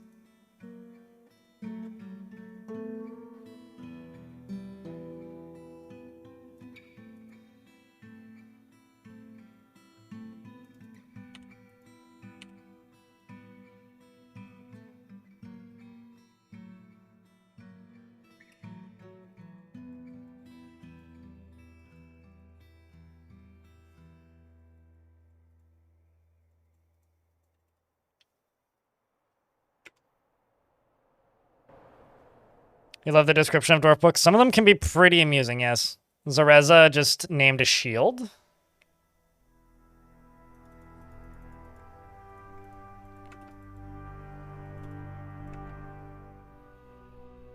Oh, I need more cages? Really? Apparently I do. Or chains, rather. Let's just make some ropes. Whoopsies, wrong button. Make cloth ropes, 10 of them.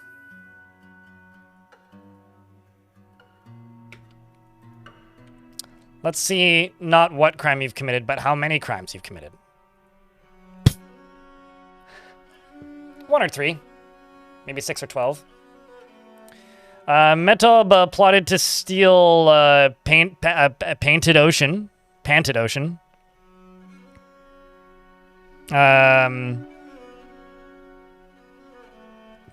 They corrupted, the subject corrupted Medtob Stroked Ink to have a, wow.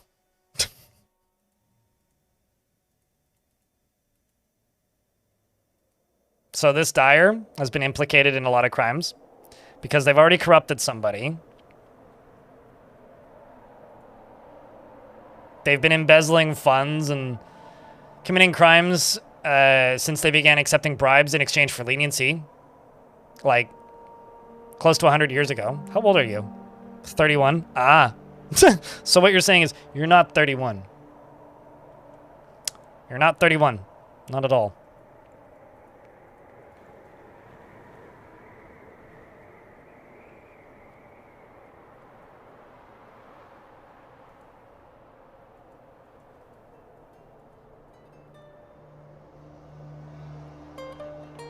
What's your name? EA would be your thing?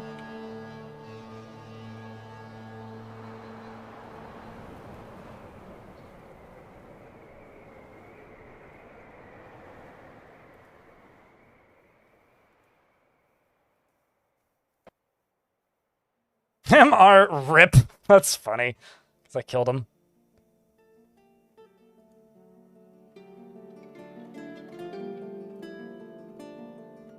But that wasn't your actual name, so what was your actual name? Because this is an assumed identity.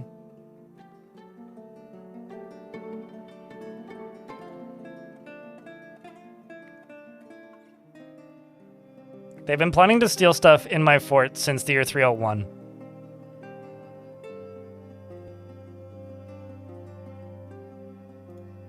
Hold on, I can actually just check by clicking on you now. The way I've built this fort actually has made it kind of difficult to see where I am.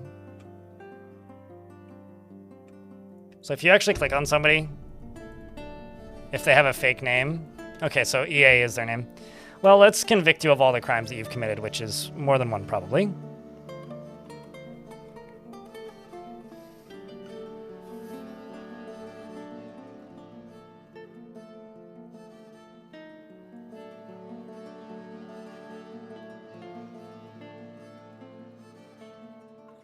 Is it literally just the one?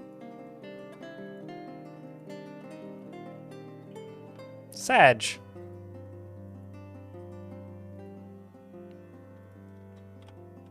I want to keep you here longer.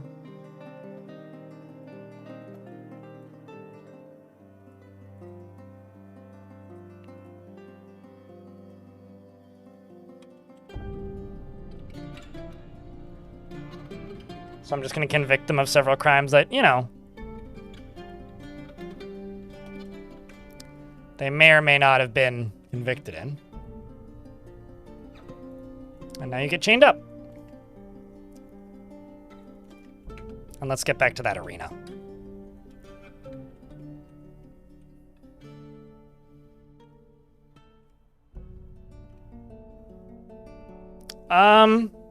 I'm pretty sure that were creatures live forever, yeah? Also, I think since Premium came out, I've seen one werewolf, which would mean the total number of werewolves proper I've actually seen is like 3.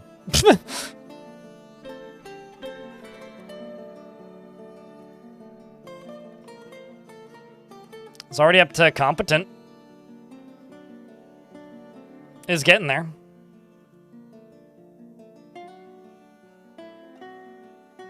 I like the fact that Fool Joss likes chaining up creatures. That's good. So this goblin poet who's just hanging out here may also be sus. In fact, actually definitely is sus, but we're going to find out for certain. Head to bed, Lucas. I'll tell you this. My farmers have several very large guild halls. I don't know how I could possibly give them more representation. Goblins don't have any problem with like making crafts out of living creatures' bodies, so You get some really fucked up things from that goblins wear. Ah. Started plotting to infiltrate me in 302. Under the influence of Cano Furnace Revere. Their true name is Bortu. I am Bortu is their name. And they also used the subject or the name the occult flute before. They valued harmony, which is why they accepted it. They corrupted Zuglar Craftsmines. No, not Zuglar. They've been planning to steal the Belch of Strife. I don't even know what that is, but I shall convict you nonetheless.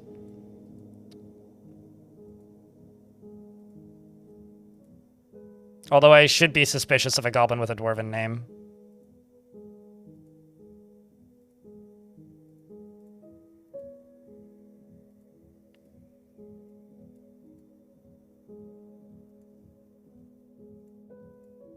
So chat, if somebody named Kato shows up, we need to arrest them immediately.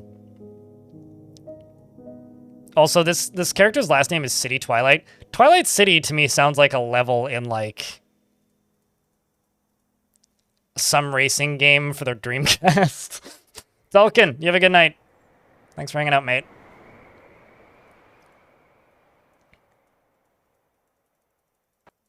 Like, that seems like something that would be in, like...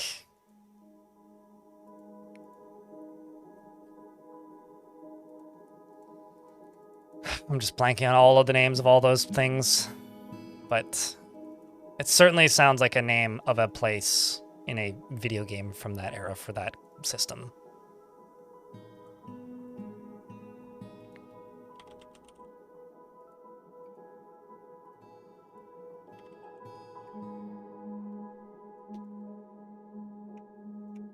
Gonna go beat him up.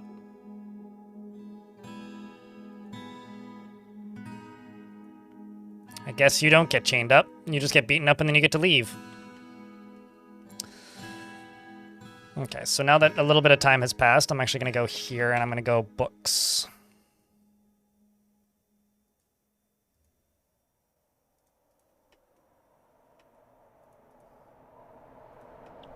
Because bookcases can fill up. And I'm starting to think that these bookcases have filled up because up in here, over here, or at least the last time I looked, there was just a shit ton of books over here. And I'm presuming now they're in these bins.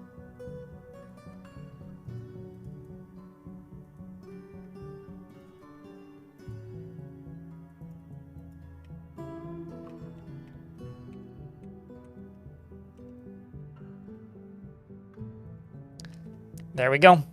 Numbers of books is going up.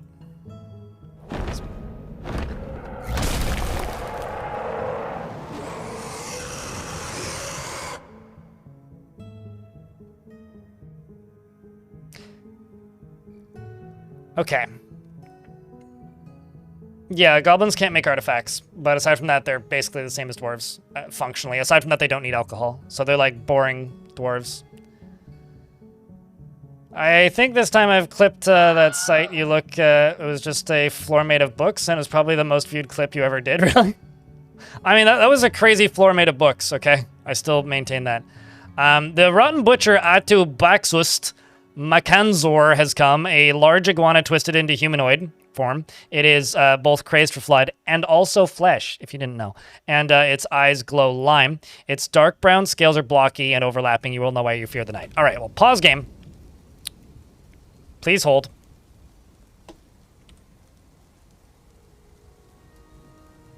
Well, it's not that one.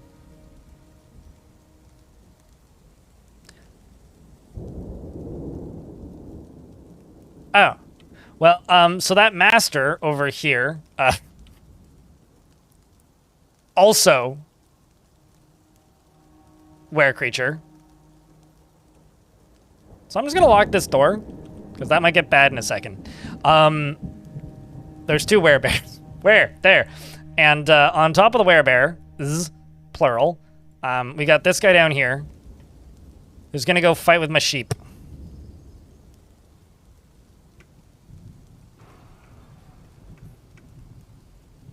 My dogs seem to be fighting with it. And Krav is about to be dumb. Run away, Krav. Don't do it, Krav.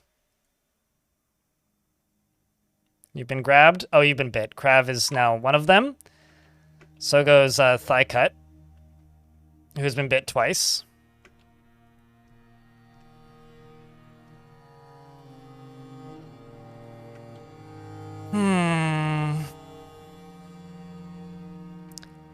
The good news is, however,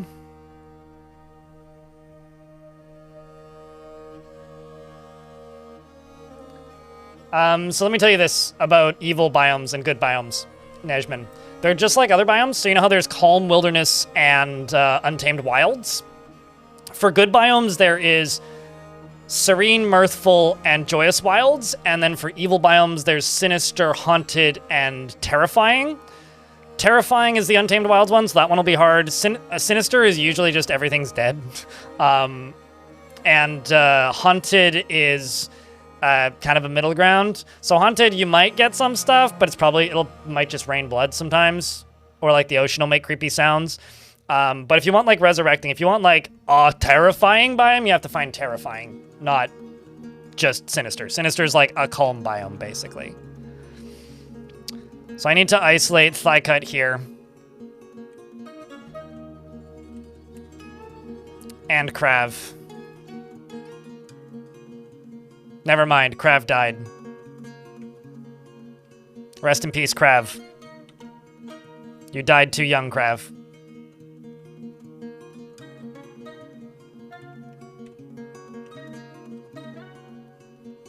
Krav is a hero.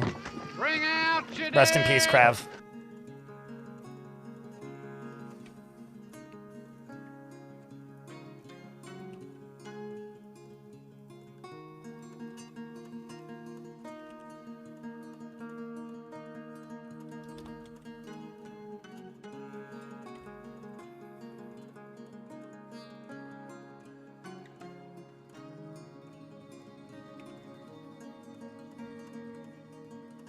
I never do the same kind of start twice. This start is calm, and I wasn't intending to go to war with anybody, but it turns out there was a bunch of necromancers next door to me.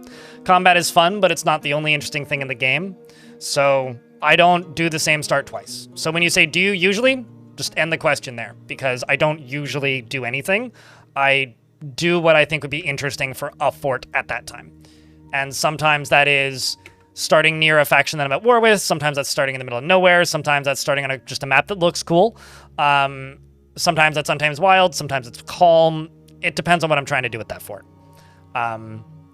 Difficulty, air quotes, in Dwarf Fortress isn't what makes this game interesting. What makes this game interesting, for me at least, is its ability to create a convincing world and convincing characters. And that is not difficulty. I think that Dwarf Fortress, when it comes to Dwarf Fortress, difficulty is maybe one of the weakest elements that it has, especially when you've played a lot of the game. What else do you need?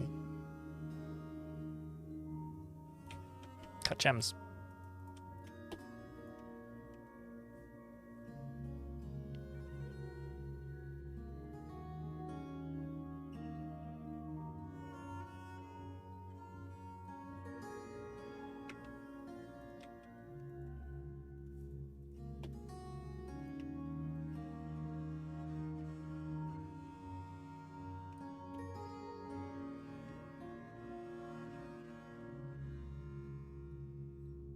But, yeah, no, the answer to the do you usually start this way, the answer is almost always going to be sometimes. Because, like,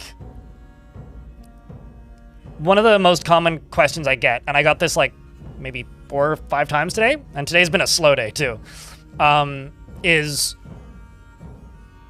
how do I make this game more interesting? I always play it the same way. If you always start some way, you'll fall into that. And I would, too, if I always started the same way.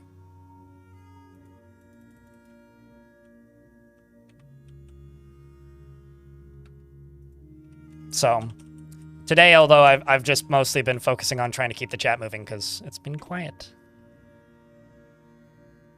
Today has been quiet.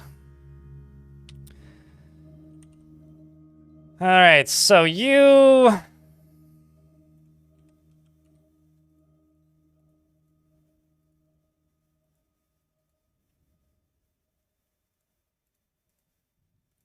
I'll figure out what to do with you later.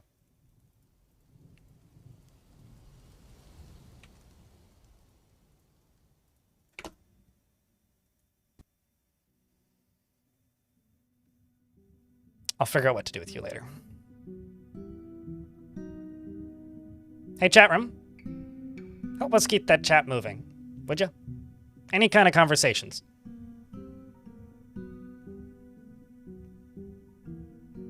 That's what we gotta do. A pet peeve of mine?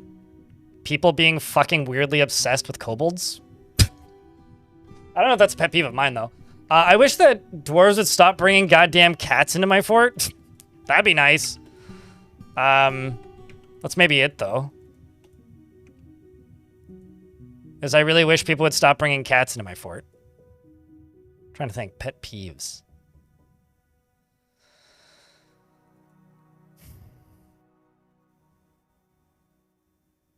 I also still have some coffee because I forgot it was in the bottom of my mug. I should finish this.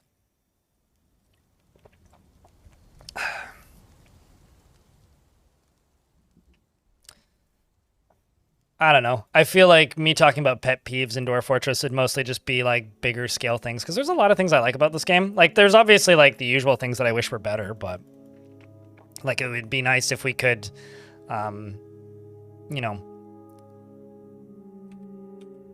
it would be nice if there were ways for me to, like, you know, do better diplomacy, and I think I kind of want a lot of the same things that people want. So if it's just a what would I like added to the game, I don't know. It's a game that's in active development, so it's a very easy thing to just go on forever with. But I think most of my pet peeves are surrounded by the perception of the game from the outside, and that's a fault of this game's own success, right? Like, it's a very successful game. It's a game that has had a lot of success, and I don't like how other games that exist that were inspired by it market themselves a lot of the time. Like, that's a pet peeve. But that's a very well-trodden piece of territory for this stream, so I don't know. I try not to have pet peeves, I guess, because it's all planned to be worked on eventually. So that were creature, though, does have a pickaxe. Once they turn and turn back, I can get them to dig into this wall and then dig their way out, which could be fun. Maybe we'll do that.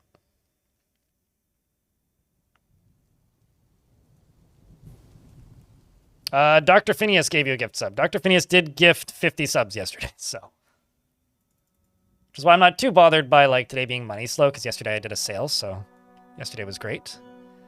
Got some milk opals cut, and that kiddo can make their artifact now. Let's go back over to the arena.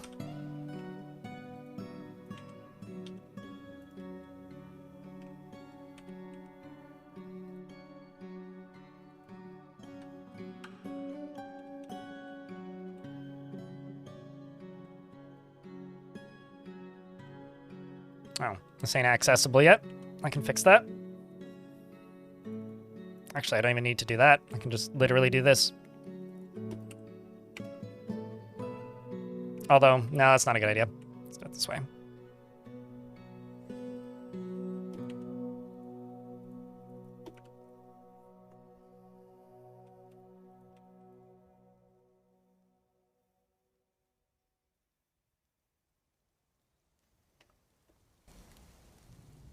No, I mean, like, even staying on top of gelding, or rather, okay, cats don't bother me that much.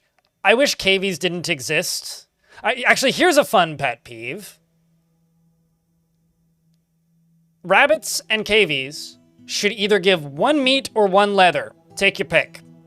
The fact that the only thing that they give when you butcher them is a skull makes them completely useless as a, like, animal to have in your worlds or in your fort, period. Like, they have absolutely no legitimate reason to exist as a creature.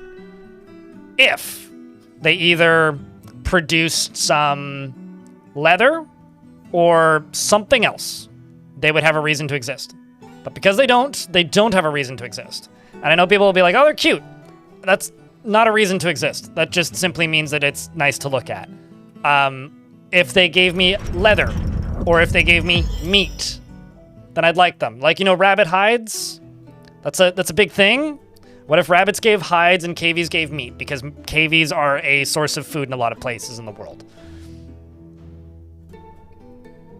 So, like, that's a pet peeve that I have. So, like, whenever a rabbit or a cavie shows up, I immediately slaughter it or geld it so that I don't get more. Because, like, they're grazers. So they have to be in fields. You have to pasture them or they starve to death. And it's like...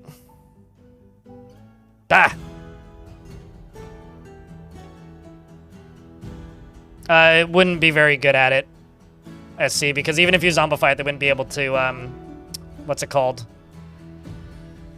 They wouldn't be able to, train any skills, so they'd be weak. What do you think of the style of similar to the viewer fortresses, but ones that aren't so cool, like maybe Roast My Fort? Fuck that. Nope, I'm good. Fucking terrible. Absolutely not. No. Nope, nope, nope, nope. Bad idea. Don't do that. Do not do that. Don't ever do that. Fuck that. Nope. Want to make your community suck? Do that. The Dwarven child, Tithys Eroth, or has created Tithys Eroth, a cave spider silk toga, and offers it to the mountainous skies.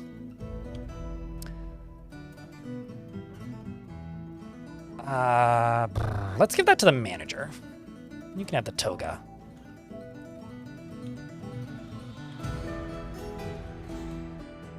What? It's Ankh, isn't it? Yes.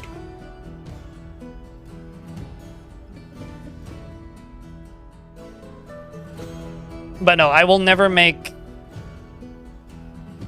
viewer-submitted fort-based content again. Never.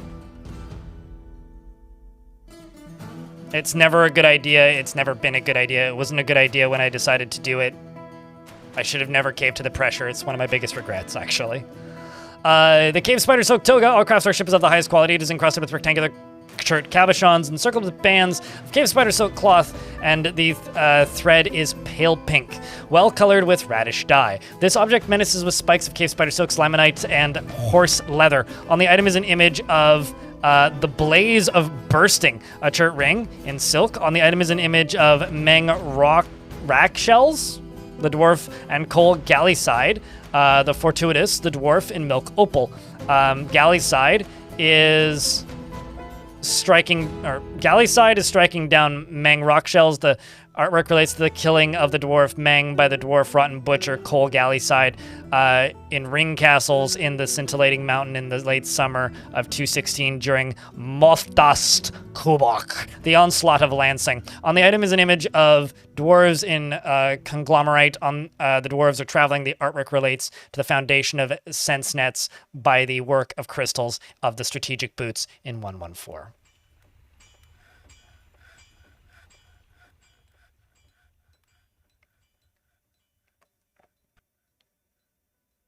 Decorate clothing with it? Sure. I mean, anything. Like, just let, like, those grazers that do nothing of value, if they did something of value, I would like them more. Also, like, not being able to tame things that hatch out of eggs full grown is kind of annoying. But, I don't know. It's also fine. Doesn't actually bug me that much. Oh shit, the mummy's back!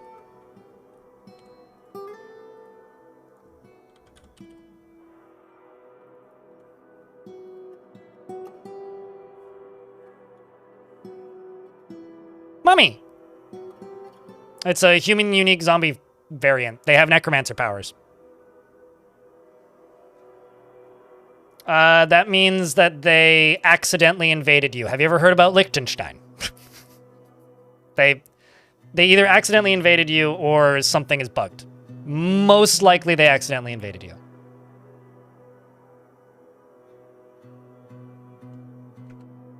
He's currently telling a story. Please tell me it's a fun story. The human mummy Aslo became the leader of the Society of Bolts. They're literally talking about their own history. So mummies exist inside of tombs in the overworld, and they can be freed by adventurers.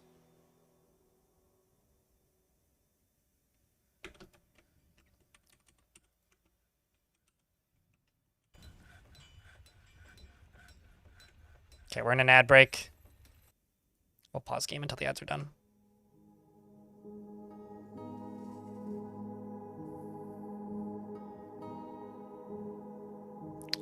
Who knows? It's probably like, Shaku, it's probably pretty similar to, like, mead being worth 1 dwarf buck, and the reason is literally typo. As to why Tarn never went back and fixed it, I don't know, people don't bug him enough. Or frequently enough, and so he probably forgets. But it's literally just was a typo. It's probably something similar to that if I were to bet.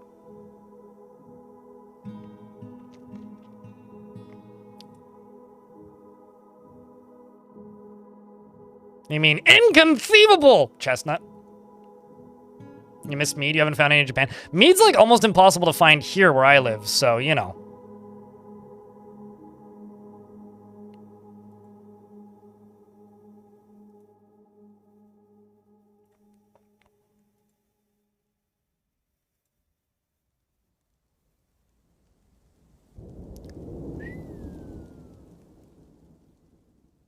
Also, I shouldn't legally be allowed to complain about daily minimum right now. Because apparently, and this isn't me saying you shouldn't subscribe to my channel. You should absolutely subscribe to my channel. But I think yesterday was actually my best day this year on YouTube. Just revenue-wise. Just double checking. Yeah, it was. Are they usually aggressive? They're like necromancers. Like, they're literally the human-specific necromancer. Because they can create zombies, and they have some powers similar to necromancers. Wait, what? Did you interrogate them right there? That's bizarre. What just happened?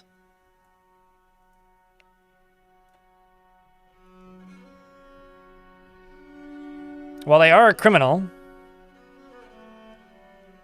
Subject corrupted ton. Worked Rain in order to have an agent in Colorbeard. The plan worked. Well, so they've corrupted one of my dwarves and they're here to steal my stuff, but...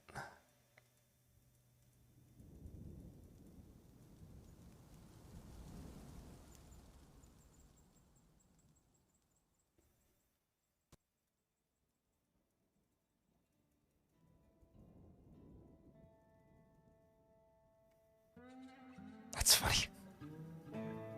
The deceased were iguana.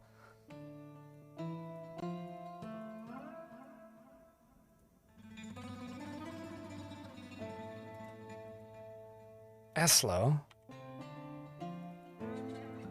E-S-L-O. But, like, this is the second time this guy's come by. There you are.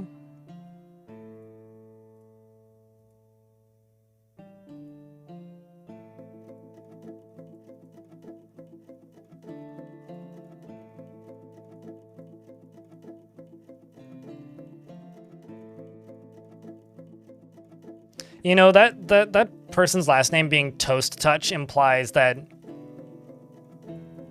they can toast things that they touch, which is just plain funny to me.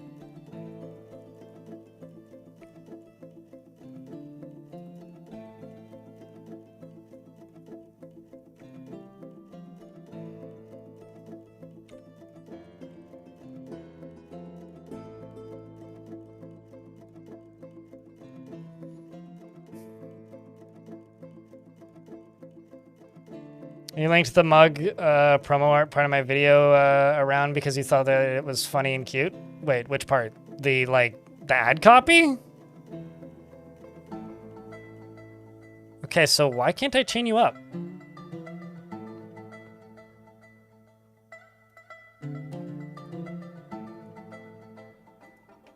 Hold up.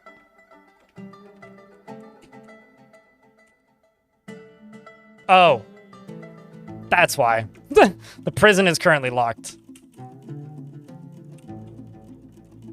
That makes a lot of sense.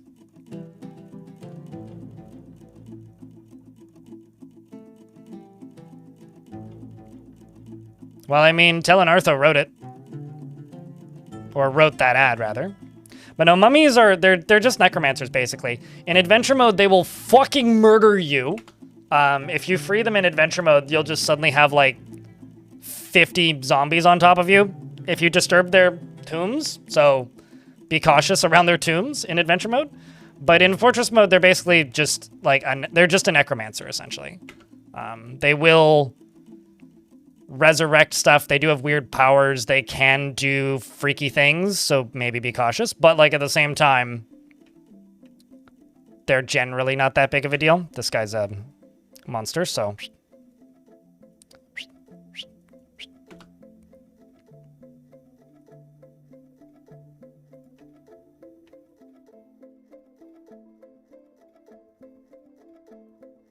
Let's put this leader and the leader in here together. Formerly, this guy was a member of the Councils of Disembowelment. He's a member of the Outcast Society of Bolts. The leader of it, in fact. I kind of want to just lock this door because these are cool guys to have in the fort. And they can't, well, you can. This guy, well, they shouldn't be able to starve to death.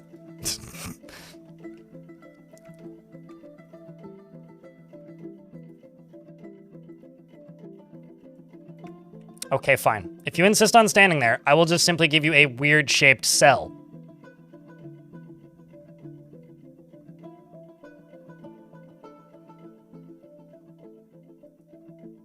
As such, you insist. Doesn't seem super thrilled about the whole concept of, like, you know, being locked in a room like this.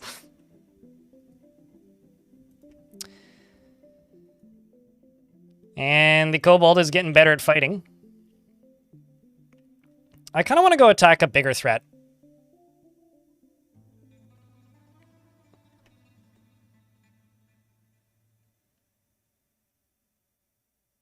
The Dwarven Hamlet of Haledrink. That's a good Dwarven Hamlet name. Essentially, I'm looking for something with a bigger population.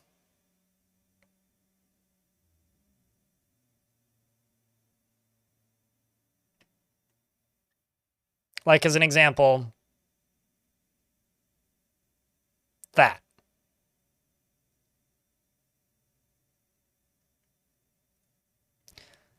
I'm just going to send in my 3 best squads and just tell them to raid. I'm not going to tell them to do anything else. They're just going to go in and raid. This is my best squad, the leader of which, or squads, has 10 notable kills and 80 others. We're going to go attack a Dark Goblin fortress. It's a random human swordsman here. Huh.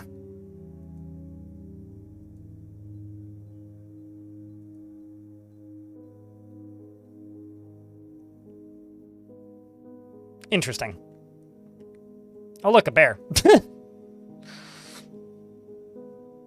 I took the dog out this morning and it's super foggy. Okay. Did you survive the fog? Did you get attacked by some great ancient horror from a Stephen King novel?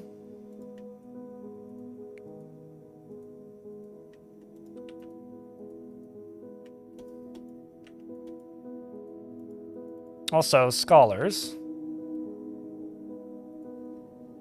It's just meditating on death. You know, actually, Tome the Turkey is coming back from the brink.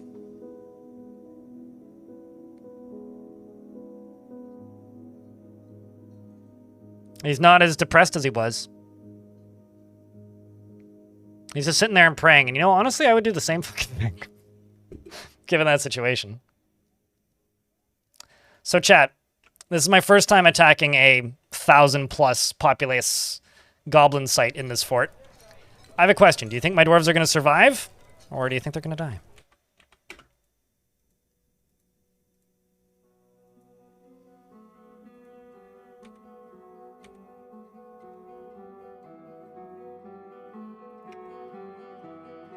Good beers for good luck. We probably need it.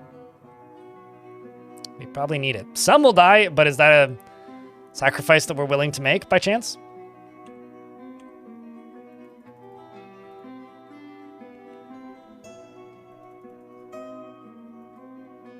I also think I'm going to stop, like, arresting people for a hot minute. I'm going to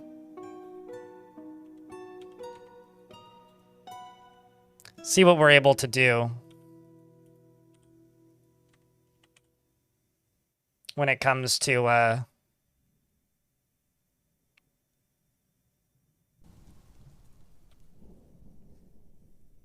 or what they're able to do in regards to ruining my day by stealing stuff. I want to see if they can pull off a heist.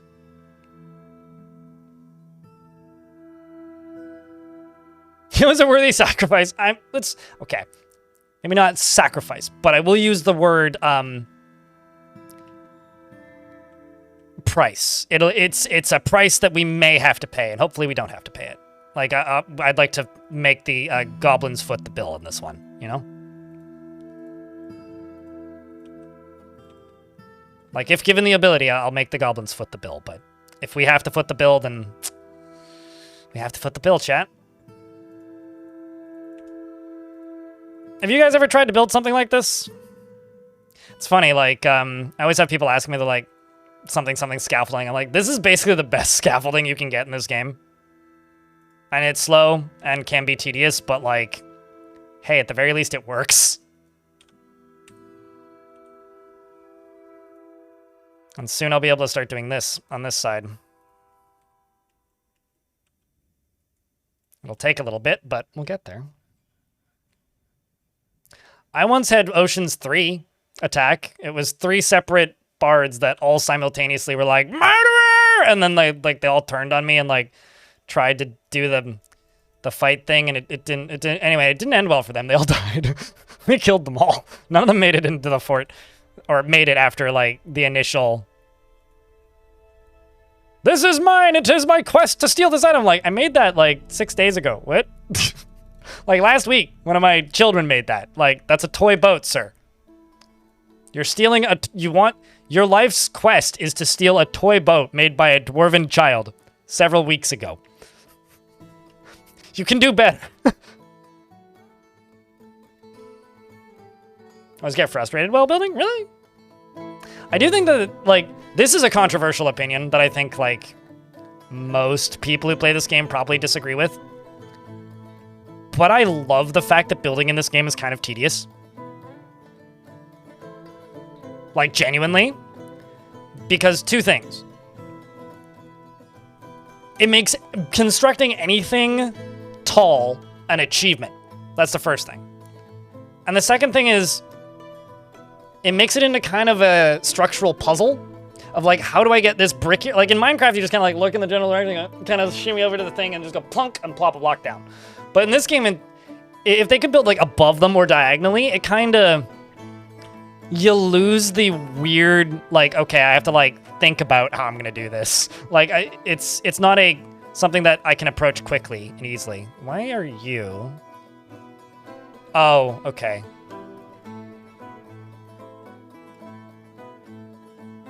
I'm gonna send Tom the turkey out on one last job. Go get him, Tom.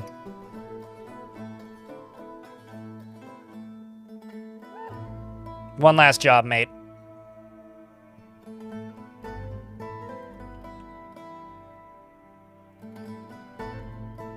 Well, they left, though.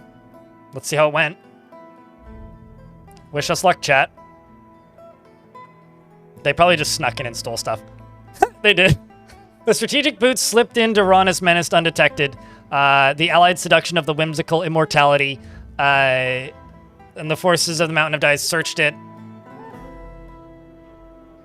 The secret of the Dark Fortress. The Lost Book. The world of the Goblin. The Fortress Questioned. My thoughts on the gutter. In Pursuit of the Author. And the Student's Fortress. Mystery of the Goblin. And Mountain Dies. Mountain of Dies. Stole livestock. What livestock did we get? You know, honestly, actually, if it's dragons, I won't mind. Ooh, okay. Yeah, I'll take it. Let's go get some more.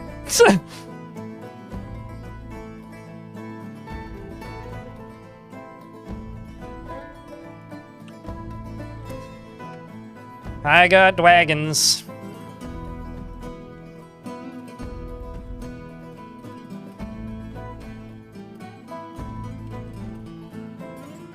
And beak dogs.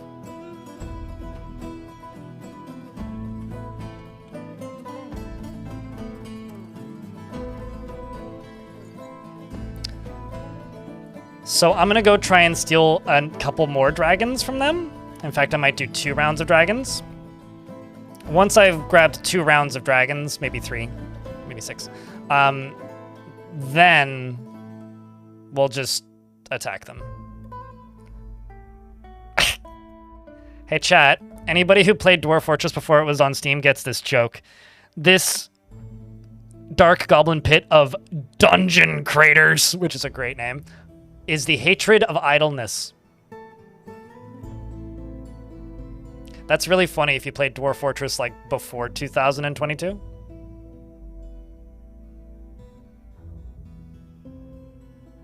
Because a giant vulture broke the door down and killed everyone. A giant vulture? Are the dragons tame? Yeah, if you capture livestock, they're always tame. You don't get the joke, but still great name. Dwarf Fortress used to have this stat, which was idle, up in the top right-hand corner. And it was kind of an artifact that didn't matter anymore. Basically, if a dwarf wasn't constructing something, actively doing a craft, hauling something, or working in a shop, they were considered idle. This includes when they're telling a story, socializing, I think eating and drinking too. Anything that wasn't them doing work was idle. And there was this portion of the Dwarf Fortress community that hated the game in its current state because it was impossible to get 0 idlers, and they thought that that was like a critical thing that you needed to have in every fort. It wasn't. You didn't need that. But they thought that and would go to hell and back to acquire that. And it was like a pretty big source of brain rot in the Dwarf Fortress community because everybody wanted 0 idlers. And then they removed it when Premium released.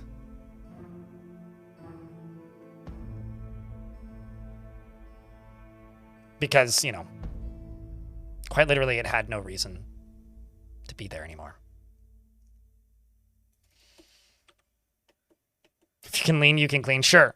But yeah, because, and like, it was also a very common cause of like misunderstanding in how the game worked. Like people would be like, why are my dwarves unhappy? And it's like, well, because how many idlers do you have? 0. It's like, that's why your dwarves are unhappy. Because you have 0 idlers. If you have 0 idlers, it means you're probably overworking your dwarves. Was always like the piece of information I would always give people, and then they'd get mad at me and be like, no, that's not true. That can't be right. Or that wasn't true like years ago or whatever, or they'd get sad. So it's a good thing they removed that stat from the game.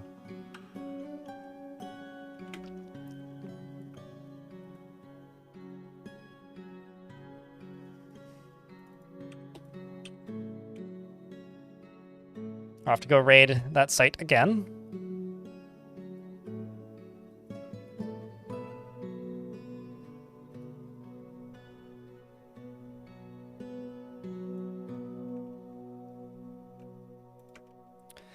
And then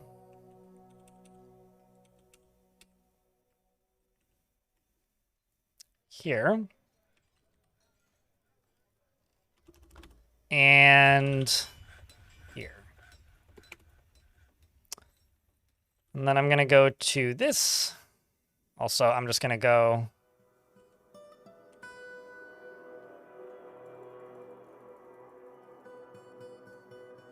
slaughter, you know, just a few rams.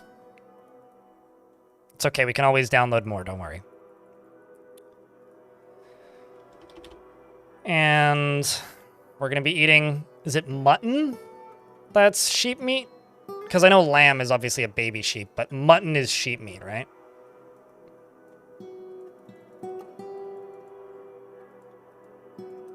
I'm eating lots of mutton.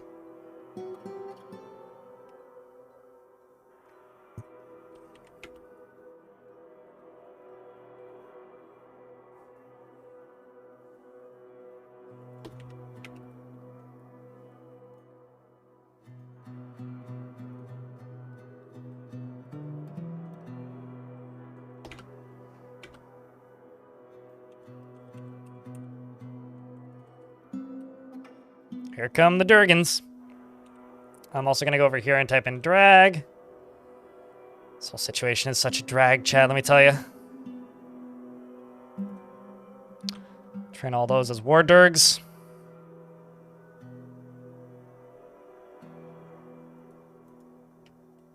to you as a kid reading fantasy books.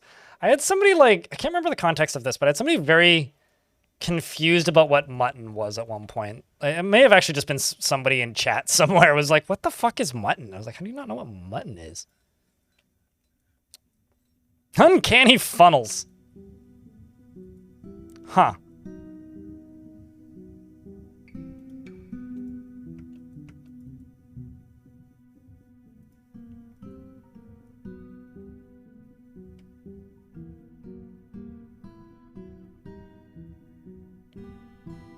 Kobold's getting better.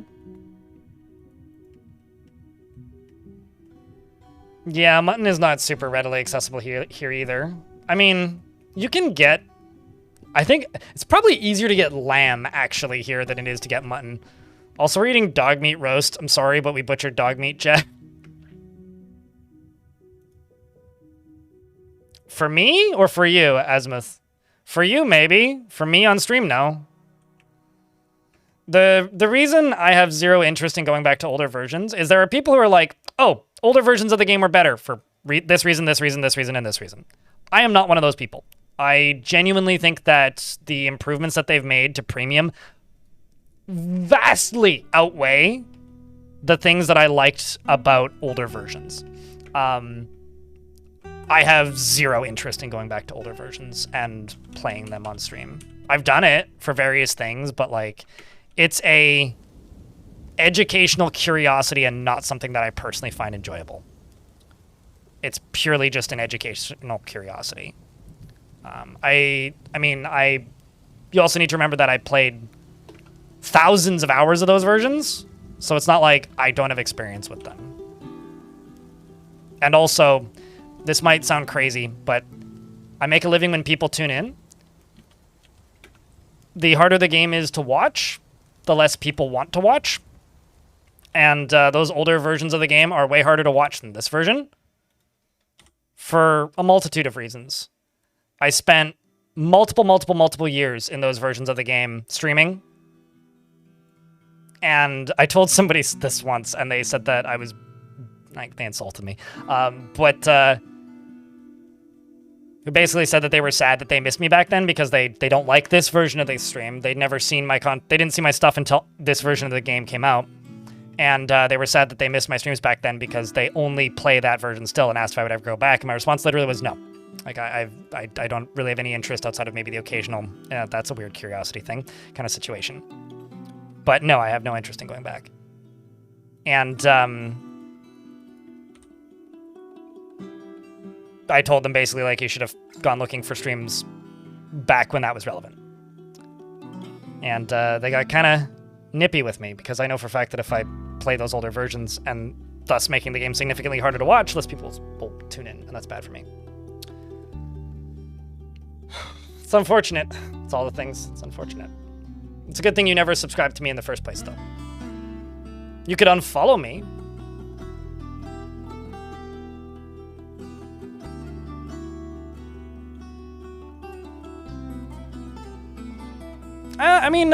Here's the thing, Cricket.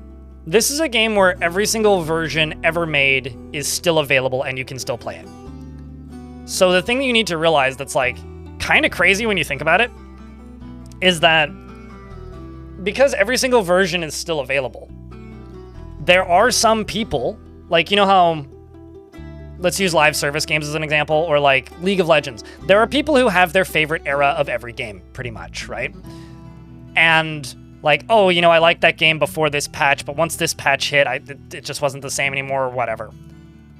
The frame rate's a little low right now because everybody is trying to slaughter so many animals. And that, sure, the waves are pretty, but like, that's not a reason for me to go back to that version. I could just turn ASCII on if I want to see the waves. Everybody has their own favorite version of every game that is actively in development, that's changing and over time. And when every single version of a game is available, I mean, it's like the classic WoW situation, right? That's actually a pretty good example. If every single version of the game is available, some people will just say, nah, fuck it, I don't like that version, and then just keep playing the old one. There's plenty of people that never moved on from version 47. There is plenty of people that never moved on. There's one person I know, who still plays version 44 because he has a world that he's attached to, and there was some things changed in version 47 that made 44 crash more often. So I know one person who went back to version 44 and still plays on 44, but I think he also plays on modern stuff. And there's a couple people that still play on version 34 because version 34 was before they changed, or was it 32? 30 something. It was before this stress system was added, and stress worked very differently. It was harder to manage, but less opaque, I guess. It was more like the RimWorld system, where it's like, oh, somebody gets a bad thought, they have a bad thought for 30 days, bad thought, go away, they go back to normal. It was kind of like that, but a bit more object permanence. But it was a much more simplistic system. And I've encountered some people, like not recently, like actually kind of recently, who do this all the time. Just remove stress. It makes the game play a lot more like those older versions. And there are some people who still either use that command all the time or still play version 34. But here's the thing, the old system was more forgiving, but like the game itself was way more fucking difficult. Way more fucking difficult. Stress has gotten harder to manage, but you also have a billion more tools to manage it, of Embers. So like, if you went back to the older versions, sure, stress was more punishing in the short term, but more forgiving in the long term. However, you didn't have things like guild halls. You didn't have where dwarves could go socialize and deal with a lot of needs en masse. You didn't have things like nobles who could basically act as fortress therapists, right? These are often the same people who are just like, kill the baron, kill the king, kill the queen. Why are all my dwarves so stressed? I don't like this system. Because they played a version of the game where king and queen was literally useless, would make you do a lot of shit, didn't benefit you in the slightest, was annoying to manage, and didn't benefit your dwarves mentally in any way. Like, it's that group of people. It's that era of the game. But, like, if every single version of a game ever is made available forever, there will always be some people that just stick to that version of the game forever. That will always be the case. But no, I like being able to build on floors. I like the way minecarts work. I like not having to manually assign every single job to every single dwarf every time they enter the fort. I like how I can have, you know, more than 100. Like, currently the game is running at 60 frames a second flat. If this was version 47.05, I'd maybe be at 20 FPS. Maybe. Actually, no, this is a 5x5 map. No, I'd probably be at 10 FPS. Maybe lower. If I was using a graphical tile set, it would probably be lower. Because the game ran so much fucking worse. When I was recording for, this was on this computer too. When I was recording for NoClip, I had a fort that got up to 40 frames a second, and there was some water stuff going on that map. Not a lot, just a little bit, no more than I normally do. And the game was literally running at 12 FPS.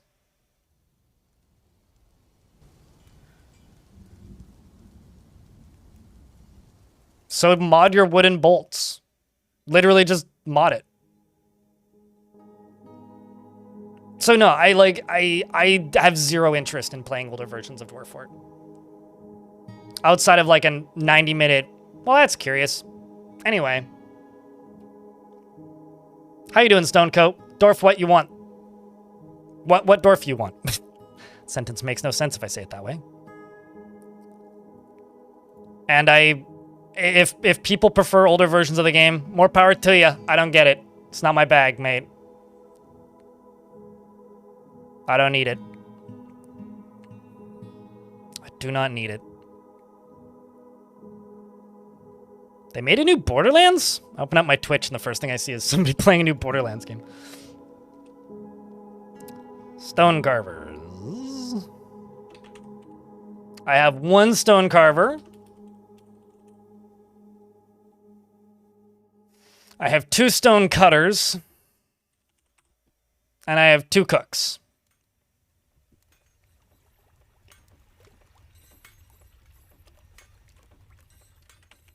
Which cook?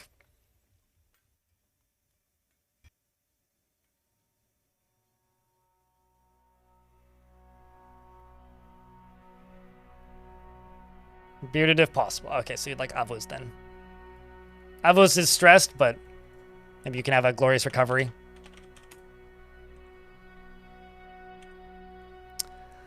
He's never in the slightest bit cheerful about anything. He is conflicted by this, as he values parties and merrymaking in the abstract. He's gripped by crippling shyness and extremely confident in himself in situations requiring his skills. He finds a chaotic mess preferable to the boredom of harmonious living and actively avoids exciting or stressful situations. He likes to keep things practical without delving too deeply into the abstract, and he is somewhat fearful in the face of imminent danger. Generally, he finds himself to be quite hopeful about the future, and he is somewhat quarrelsome. He is bothered by this since he values friendship. He often feels lustful and has an active imagination. He needs alcohol to get through the working day and does not mind being outdoors, at least for a time, and doesn't really care about much anymore.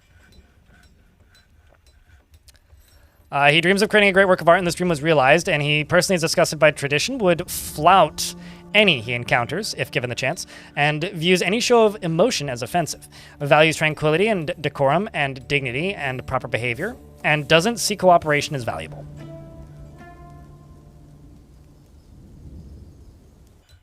You're really accurate as usual. Do you not see cooperation as valuable? Likes marcasite and nickel and silver and cinnamon and glossier, as well as gems, high boots, and scepters, as well as praying maggots for their comforting words. I don't like it. I hate it.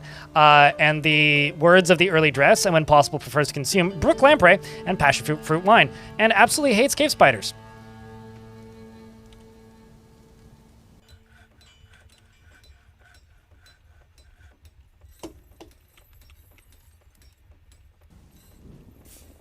Don't know how I feel about this.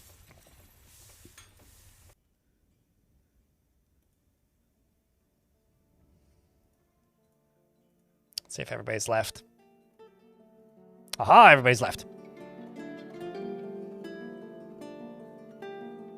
Hello, UGDPY. It has been a minute. It has been a minute.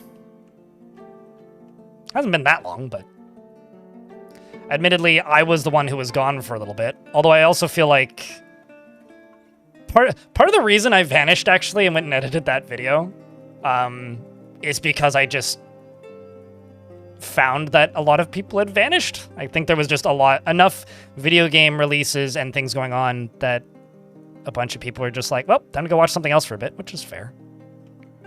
It's my own fault for being so singular in my interests. But it's good to see you, dude. What you been up to?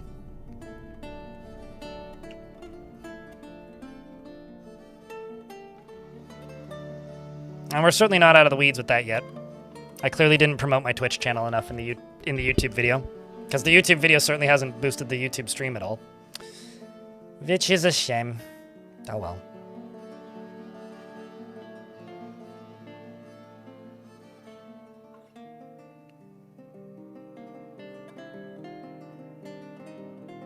Yeah, no. Dwarf astrology, yeah, that's fair. It is kind of like doing a palm reading. It's like generic enough that it just ticks a lot of the right brains in people's heads. You're gonna have a weekend to yourself. I'm finally getting one of those this coming weekend.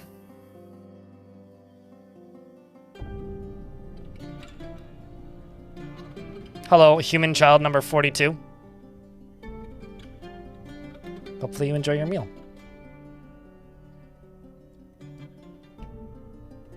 Chestnut croissant at the store. Sounds interesting. I've had plenty of almond croissants in my life, but I don't think I've ever had a chestnut croissant. Squads are back. Let's see how this one went. This was our second raiding attempt. Have we lost some since yesterday? Not many. A couple dwarves got turned into were creatures. We've lost some in that I've sent some away to go take over sites that we've captured. Usually I just pick whoever the most pissed off dwarf is. 8 cave dragons, 5 cave dragons. All right, that's my army. We're gonna give it a little bit for those cave dragons to get onto the map.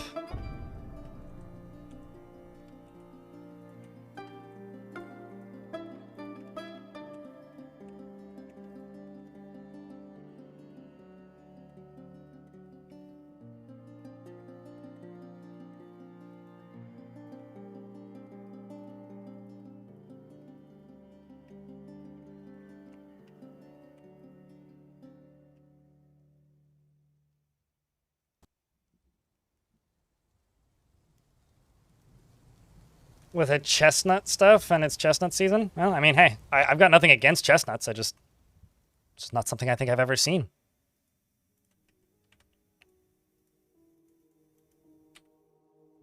For some reason, also, I always forget that you're in Japan. I don't know why, but I do. Okay, I also screwed this side up, but I can fix it now.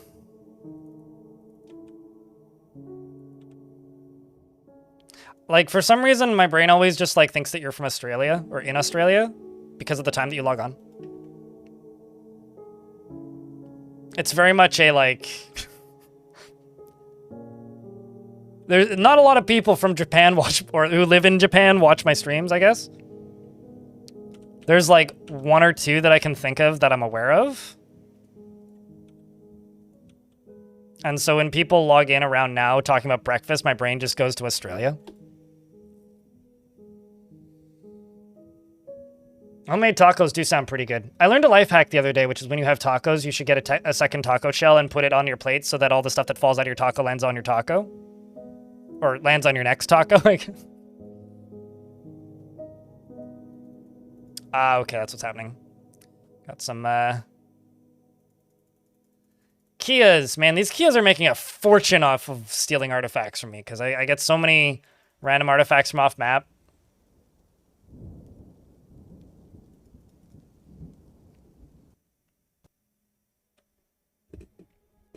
In my defense, I don't have time zones exactly matched, but...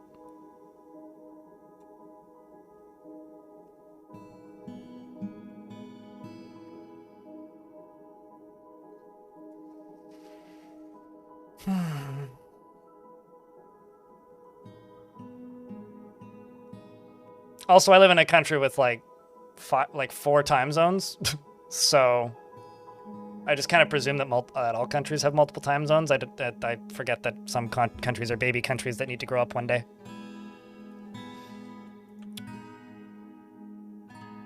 Okay, let's see. Let's get the rest of these dragons.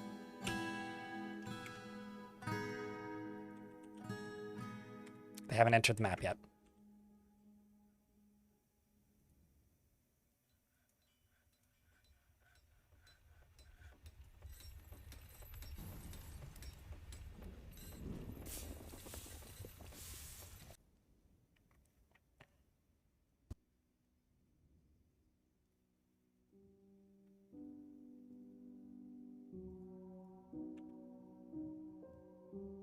Yep.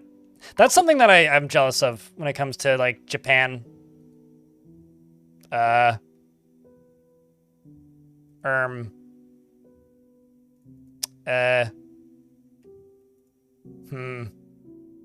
What? Dear Axelord Soto, did you just get killed by a Kia?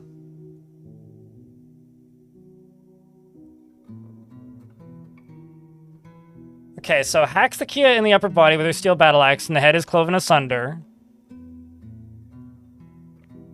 Sure. The Kia is propelled away by the blow. They went into a martial trance. They lose hold of the block wall. Did you fall? Did you fall from, like, up here?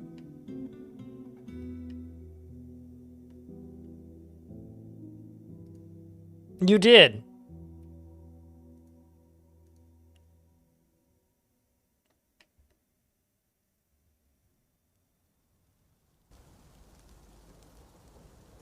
Axelord was knocked unconscious. Their upper body takes the full force of the impact.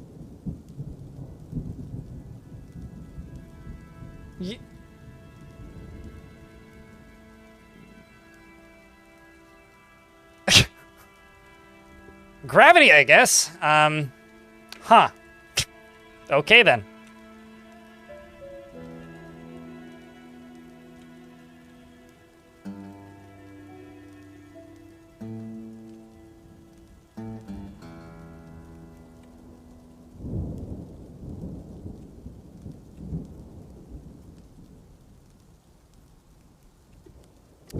I would have words, but I'm gonna choose not to say them.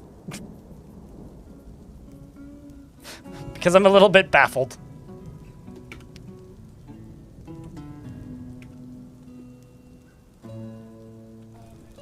There goes one of my axe lords, I guess is what I'll say.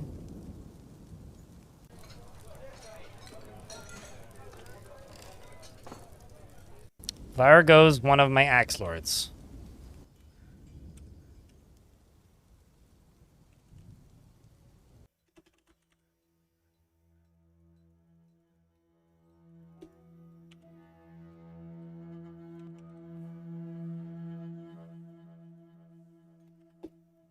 All right. Poobert. If I go to labor work animals, you can have the first 4 for war dragons. Also need to go over to here and do this.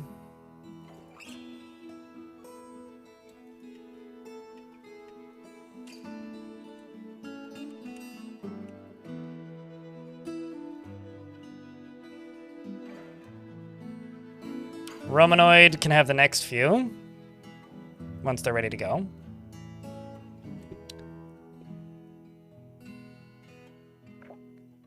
You keep sneezing? That seems unpleasant. I mean, you can in theory break your neck tripping. Like, my old neighbor broke his neck, like, standing in his kitchen and passing out. Like, he literally coughed and smacked his head. Same neighbor that I mentioned in the video. So, you know.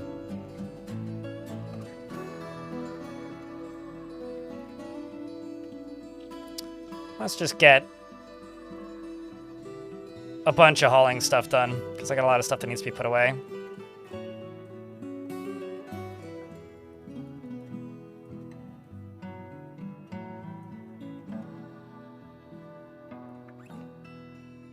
Oh, no, that's definitely terminal.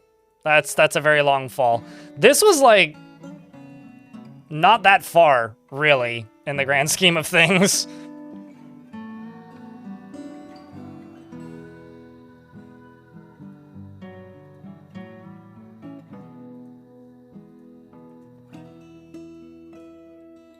Okay, so I've paused a lot of jobs.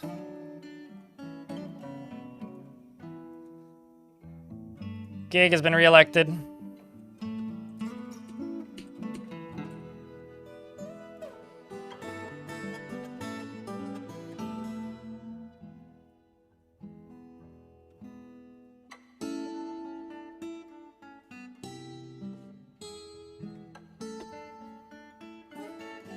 Any more of these animals have been assigned? Yep. 1, 2, 3, 4.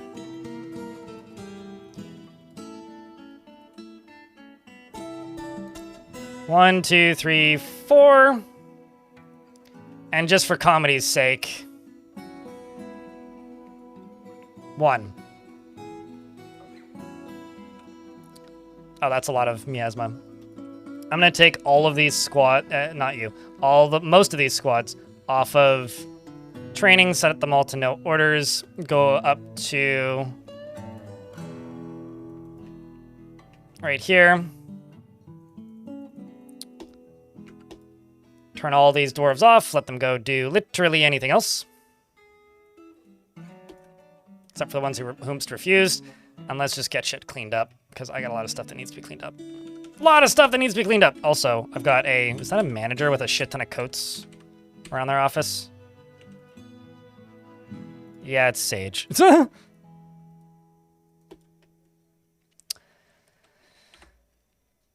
right, well...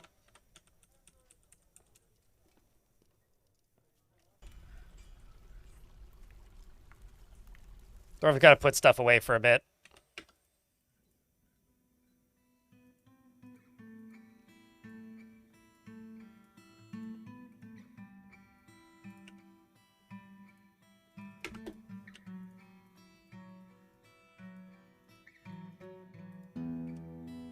Let's go into here.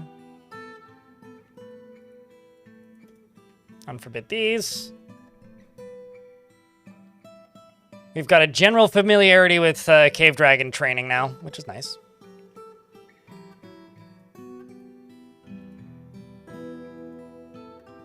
Yeah, we'll make sure that the butcher shop showers, and that'll fix that problem later on. Does anybody remember in Long Death when that one dwarf got pushed for some reason and then fell through, it was what, 12 floors and then walked it off?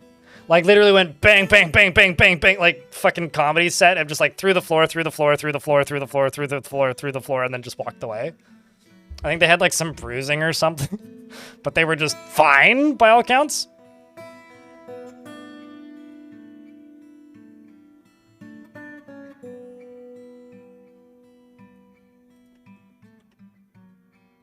Does anybody remember that? Soft floors. I mean, I can't remember what they were made out of.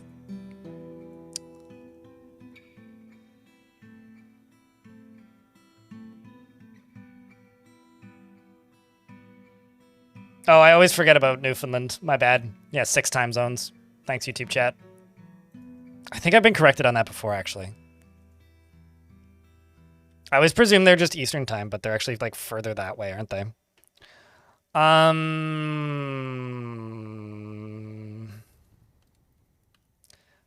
I'm gonna go raid them now. I'm gonna set it still to raid. However, when you raid something, if you have livestock as part of the squad, it's impossible to be stealthy. So these guys are now gonna go leave.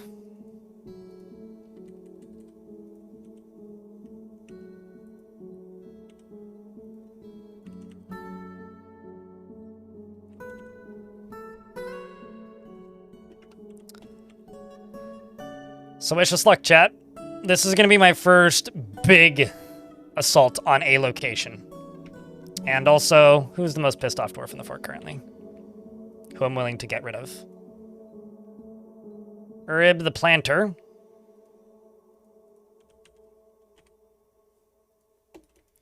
You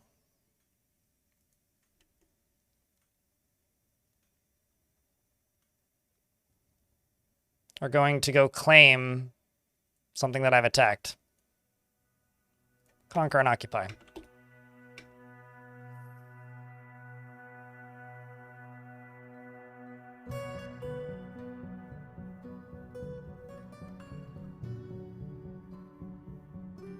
Your steel-clad squad rolling up there with their war grizzlies, all trying to sneak up along on their tiptoes.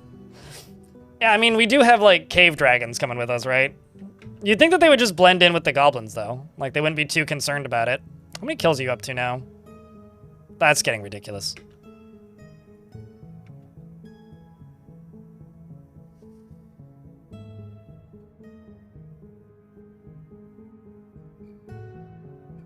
Please ignore the clanging and growling. It's like trying to be stealthy with just like a trying to be stealthy while also trying to not alert the enemy to the fact that you have giant war elephants following you around. Same vibe.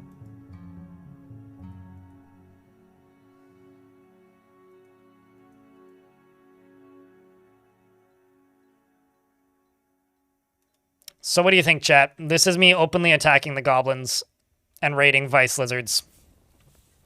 Is this a good idea, a bad idea? Are we going to lose dwarves? Will it be fine? I'd love to know your opinions and thoughts. I think it'll go just fine, but who knows, really? It's kind of hard to say.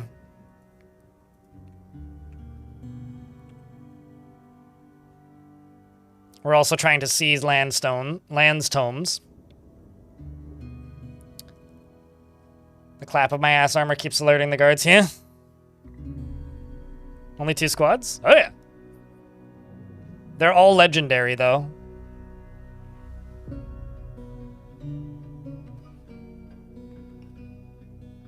We just have to win the dice rolls against squads of 10, so. I would actually argue that sending more at this point is probably a bigger risk.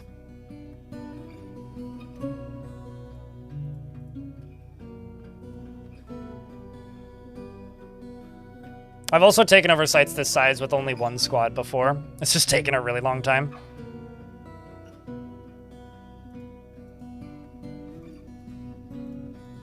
Plus, like, 8 cave dragons? We attracted no migrants this season. That's wild.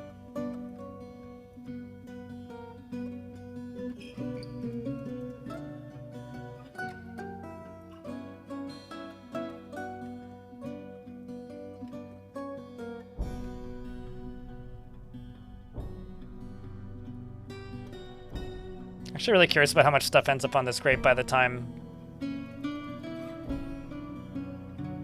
it opens and closes again.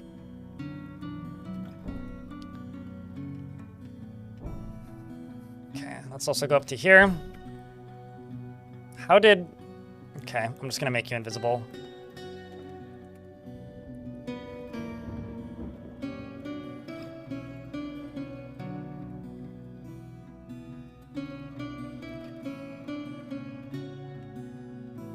Can you check the map for elevation? This is, what do you mean? Oh, I see. That's Jaggy Nettles you're answering a question for. How do you get cool maps like this? Vanilla map gen or custom parameters? You can get this in vanilla map gen, but I changed some settings in advanced world gen to make it possible, or more likely that I would get stuff like this. Basically, I increased rainfall and set it so that it doesn't periodically erode really steep cliffs, which does make things a little bit easier.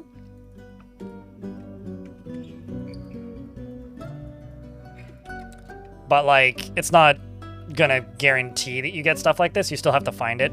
And like chat's saying, you have to basically go specifically looking for it.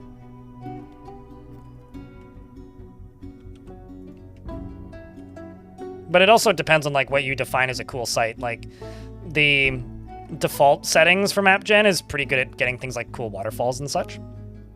But it's mostly about just like actually using the embarking tools to their greatest effect, which I don't see a lot of people doing. Kavish the Dwarven Child has been possessed. I'll have to keep an eye.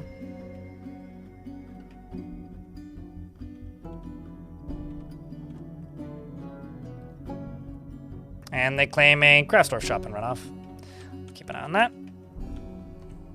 1, 2, 3, 4, 5. 1, 2, 3, 4. Just gonna deconstruct this.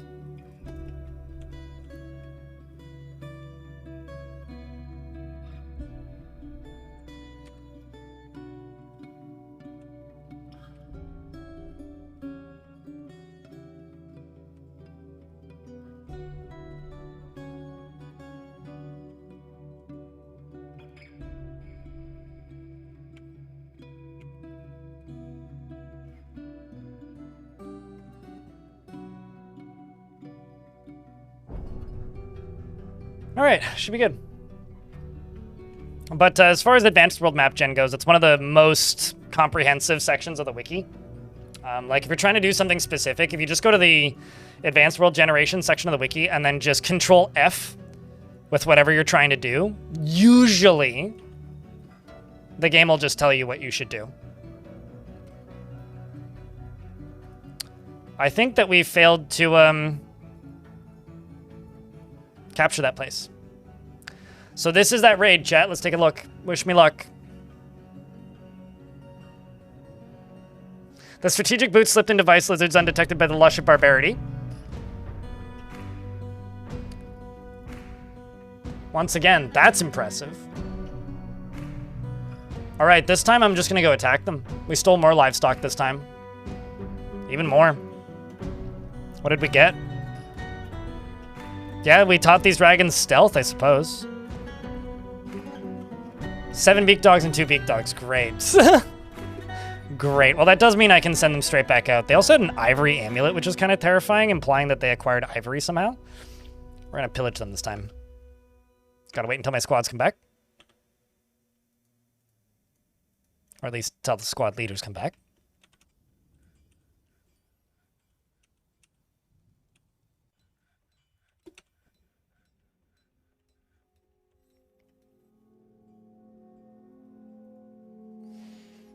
Also, the idea of a giant cave dragon stealthing is really funny. It just got down on all fours and started sneaking, man.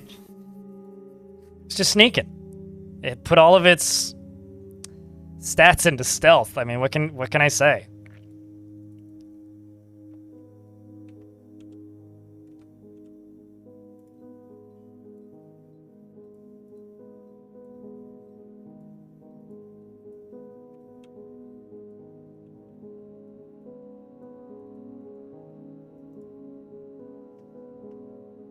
I'm a tree? Yeah, I'm just a big lizard.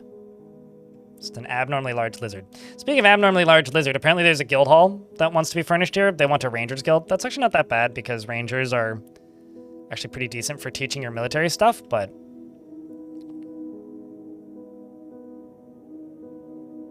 because they teach ambushing?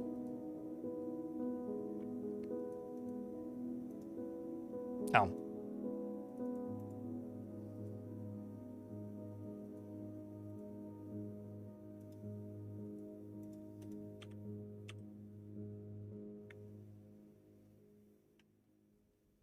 Maybe a hot boulder? Scaly boulder, okay? I'm a big scaly rock!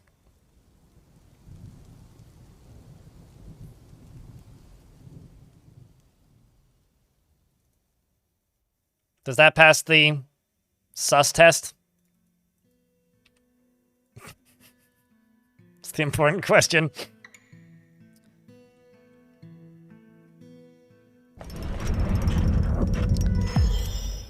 Kivish, the dwarven child, has created Imath Wood, a sheep bone chain, and offers it to the Mountain of Dyes. Interesting. Also, this should be... this is wrong. This should be one of these.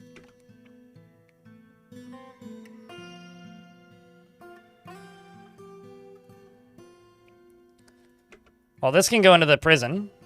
It's Imath Wood. It's a sheep bone chain all craftsmanship ship is of the highest quality. It is encircled with bands of sheep bone, and the subject menaces with spikes of sardonyx. On the item is an image of a short cave spider silk skirt in sardonyx. On the item is an image of forgotten beasts in malachite. On the item is an image of a tetrahedra in tower cap.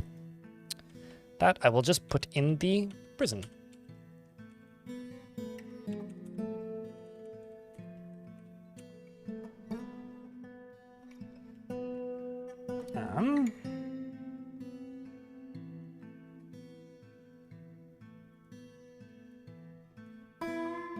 Speaking of, I need to expand this anyway. The captain of the guard was complaining about the lack of chains.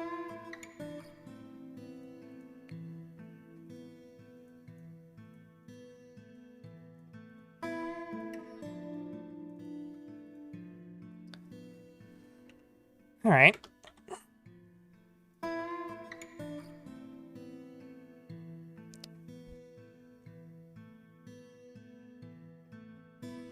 Chat, what's wrong with this picture?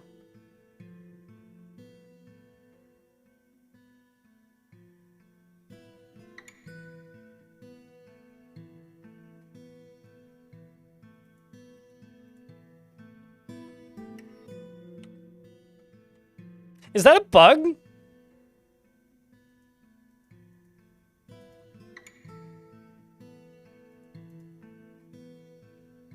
So this dwarf, this guy, and this guy have all left the map. Apparently they're burning to death right now?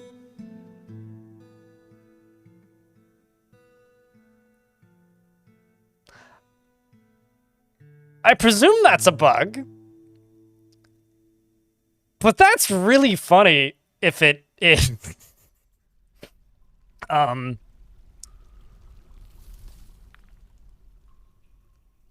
So make sure nothing on my map is burning.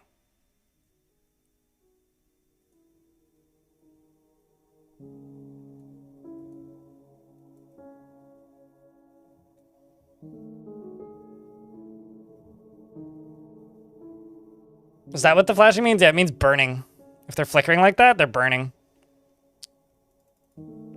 Not generally optimal for health of the character. Chat room, I'm quite hungry. I'm gonna go grabeth my lunch. You guys can watch Stukos. If anything terrible happens, please try and stop it. I'm gonna go grab my lunch and eat it, but my bread is super crumbly and I don't want to eat it in my office carpet. So I'm going to go eat my lunch and I will be back in like a minute. Try and entertain each other amongst yourselves. Hi, I heart strippers. How are you? Be right back.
Yes, they are. Dragons are in fact hunting trainable.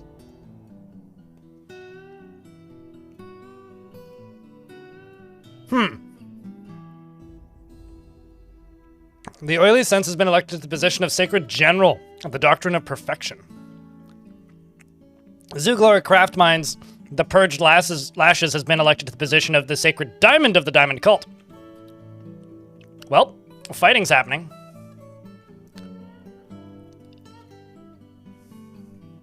There's a cave dragon on my map fighting with chinchillas. Right, killed chinchillas, actually. Murdered 2 chinchillas on the way out. Thumbs up. Thumbs up. A+. Well done.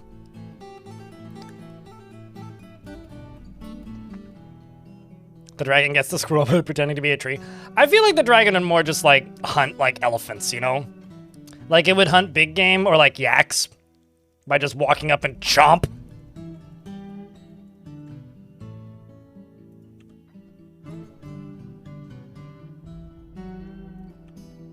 Okay, so I need a Rangers Guild.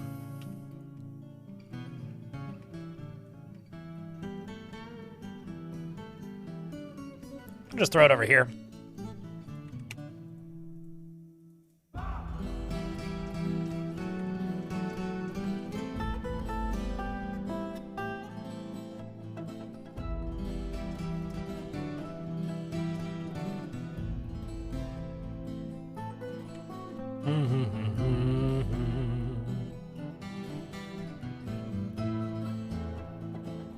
Let's see what we have. I have kind of a lot more malachite still than I thought I did. Keep on thinking I'm out of it, but just don't run out of malachite. I keep finding more of it. This might actually be the most malachite I've ever had on a singular map.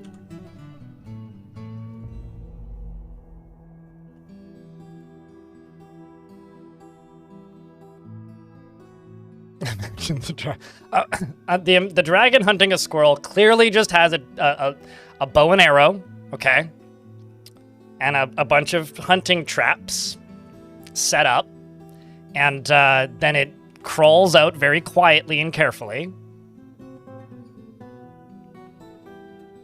Makes you happy to see. I'm glad that people like the look of this fort so much. I personally feel like I've made some pretty ugly forts in the past, for whatever it's worth. So it's always nice to know that people appreciate the, I don't know, semblance of childlike creativity that I still have left.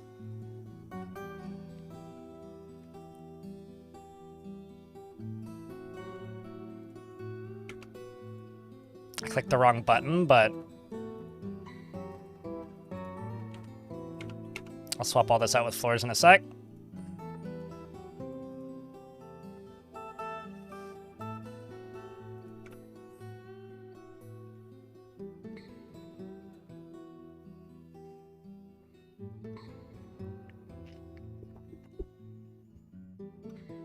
The thing is, like, I don't know.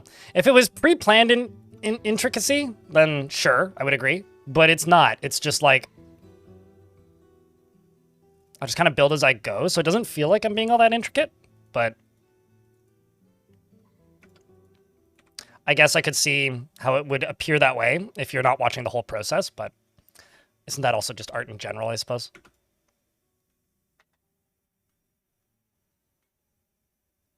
That's why I make the best DF Dwarf. I don't know about that. There's definitely some people who've... Ooh. They've returned, chat. They've returned.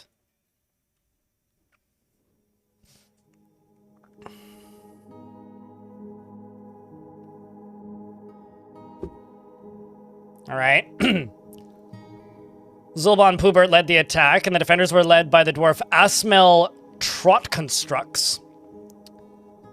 Asmel was outmatched by a cunning plan, and the attackers had a strong positional advantage. Dragon clashed with 1,263 blind cave ogres.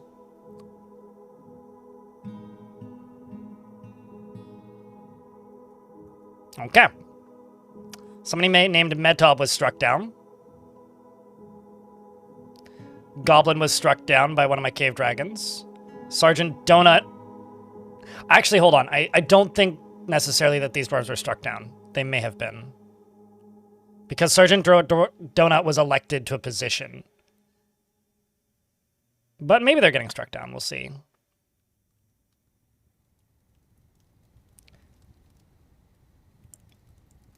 These may also be dwarves that are technically on the same side as me. Horde Slayer was apparently struck down. That's crazy. Hold on, let me just check something.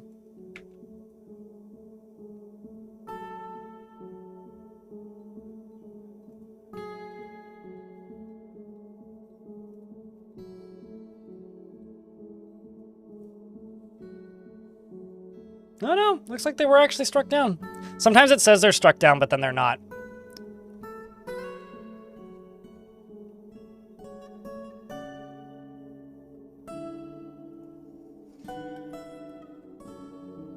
That is too many. 1,000 is too many. No, I don't disagree with that. That is too many.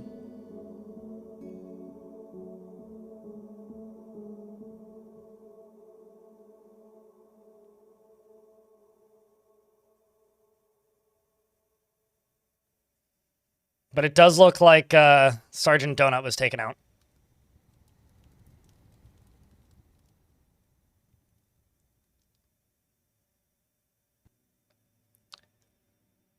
This goblin was struck down. I remember having a fight like this once in a place like this where it went on for a really, really, really long time, and then suddenly out of nowhere, all of my dwarves were killed by one individual demon. It's like death, dead, dead, dead, dead. The goblin Osnun was struck down by Edict. Horde Slayer was struck down, apparently. Oh no, sorry, the dwarf Ficod was struck down by Horde Slayer, and Ficod was simply a dwarf that was aligned with my faction somehow. Which does happen sometimes when you're invading places like this that are very large. Goblin was struck down, Bax was struck down. Goblin was struck down, a goblin was struck down. It may also be the case that they weren't struck down, but were, because like a couple of my dwarves became members of another religion. Dwarf Moses was struck down by Toulon Rhythm Salve, the Dutiful Ors. Again, this isn't one of my dwarves dying. This is a dwarf that's aligned with my faction dying. What are we fighting with? Led by the dwarf Zulban Pubert, clashed with 2,027 cave dragons, slaying 8. Damn. Yeah, see, Horde Slayer's still alive. The dwarf Asmil was struck down by Stukos Horde Slayer, the Golden Sword. So these could be like dwarves that were kidnapped at some point. Back to the Cave Ogres. The Cave Dragon fights with 1,255 Blind Cave Ogres, slaying 8, slaying 10, slaying 8. How many trolls is that? Holy shit. 1,237 trolls, slaying 10. If you ever want to see these numbers, just go use Embark Anywhere in DF Hack and settle on top of one of those sites.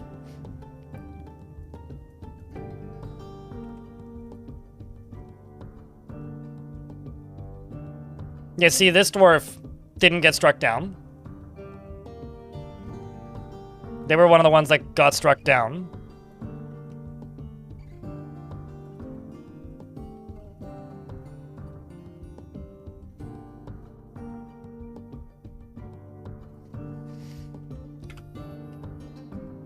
Now we just give it a little bit of time for them to all come back.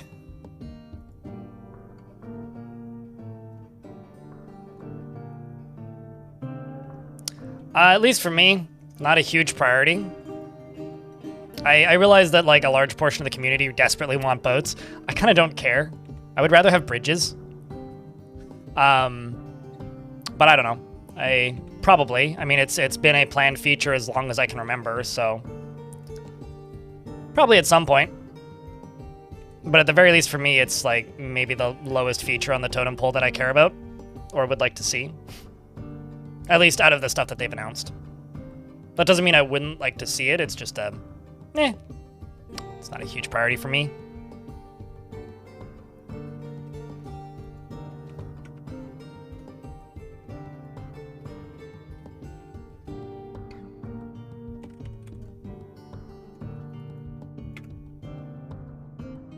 This is going to be a Rangers Guild.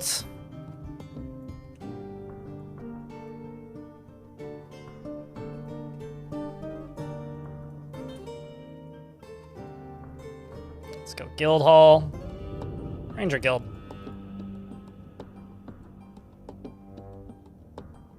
Well, for whatever it's worth, Guild Halls were added in 2021, I think?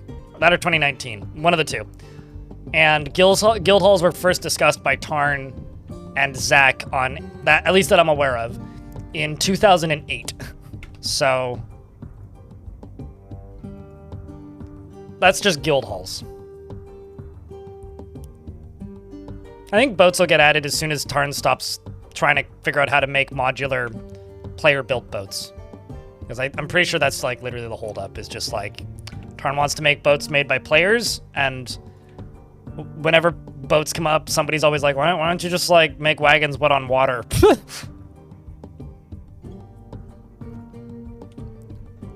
Are not that difficult to add? Sure, but it's a matter of when you get around to it, right?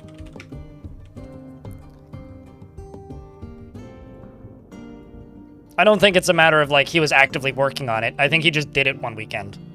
Which is like kind of how I'm convinced a lot of Dwarf Fortress development works, is like Tarn talks about it for years and then just like does it one day. Like, no, Tarn wants custom boats. I don't think people care all that much. I think people are totally fine with just like wagons, but they, you know, hold on, did I just get a hunter guild and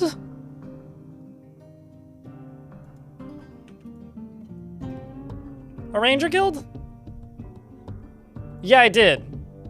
The fuck? Why okay, fine. I'll put hunter guild 1 floor down. But yeah, I don't think people like the people actually. Chat, I have a question. When Tarn talks about boats, do you care if you build them like a fort or not? Because I shouldn't speak on behalf of people. So like, do you care if they're something that you get to build or not? Because personally, I'm like, I don't give a shit. Like, just a wagon that goes on water that's slightly boat-shaped, that's all I really need. You would love having a longboat? Sure, it'd be cool. I don't need it, though.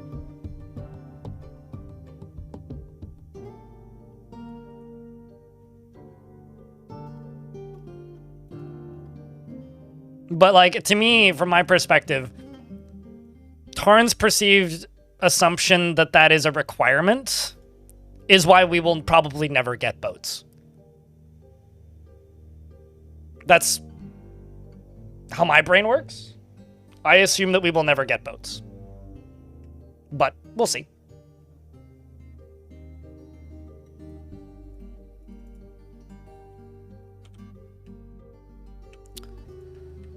All right, so there's that. The next thing I need is a hunter's guild.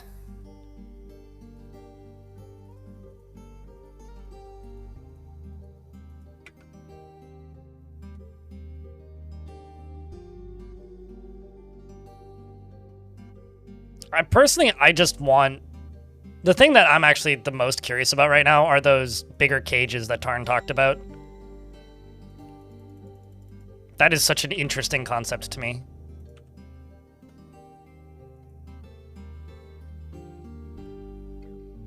See? They didn't die, chat.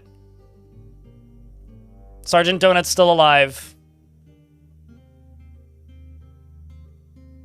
And so is the Sacred Diamond. So I didn't actually lose any dwarf. I lost 1 dwarf in that fight. And honestly, I think that's pretty good. All things considered, I think that's pretty good.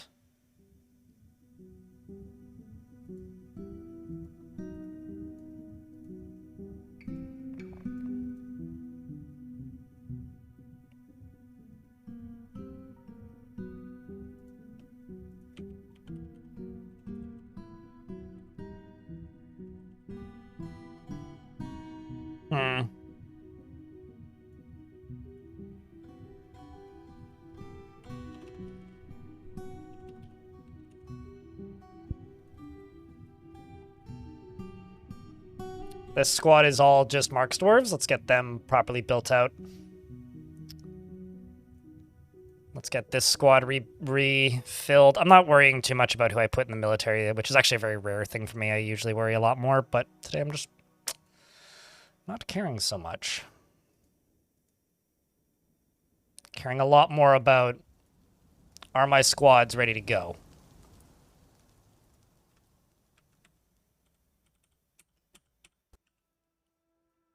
That is the biggest priority here.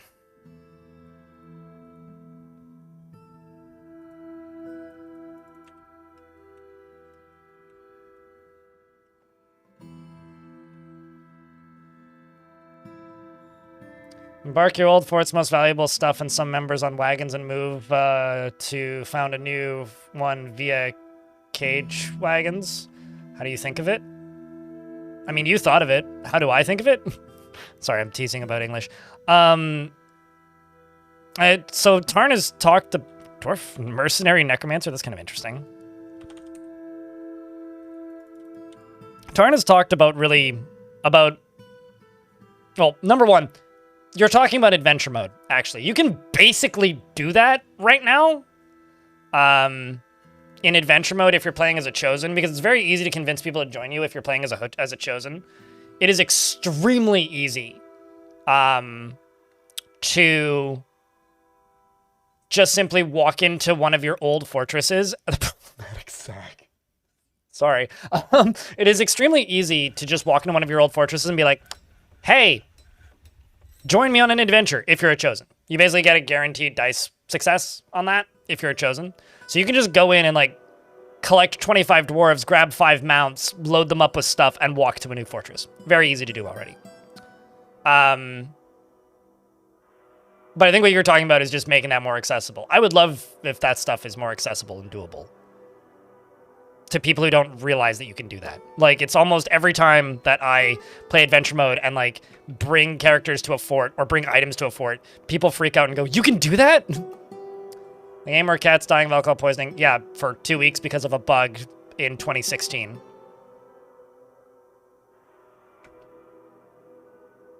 But here's the thing. Overcomplicating does not equal... I'm actually not going to respond to that. I don't think you understand how Dwarf Fortress is complicated. The game itself is pretty simple. The game has a lot of mechanics under the hood. Cats dying because of a thing interacting with another thing is not the same as, oh, we're going to categorically change how construction works so that you can do one thing that will probably never get added onto. As an example, one of the biggest wastes of Dwarf Fortress for a very long time is building an adventure mode. The reason it was such a big waste was because it was a very, very bare bones system that never got expanded upon. Because every time Tarn would go and work on adventure mode, there'd be a portion of the community that'd be like, why is he working on adventure mode? Tell him to go work on fortress mode. Where's my fortress mode updates? Because 70% of the player base exclusively played fortress mode. And that's still the case, right? Where a very large percentage of the player base doesn't play adventure mode at all. And so there's a lot of things that you can do in adventure mode that are super underdeveloped because, like, if Tarn put the time into developing those features, they'd be really cool. But they're not. Because he used to get punished for developing adventure mode, or legends mode a lot of the time. So the result is we have a lot of features for fortress mode that don't really have any reason to exist. Or, sorry, in adventure mode that don't do anything of note for the mode at all. And this is what happens when you just add new features, which is why I've said this for a little bit now. I kind of don't want Tarn to add massive sweeping new features, like boats. This is just me talking and opinions. I don't want him to do that, and I don't think that adding partially built mechanics to the game benefits the game much. What I want to see is I want to see more of what we just got with dies. What I want to see is more of what he's doing with sieges, where it's taking a system that exists and expanding upon it. Because that is interesting. Like, Tarn was talking in Future of the Fortress recently about markets. And, like, changing how trading works fundamentally by instead of, like, you know, just making a trading depot, you're instead building a market with multiple zones and, like, changing how the why is this bedroom locked? What? Changing how the actual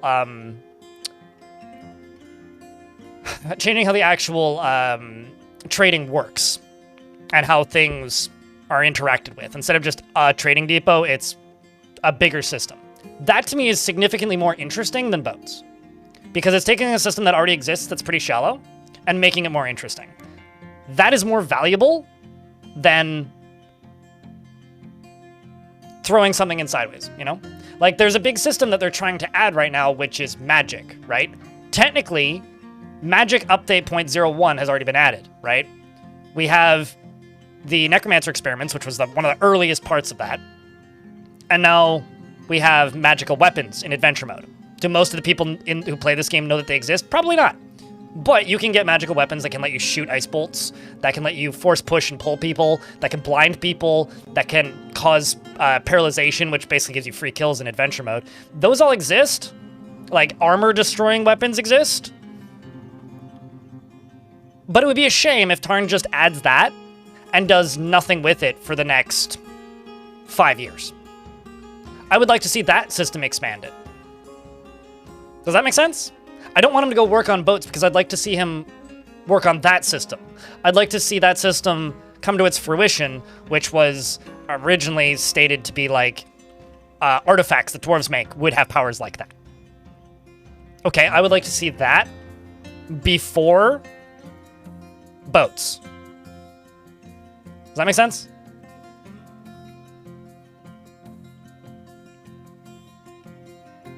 That's all.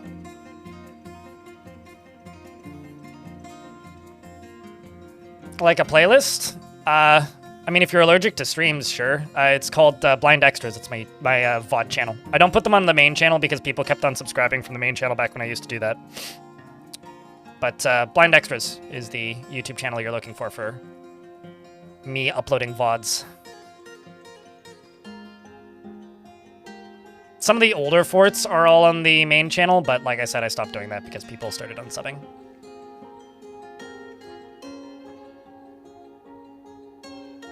So that's kind of where I'm at. I think like people get like very obsessed with like, you know, it's funny. People like to get mad at Sean Murray. And the reason people like to get mad at Sean Murray is because Sean Murray, when No Man's Sky was getting pushed heavily and marketed by Sony, shall we say that, they put Sean Murray in front of a lot of big crowds, and he talked about things he wanted to do. Were they going to be in the game at launch? No. Did he have stage fright and was he good at public speaking? Abso-fucking-lutely, he was terrible at it. Did a terrible job public speaking. Clammed up a whole bunch of times and said a lot of stuff. Tarn does that too. The difference is, Tarn's game for a very long time was free. Okay, so the game is free. Nobody's actually spent money on it unless you're giving them money on Patreon, and that's just a donation to an idea. But Tarn does that a lot, where he will pitch an idea in a conversation or a blog post, and then that won't get added to the game for a very long time. And I think that's one of the biggest, like, if I were to have a pet peeve with Dwarf Fortress, I wish, like, the ambition is awesome. And I think it's they are victims of their own success in this, where Dwarf Fortress is just like Star Citizen in some ways. It is just like No Man's Sky in some ways. It is just like all of those games that people get really mad about because they took a really long time to get it to that place. The reason Dwarf Fortress, I think, got away with it was, one, it was first, and two, it was free.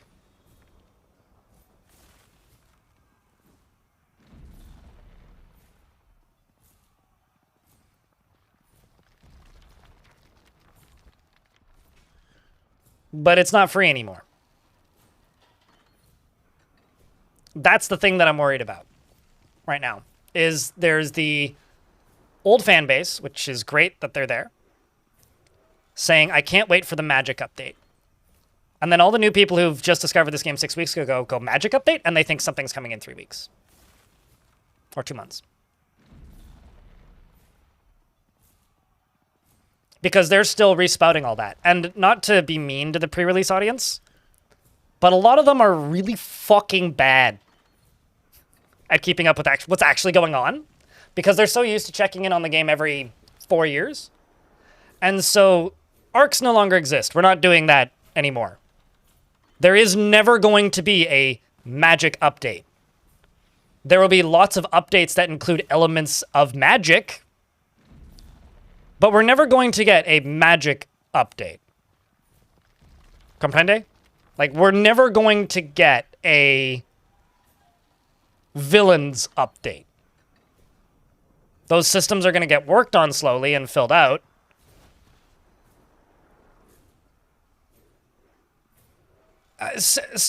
So if Dwarf Fortress is the low-budget minimalist, endlessly expanding ambitious project, Nick Samo, Star Citizen is like the maximalist version. They are the same idea in theory, though. It's a crowdfunded forever project. I'm not defending Star Citizen when I say that they have similarities, but if you actually look at like the game's way of developing, it's promise the sky and hope for the best. And in Dwarf Fortress has done a pretty good job of slowly maintaining that. But so is Star Citizen. And they're both weird niche games that, as chat likes to constantly remind me, will never be mainstream. So someone earlier asked me about pet peeves. I wish Bay12, Kitfox, and Kitfox were better at communicating what was coming and when, so that I didn't feel like the only source of information this game has. Because sometimes I feel like I'm just doing interpretive dance trying to figure out what they're planning, and Kitfox is doing something similar and Tarn's just doing whatever he wants, which is totally fine. He can do that. But it does make me worry a bit.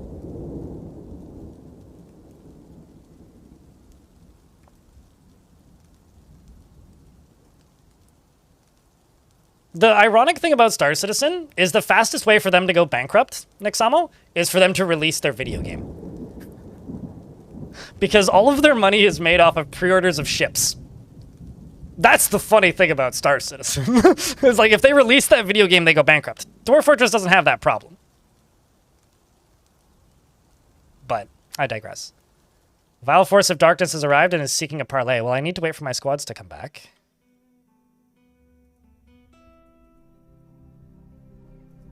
Let the wars begin.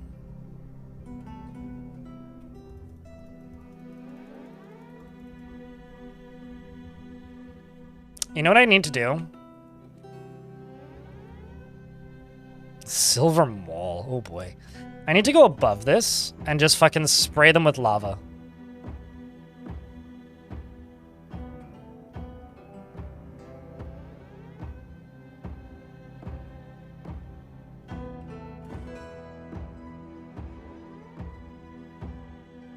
It's okay. They're the same game in my brain anyway.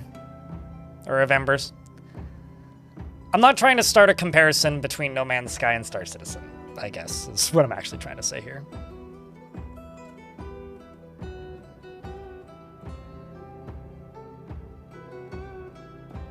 Their official, unofficial community manager? They have one. Her name's Alexandra. And on 4. Except I don't get health insurance. So I don't want to be the community manager. I just want to be skirting along the side, making my stuff and helping.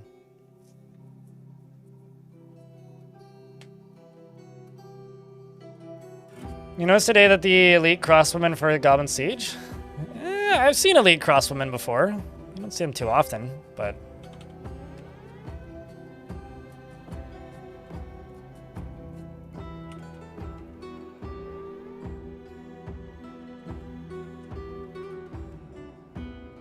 I mean, like, if they train up during the siege or if they come to multiple sieges, you'd get them. I thought you were saying that I had one, but... But yeah, no, that could absolutely happen before. Alright, well, we'll just let those sit. And we'll slowly get the dwarves inside. I just gotta get this done.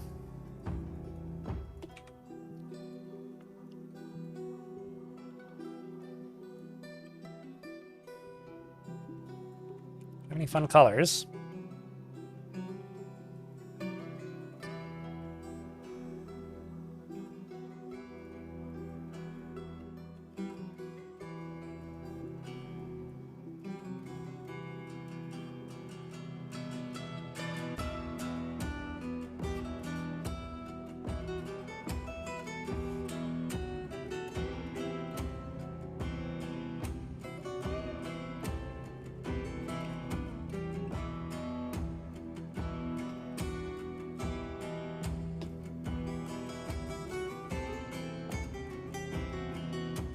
Made you slightly worried you were in over your head? He was? Ah. Could you imagine having, like, a narrator follow you around in real life? That would be the most annoying fucking shit. I realize that's probably just, like, a lot of people's inner monologue is just, like, a third-person narrator, but... I would go insane. So quickly.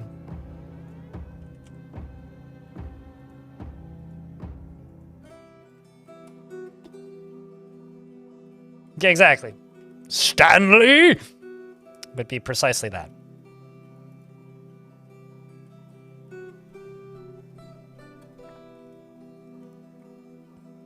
That keeps one-shotting giant animals. I just hope that you have better helmets than they have hunters. All right, let's see how this went.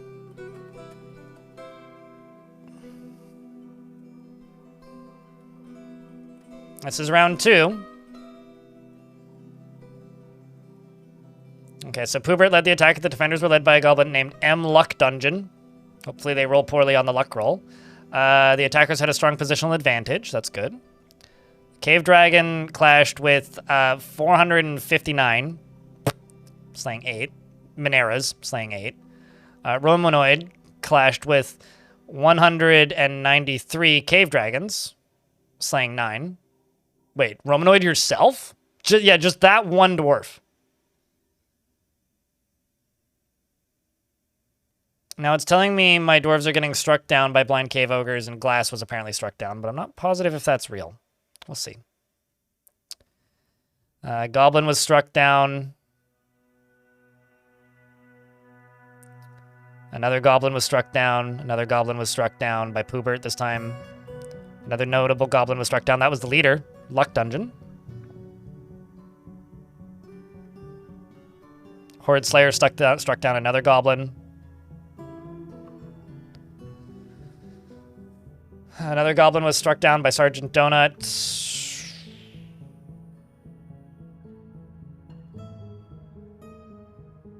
One of my dwarves struck down a dwarf that was aligned with my faction. We're now clashing with 1,100 plus cave, just trolls. Hundreds of Mineras. Cave dragons. We did okay. The question is, did I actually lose anybody? I didn't actually lose anybody. It just looked like I did.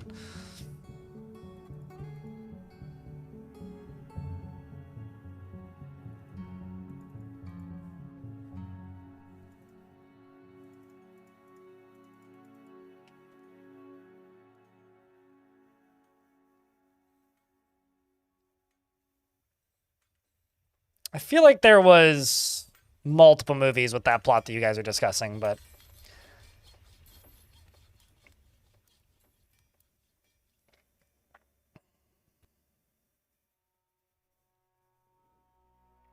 the problem with the Gib is there aren't any. And they do include me and stuff when they have information. So the Gib says part of the community manager's job is what's the word that you're saying? Including influencers and content creators. There aren't any influencers or content creators really that cover this game. It's literally just me. Even the people who cover this game don't always cover it. It's me plus the handful of people that you probably already know.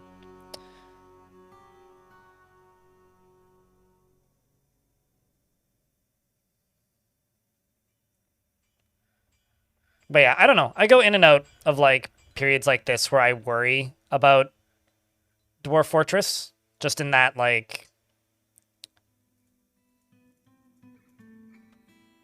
I do think in some ways it's gonna, in the long, the developers are totally fine. They will be good forever and they can just work on this game forever, which is great.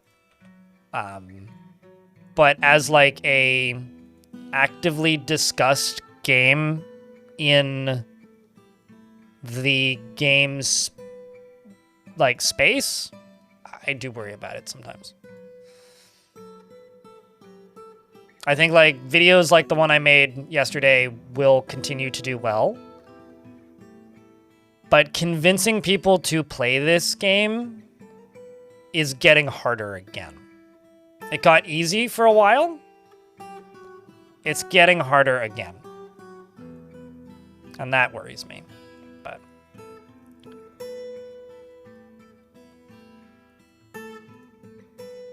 And trust me, that doesn't mean it's a dead game or anything silly like that. That's not what I'm trying to say. It's just public perception is difficult to maintain.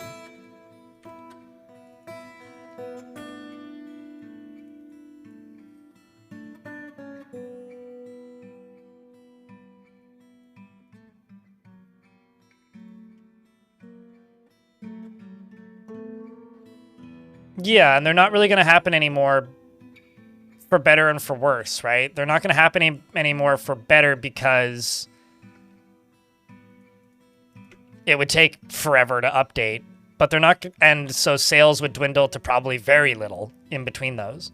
But they're not going to happen anymore for worse, meaning it'll be harder to push things. Unless something changes. I don't know. Or if I'm just overreacting. Like, it's possible in 2 weeks, like, 10 major portions of the Siege stuff all releases simultaneously, and it's the equivalent of a big update. I don't know. I really don't. It's kind of hard to say. So. Also, big bump, I think, was relative. Back when updates would come out.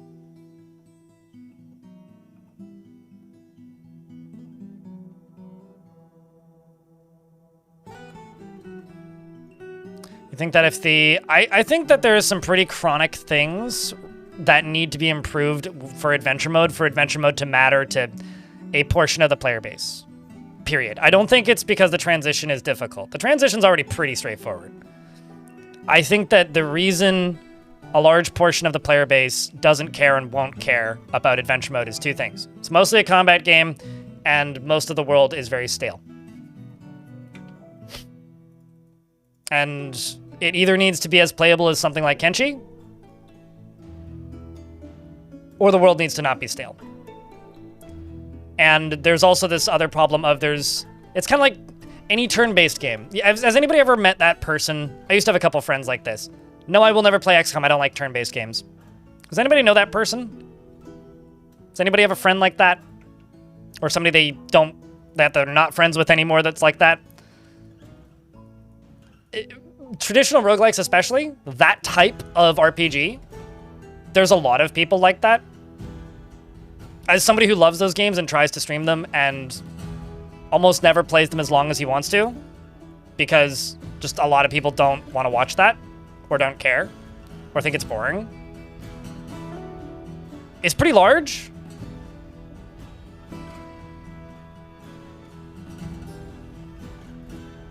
Plenty of people. Diama, the Wild, plenty of people. Like, there's plenty of people who watch my stream who are just like, I have no interest in a turn-based RPG. Who either just won't watch when I'm playing adventure mode, or just will watch but won't talk, or like, just don't enjoy the gameplay of it. And that's totally fine. But I do think it is a smaller audience that's potentially interested in adventure mode than there is that's potentially interested in Fortress mode. I think that the potential of adventure mode's audience is a fraction of the potential of Fortress mode's audience, which is fucking difficult. And I have no idea how they can work on that or remedy that. Okay, let's get these dwarves inside. So I can figure out exactly what this siege is going to be.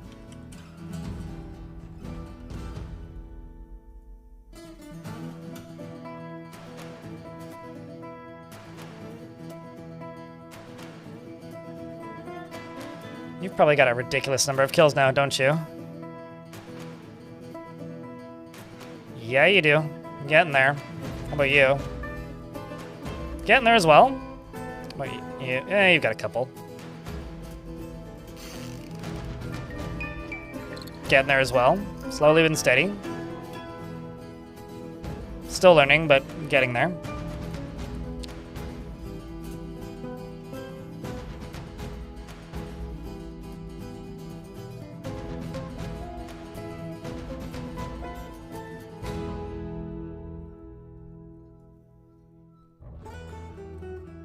Oh boy, I was about to think that this person was about to get crushed, which they're not, but they're leaving.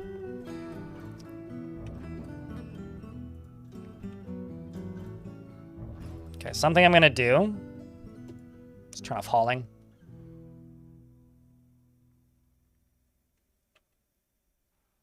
Oh, that's lovely. Stone.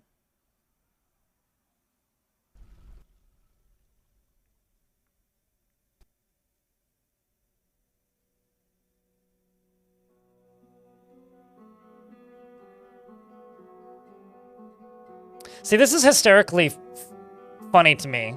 So Anon in YouTube chat says, I'm not a fan of turn-based games. I don't like the lack of control. Not to be exceptionally reductive, but isn't like the point of turn-based games that you have more control? Because you can stop and think? It seems like a direct contradiction to me. The Forgotten Beast, Lothi, has come, a gigantic scaly thrips. It has a fat, bulging trunk, and it undulates rhythmically. Its teal scales are large and close set. Beware its fire. I'm just going to close this. Because that seems dangerous.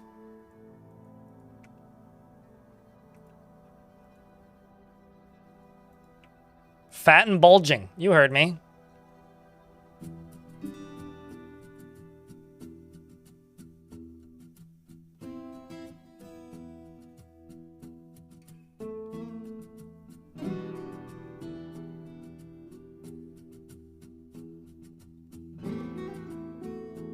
Made a giant cinnamon roll, so I've got mint chocolate and giant cinnamon roll.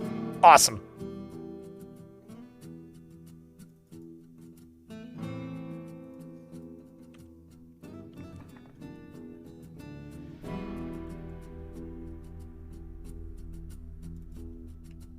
Okay, let's just go up a little bit.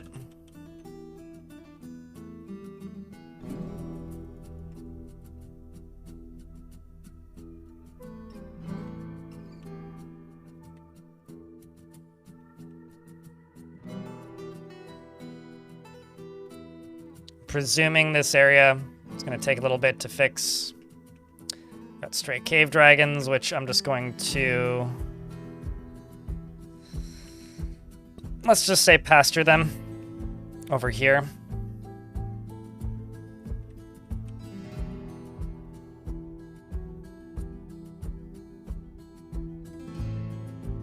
That's one of the grosser Forgotten Beasts you've seen. I think like pile of vomit is probably the grossest ones I've seen, but... Did I not turn this on? Freeways, the sacred diamond withdraws from society. Kind of don't like that they're up here. Okay, I do need to arrest this Bungmo person, though. Master Bungmo, the fishman, requires questioning.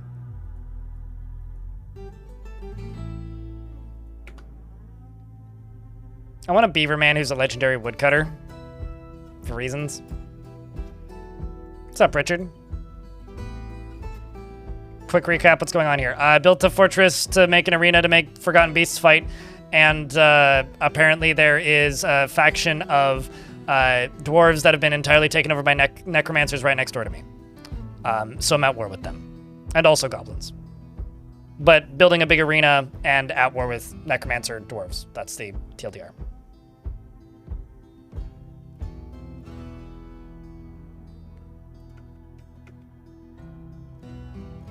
You're not helping your argument, Anon 4. Like, you haven't changed any statements. You could say that you don't like dice rolls, but saying that you don't like turn-based games because of lack of control is very silly of an argument. Just saying. You're not really changing any of your arguments here. It's not that I don't understand. I do. I think that your argument is just a fallacy, though. You're complaining about dice rolls. Not every turn-based game ever made has dice rolls. So your statement is silly, and there's nothing that I don't need to understand. It's just a kind of a silly argument. That's all.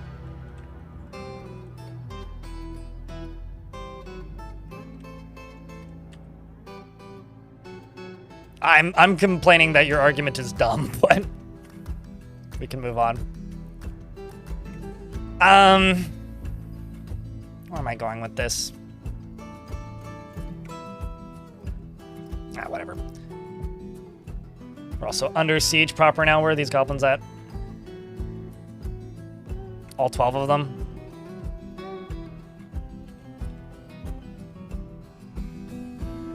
I'm just gonna steamroll them.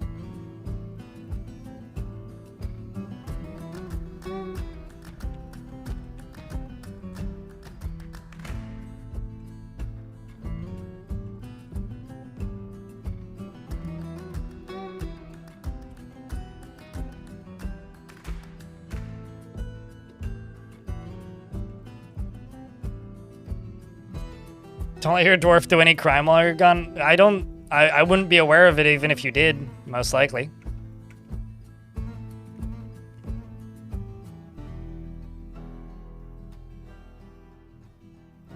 No, you're just brain rotted by multiplayer games if that's the case, mate. Tens of thousands of hours of playing completely different types of games that I'm saying that I don't like because I've never played them. What you're saying is a fallacy. Go play an hour of NetHack. And then come back at me and say that you don't have enough control.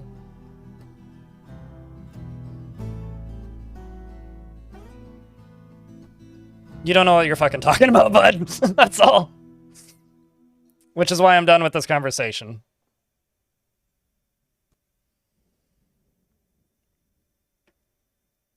Just quit getting fucking CSGO brain rotted and play some turn-based games and then talk to me about the mechanics of turn-based games. Don't even look at the YouTube chat, Twitch chat. It's not worth it. You'll go nuts.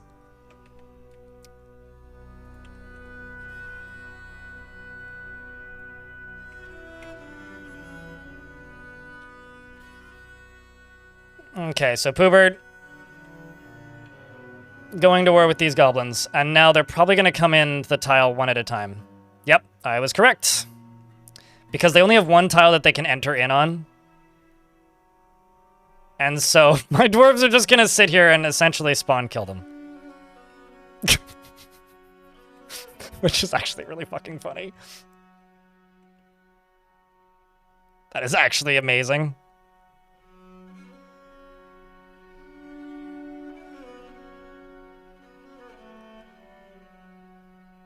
That is actually kind of amazing.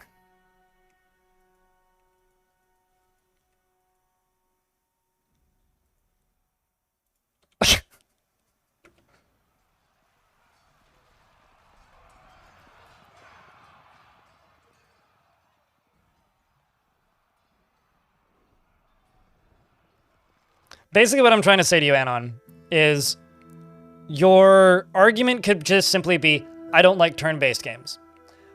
But trying to add on the addition of, because they're tactically restrictive, to anybody who's played a lot of turn-based games makes you look really fucking stupid.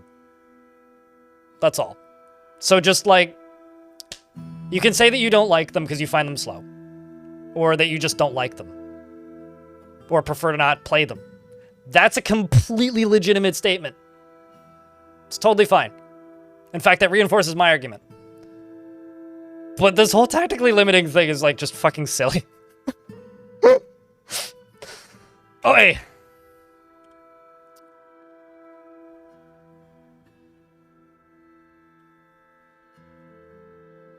It's just really silly.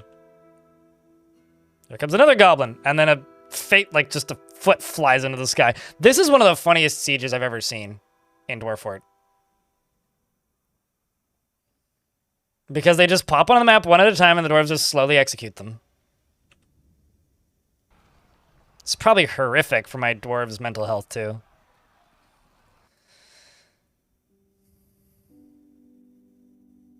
Gerp. I think I'm gonna pull this lever. I'm just gonna lock the door and send these two squads off map as soon as they get back. Or as soon as they're done with this fight. I'm gonna forbid everything here. We're gonna go get us some lava. Am I gonna clean all these up? I'm gonna burn them. Probably forbid them.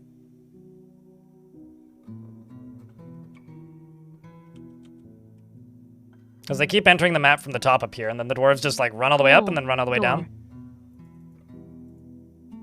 Like some of them they chase pretty far away and then they turn around. Clino, thank you very much for the first notification of money in 3 hours. Appreciate you, man.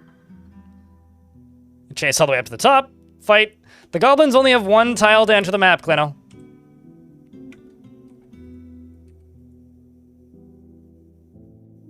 Man, this dude's just like badass right now purely because he's just running around with just simply a sword.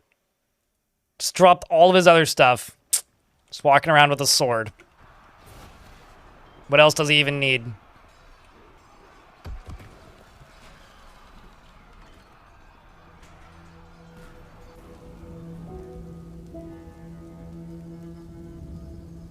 I played Final Fantasy Tactics, but it was like decades ago.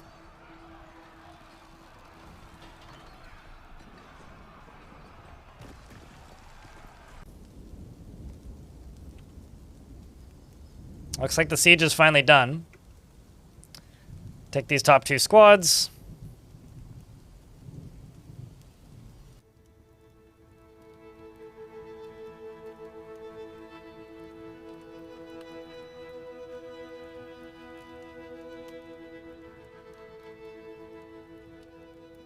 Let's go hit this. Dwarves all just leave the map.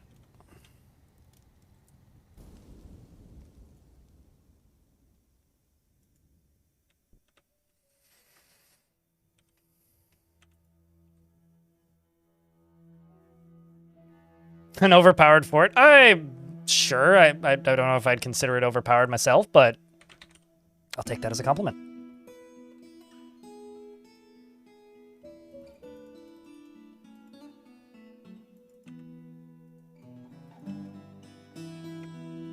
I mean, we do have a legendary fighter, Spearman Kobold.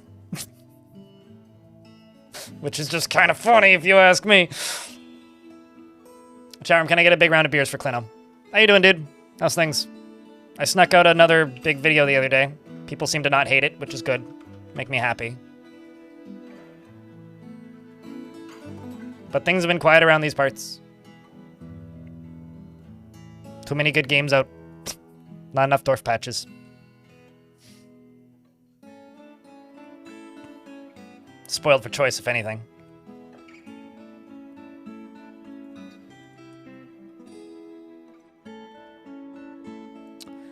So what I'm going to do is I'm going to go here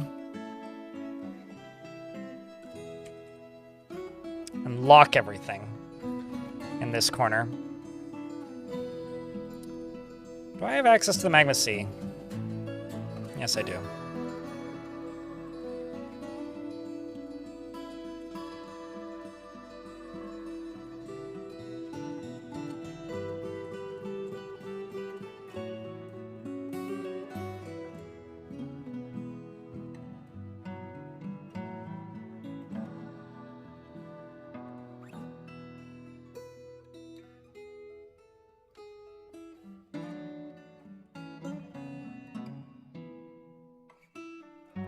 Yeah, why don't we just do this? Let's see if this will go all the way up. It should.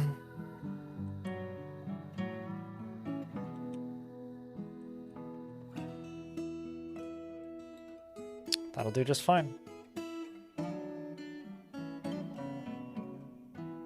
You post beers when somebody resubs here on Twitch. That's what the beers are for.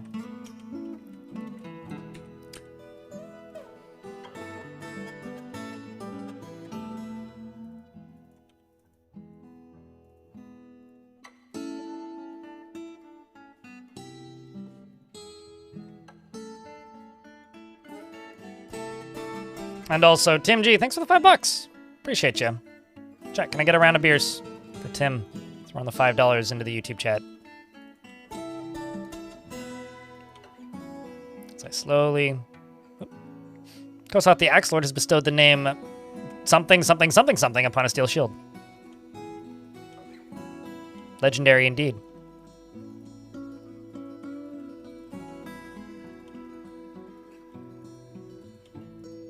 So the goblins keep invading from that same spot.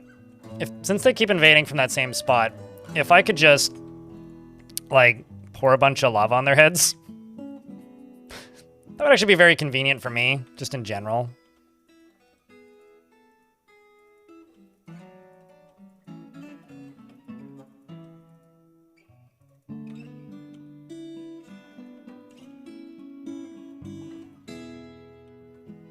So that's kind of what I'm going to do. Just pour a bunch of lava.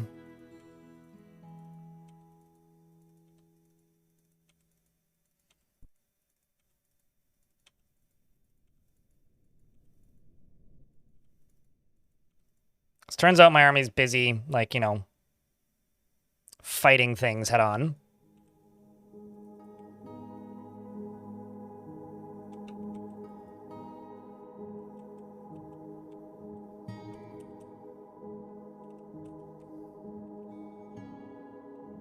Okay, I'm actually going to need to go higher than that.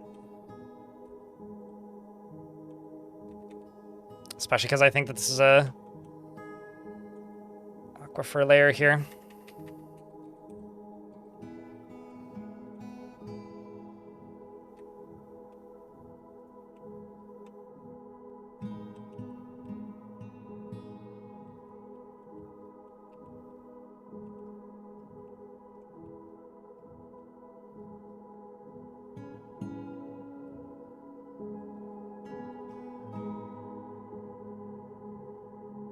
Go all the way down to the bottom.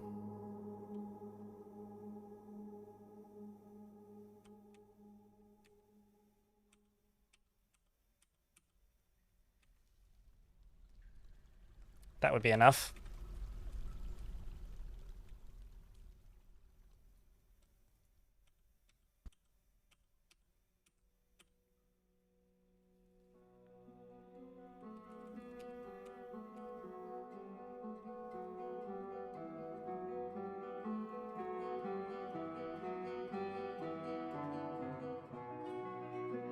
Let's just go through that. Do this.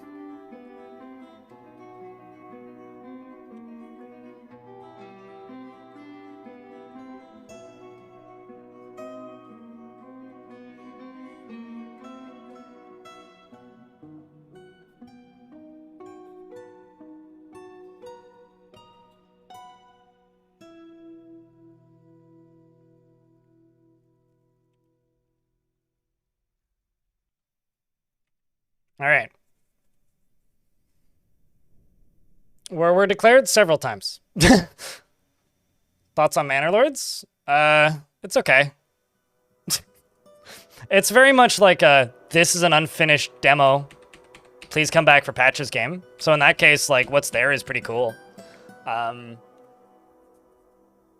like it. I like what's there. I would like to play more of it at some point. But, you know, like I said, it's very unfinished, so it's kind of hard to really have, like, rock-solid thoughts on it. But I like it for what it is.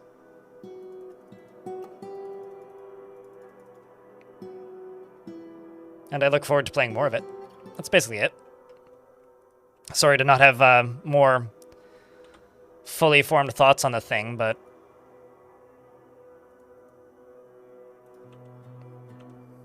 that is kind of where I'm at on the subject.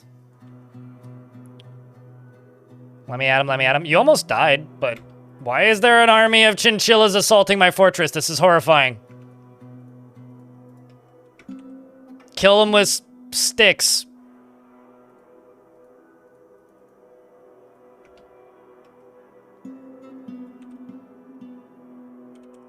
It shall be a glorious victory.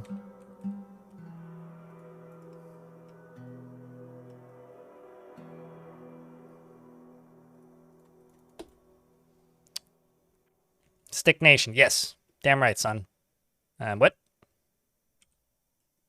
Not sure why the camera jumped down.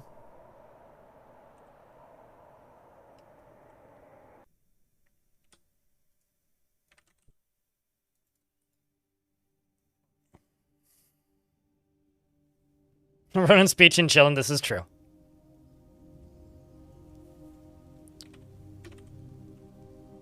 Got 42 iron bars. How much steel do I have? 124. Let's do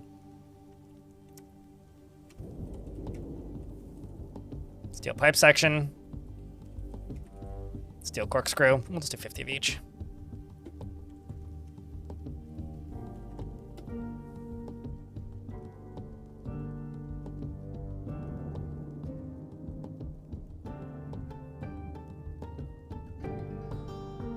Big ass blind dragon, or big ass cave dragon, or a chinchilla. Probably the chinchilla, I think. Cave dragon would succumb to cuteness and be destroyed in its tracks.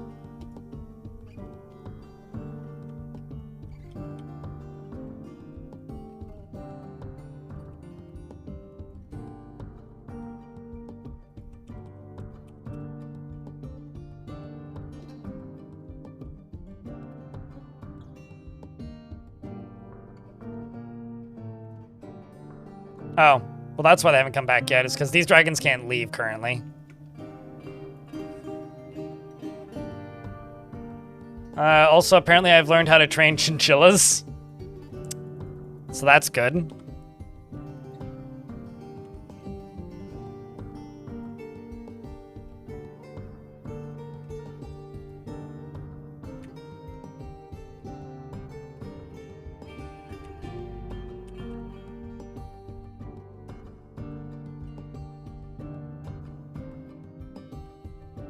And slowly but surely, the digging goes.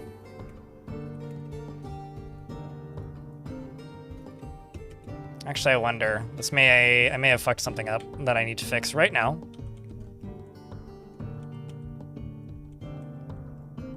No, we're good. We are in fact good.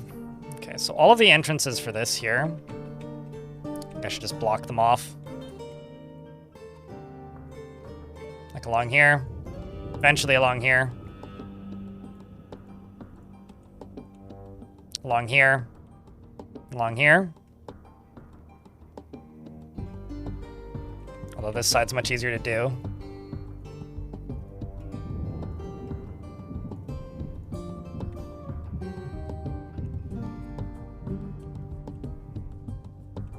And then just dig in from the side, this. Like right over here.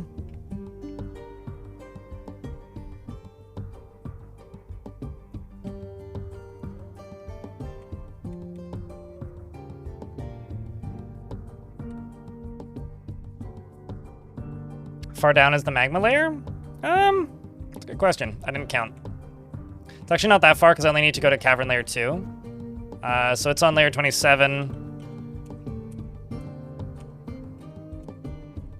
And this starts on 89, so quite far is the actual quite far is the actual answer. You're very welcome for my very scientific reply. It's quite far.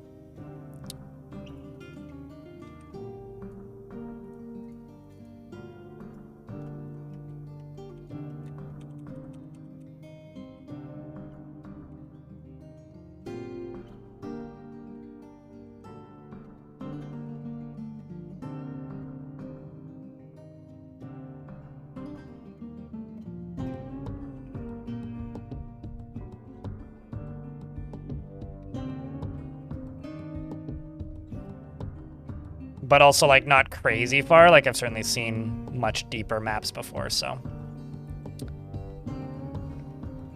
This is a fucking mess up here, let me tell you.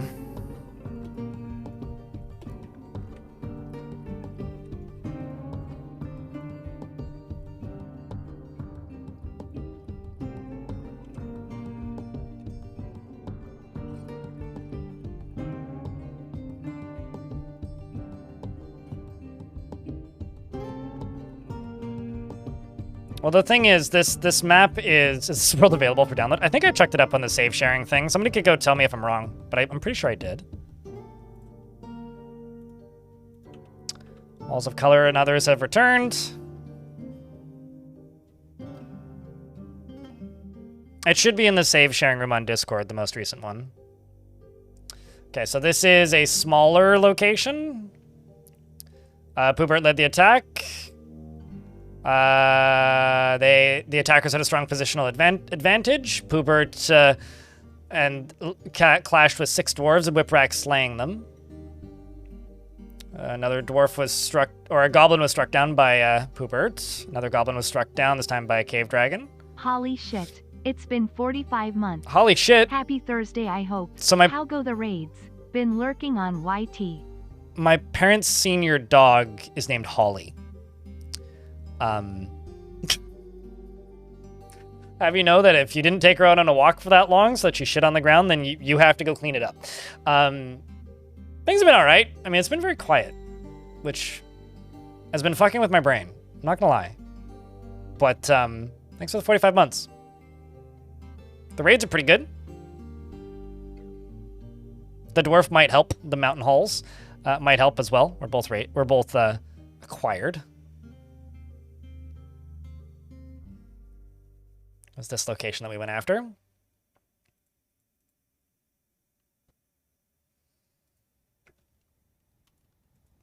Let's just pillage this location. Sending them all back out. The colorless armors can defend us.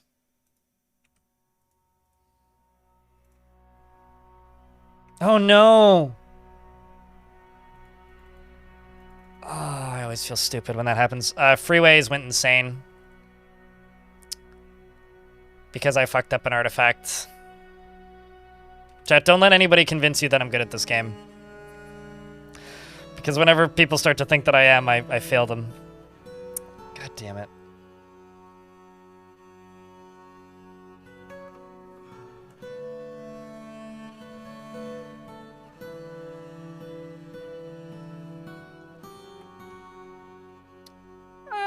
I mean, magma minecarts are significantly more time-consuming to set up.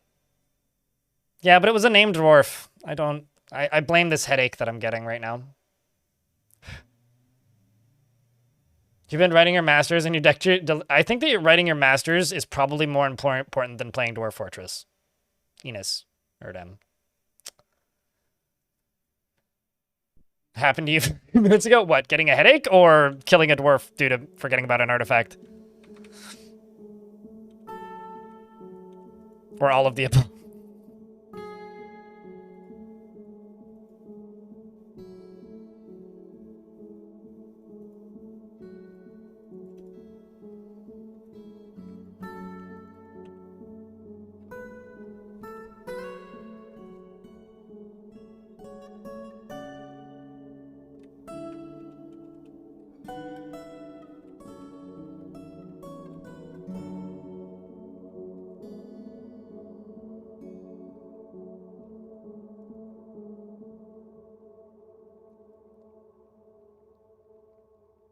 I'm actually going to need to, like, mine some magma safe blocks, aren't I?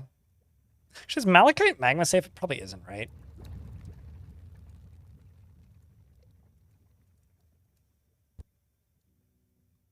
No, it is not. That's a shame.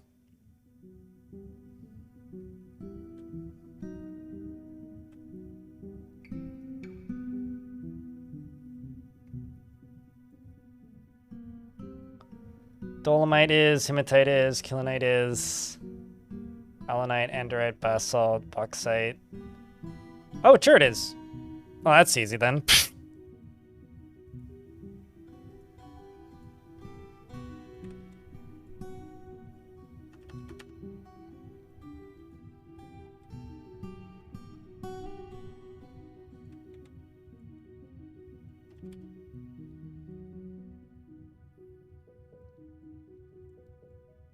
At some point, they're going to use that silver one, though, so I can't do that.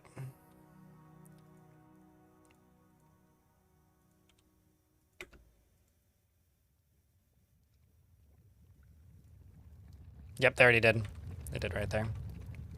Because it only remembers the first material that you used, not all of them.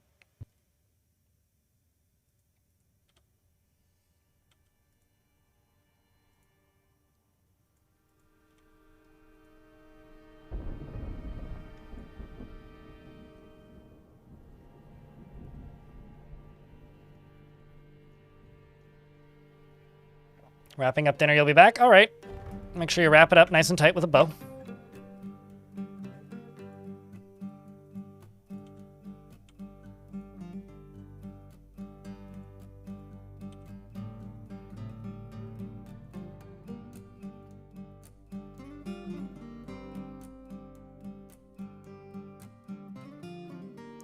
You went insane once, you got bored, and then went sane again? I got bored with it and then went sane again. Ah, I see. Huh.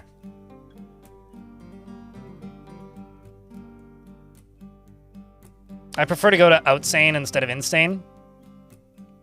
But frankly, all these people make all of this huge deal about, you know, going insane. I prefer to just go to Spain. It's nicer and they've got better wine.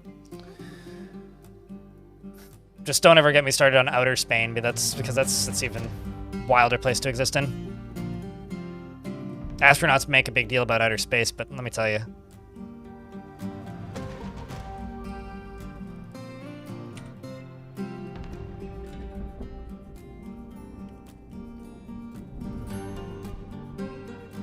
I'm not a bad person, he tells himself.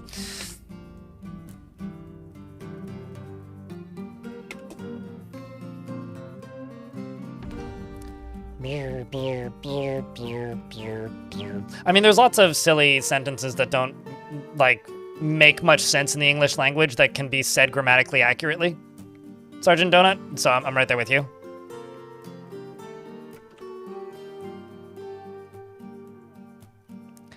Chat, it's official. We have a legendary spear kobold zombie in the fortress. A legendary spear kobold zombie.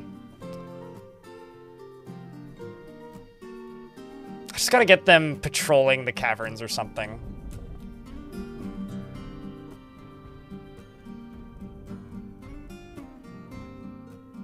Can you have his spear? No? That's Frankenbold. Why would you take Frankenbold's spear? No, we already named her Frankenbold, so I can't help you there. You okay over there? You're barely looking like a human anymore. You just... How many books does the library have? Probably a lot. 224. Holy shit.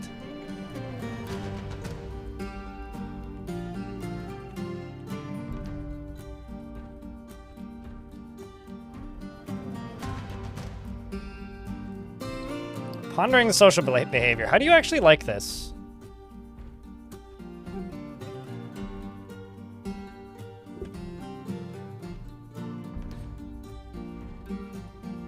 He's feeling doubt after pondering social behavior.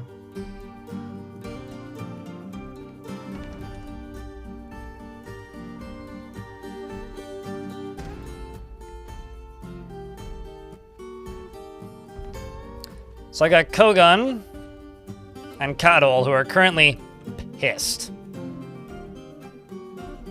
When these squads come back, actually, I think I'm gonna put Kogun and Kadol in 2 separate squads and send them off to go take something over.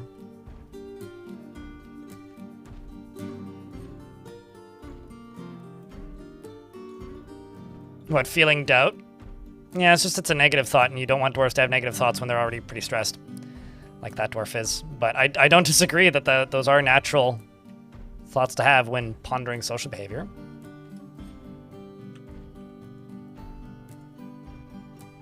I just noticed something weird.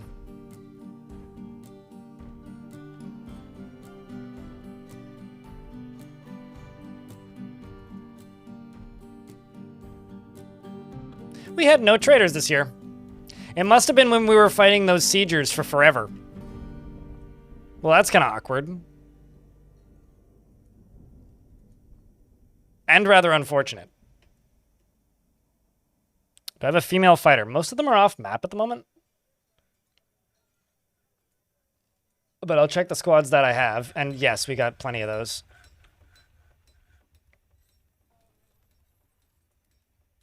Who would you like? Everybody in this squad, with the exception of Romanoid, who's in charge, is a lady.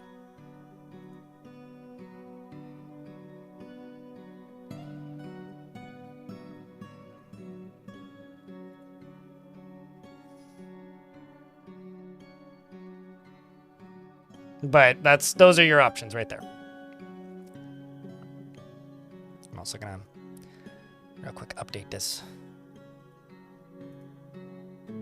Some lady with a sword.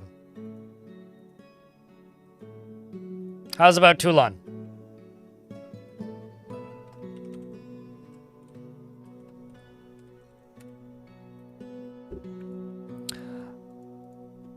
She dislikes obligations and will try to avoid being bound by them. She is conflicted by this for more than one reason. She almost never feels discouraged. She is bashful. She is driven, and she's not driven and rarely feels the need to pursue even a modest success.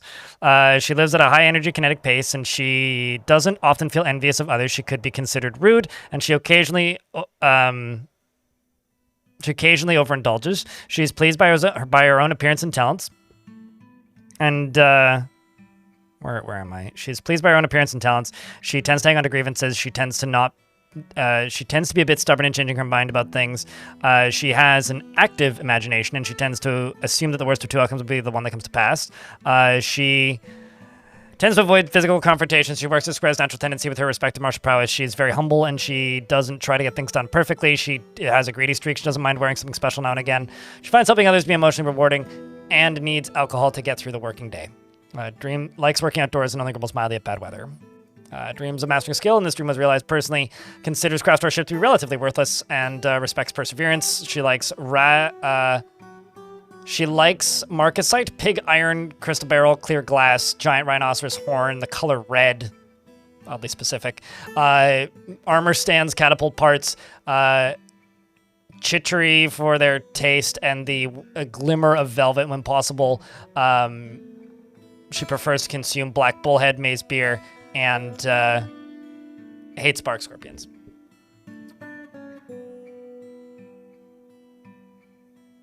My squads have returned. Let's see how this went.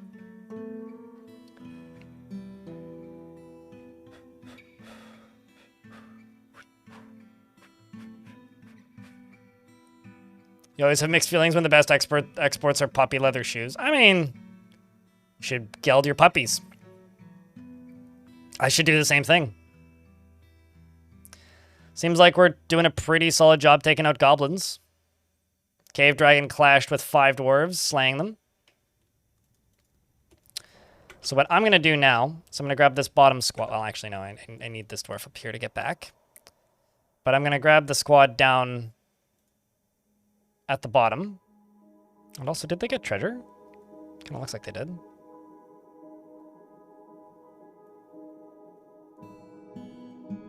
Yep. They did.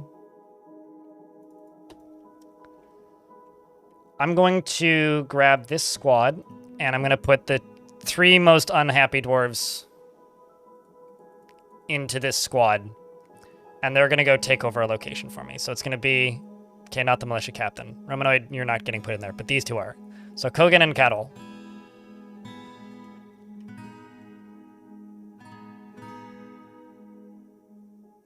It's easier to pronounce for other dwarves. Have you seen dwarves' names? Dumatzism? I think like saying De Wild is probably easy enough. Like, I feel like dwarves would like naturally be able to speak Dutch and German. There's plenty of phlegm in the dwarven language already. In fact, it's mostly beard and phlegm.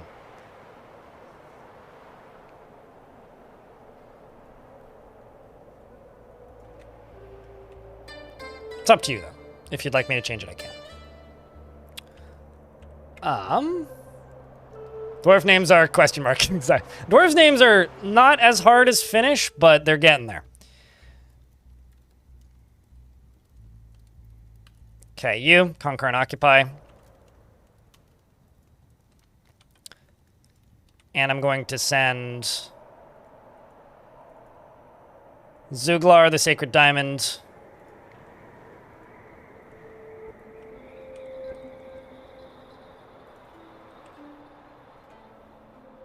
The Purged Lashes.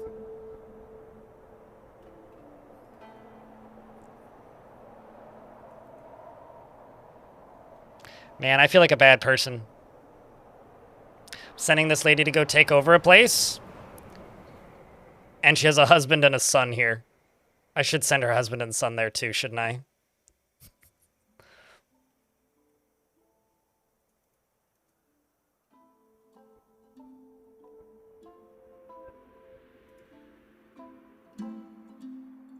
If she takes over it successfully, I will send her husband and son to follow her, who are Einod and Rizen.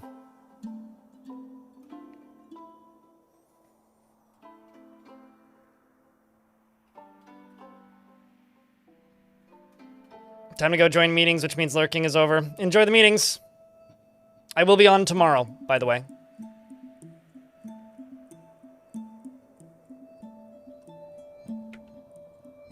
Oh. Chat. Is that really that person's name?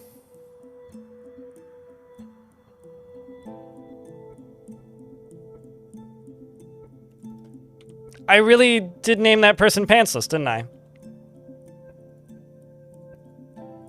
He's back. The criminal. You're probably a cold case now, aren't you?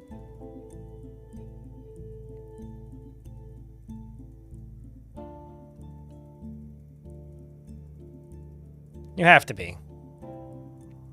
The pantsless cold slayer has returned once more. Well, how about this?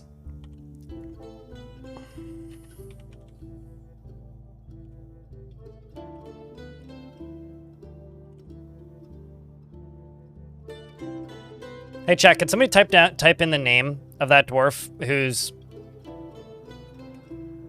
could someone type in Inod Ineth into the Twitch chat?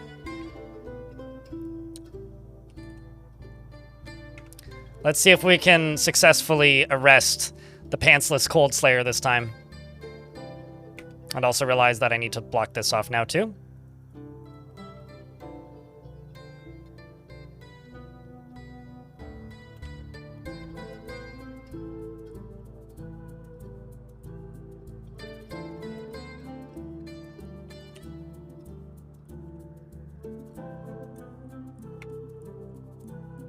But yeah, I do at some point hope that we get back to some bit more normal traffic to this game. But I do honestly think that that's not going to happen until a big update comes out.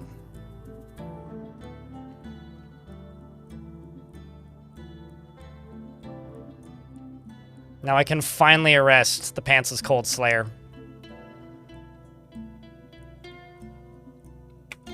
I've been trying to do this for a while. Thankfully, they finally came back. The cop procedural can finally have a sense of an ending.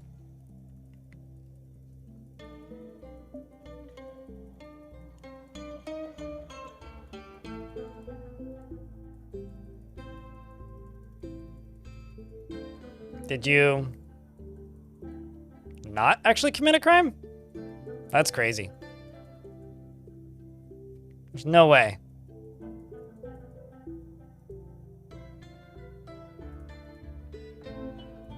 Oh, also, Clino, are you still here? Huh. Wild.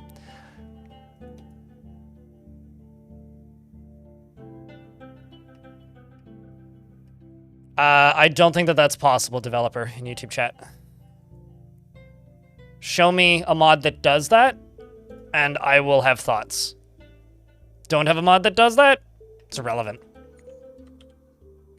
I don't think you have a mod that does that. I also think it would probably make the game lag a lot. That's just a thought, though.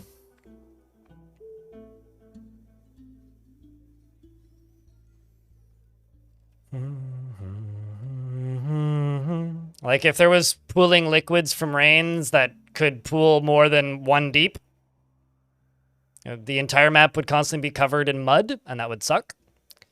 And if it pooled deeper than that, then it would block pathing and your frame rate would go to 0. Yeah, no, I wouldn't want that. I'm good. Why does it matter what I think of it? Use it if it's possible with TFAC. Who cares? I wouldn't use it. I don't want my game to lag like that.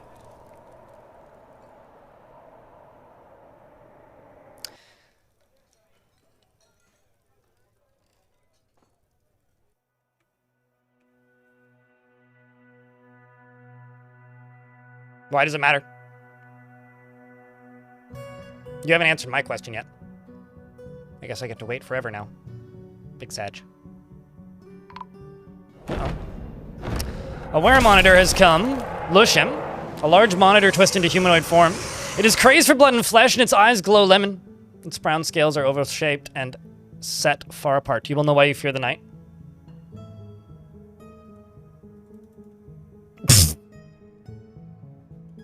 Excellent. Got him.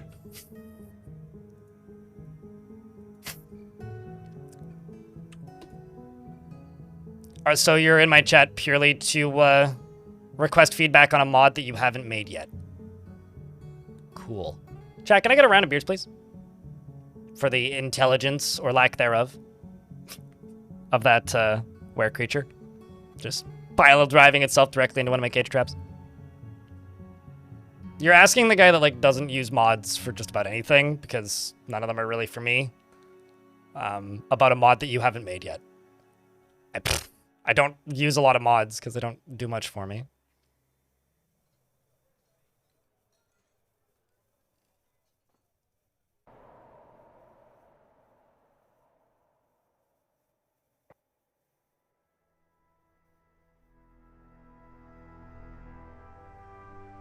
Alright, well,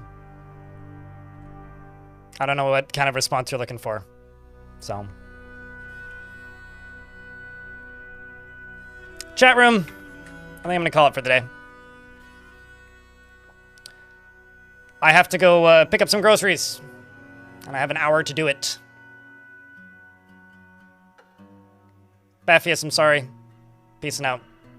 It's been a long day. I've got a headache too. Headaches hurt. I look forward to the day that we get back to...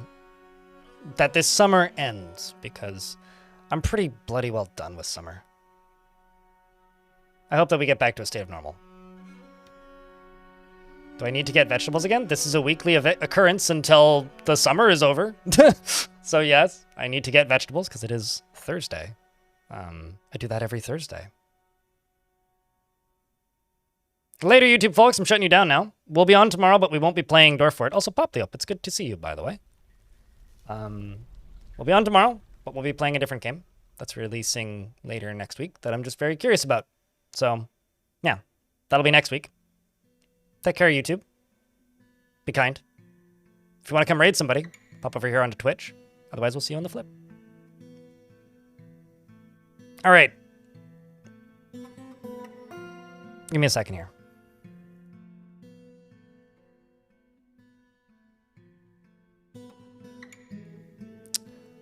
It's time to go raid somebody, chat.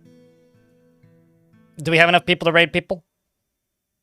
Press 1 if you'd like to raid somebody. Let's see who's on.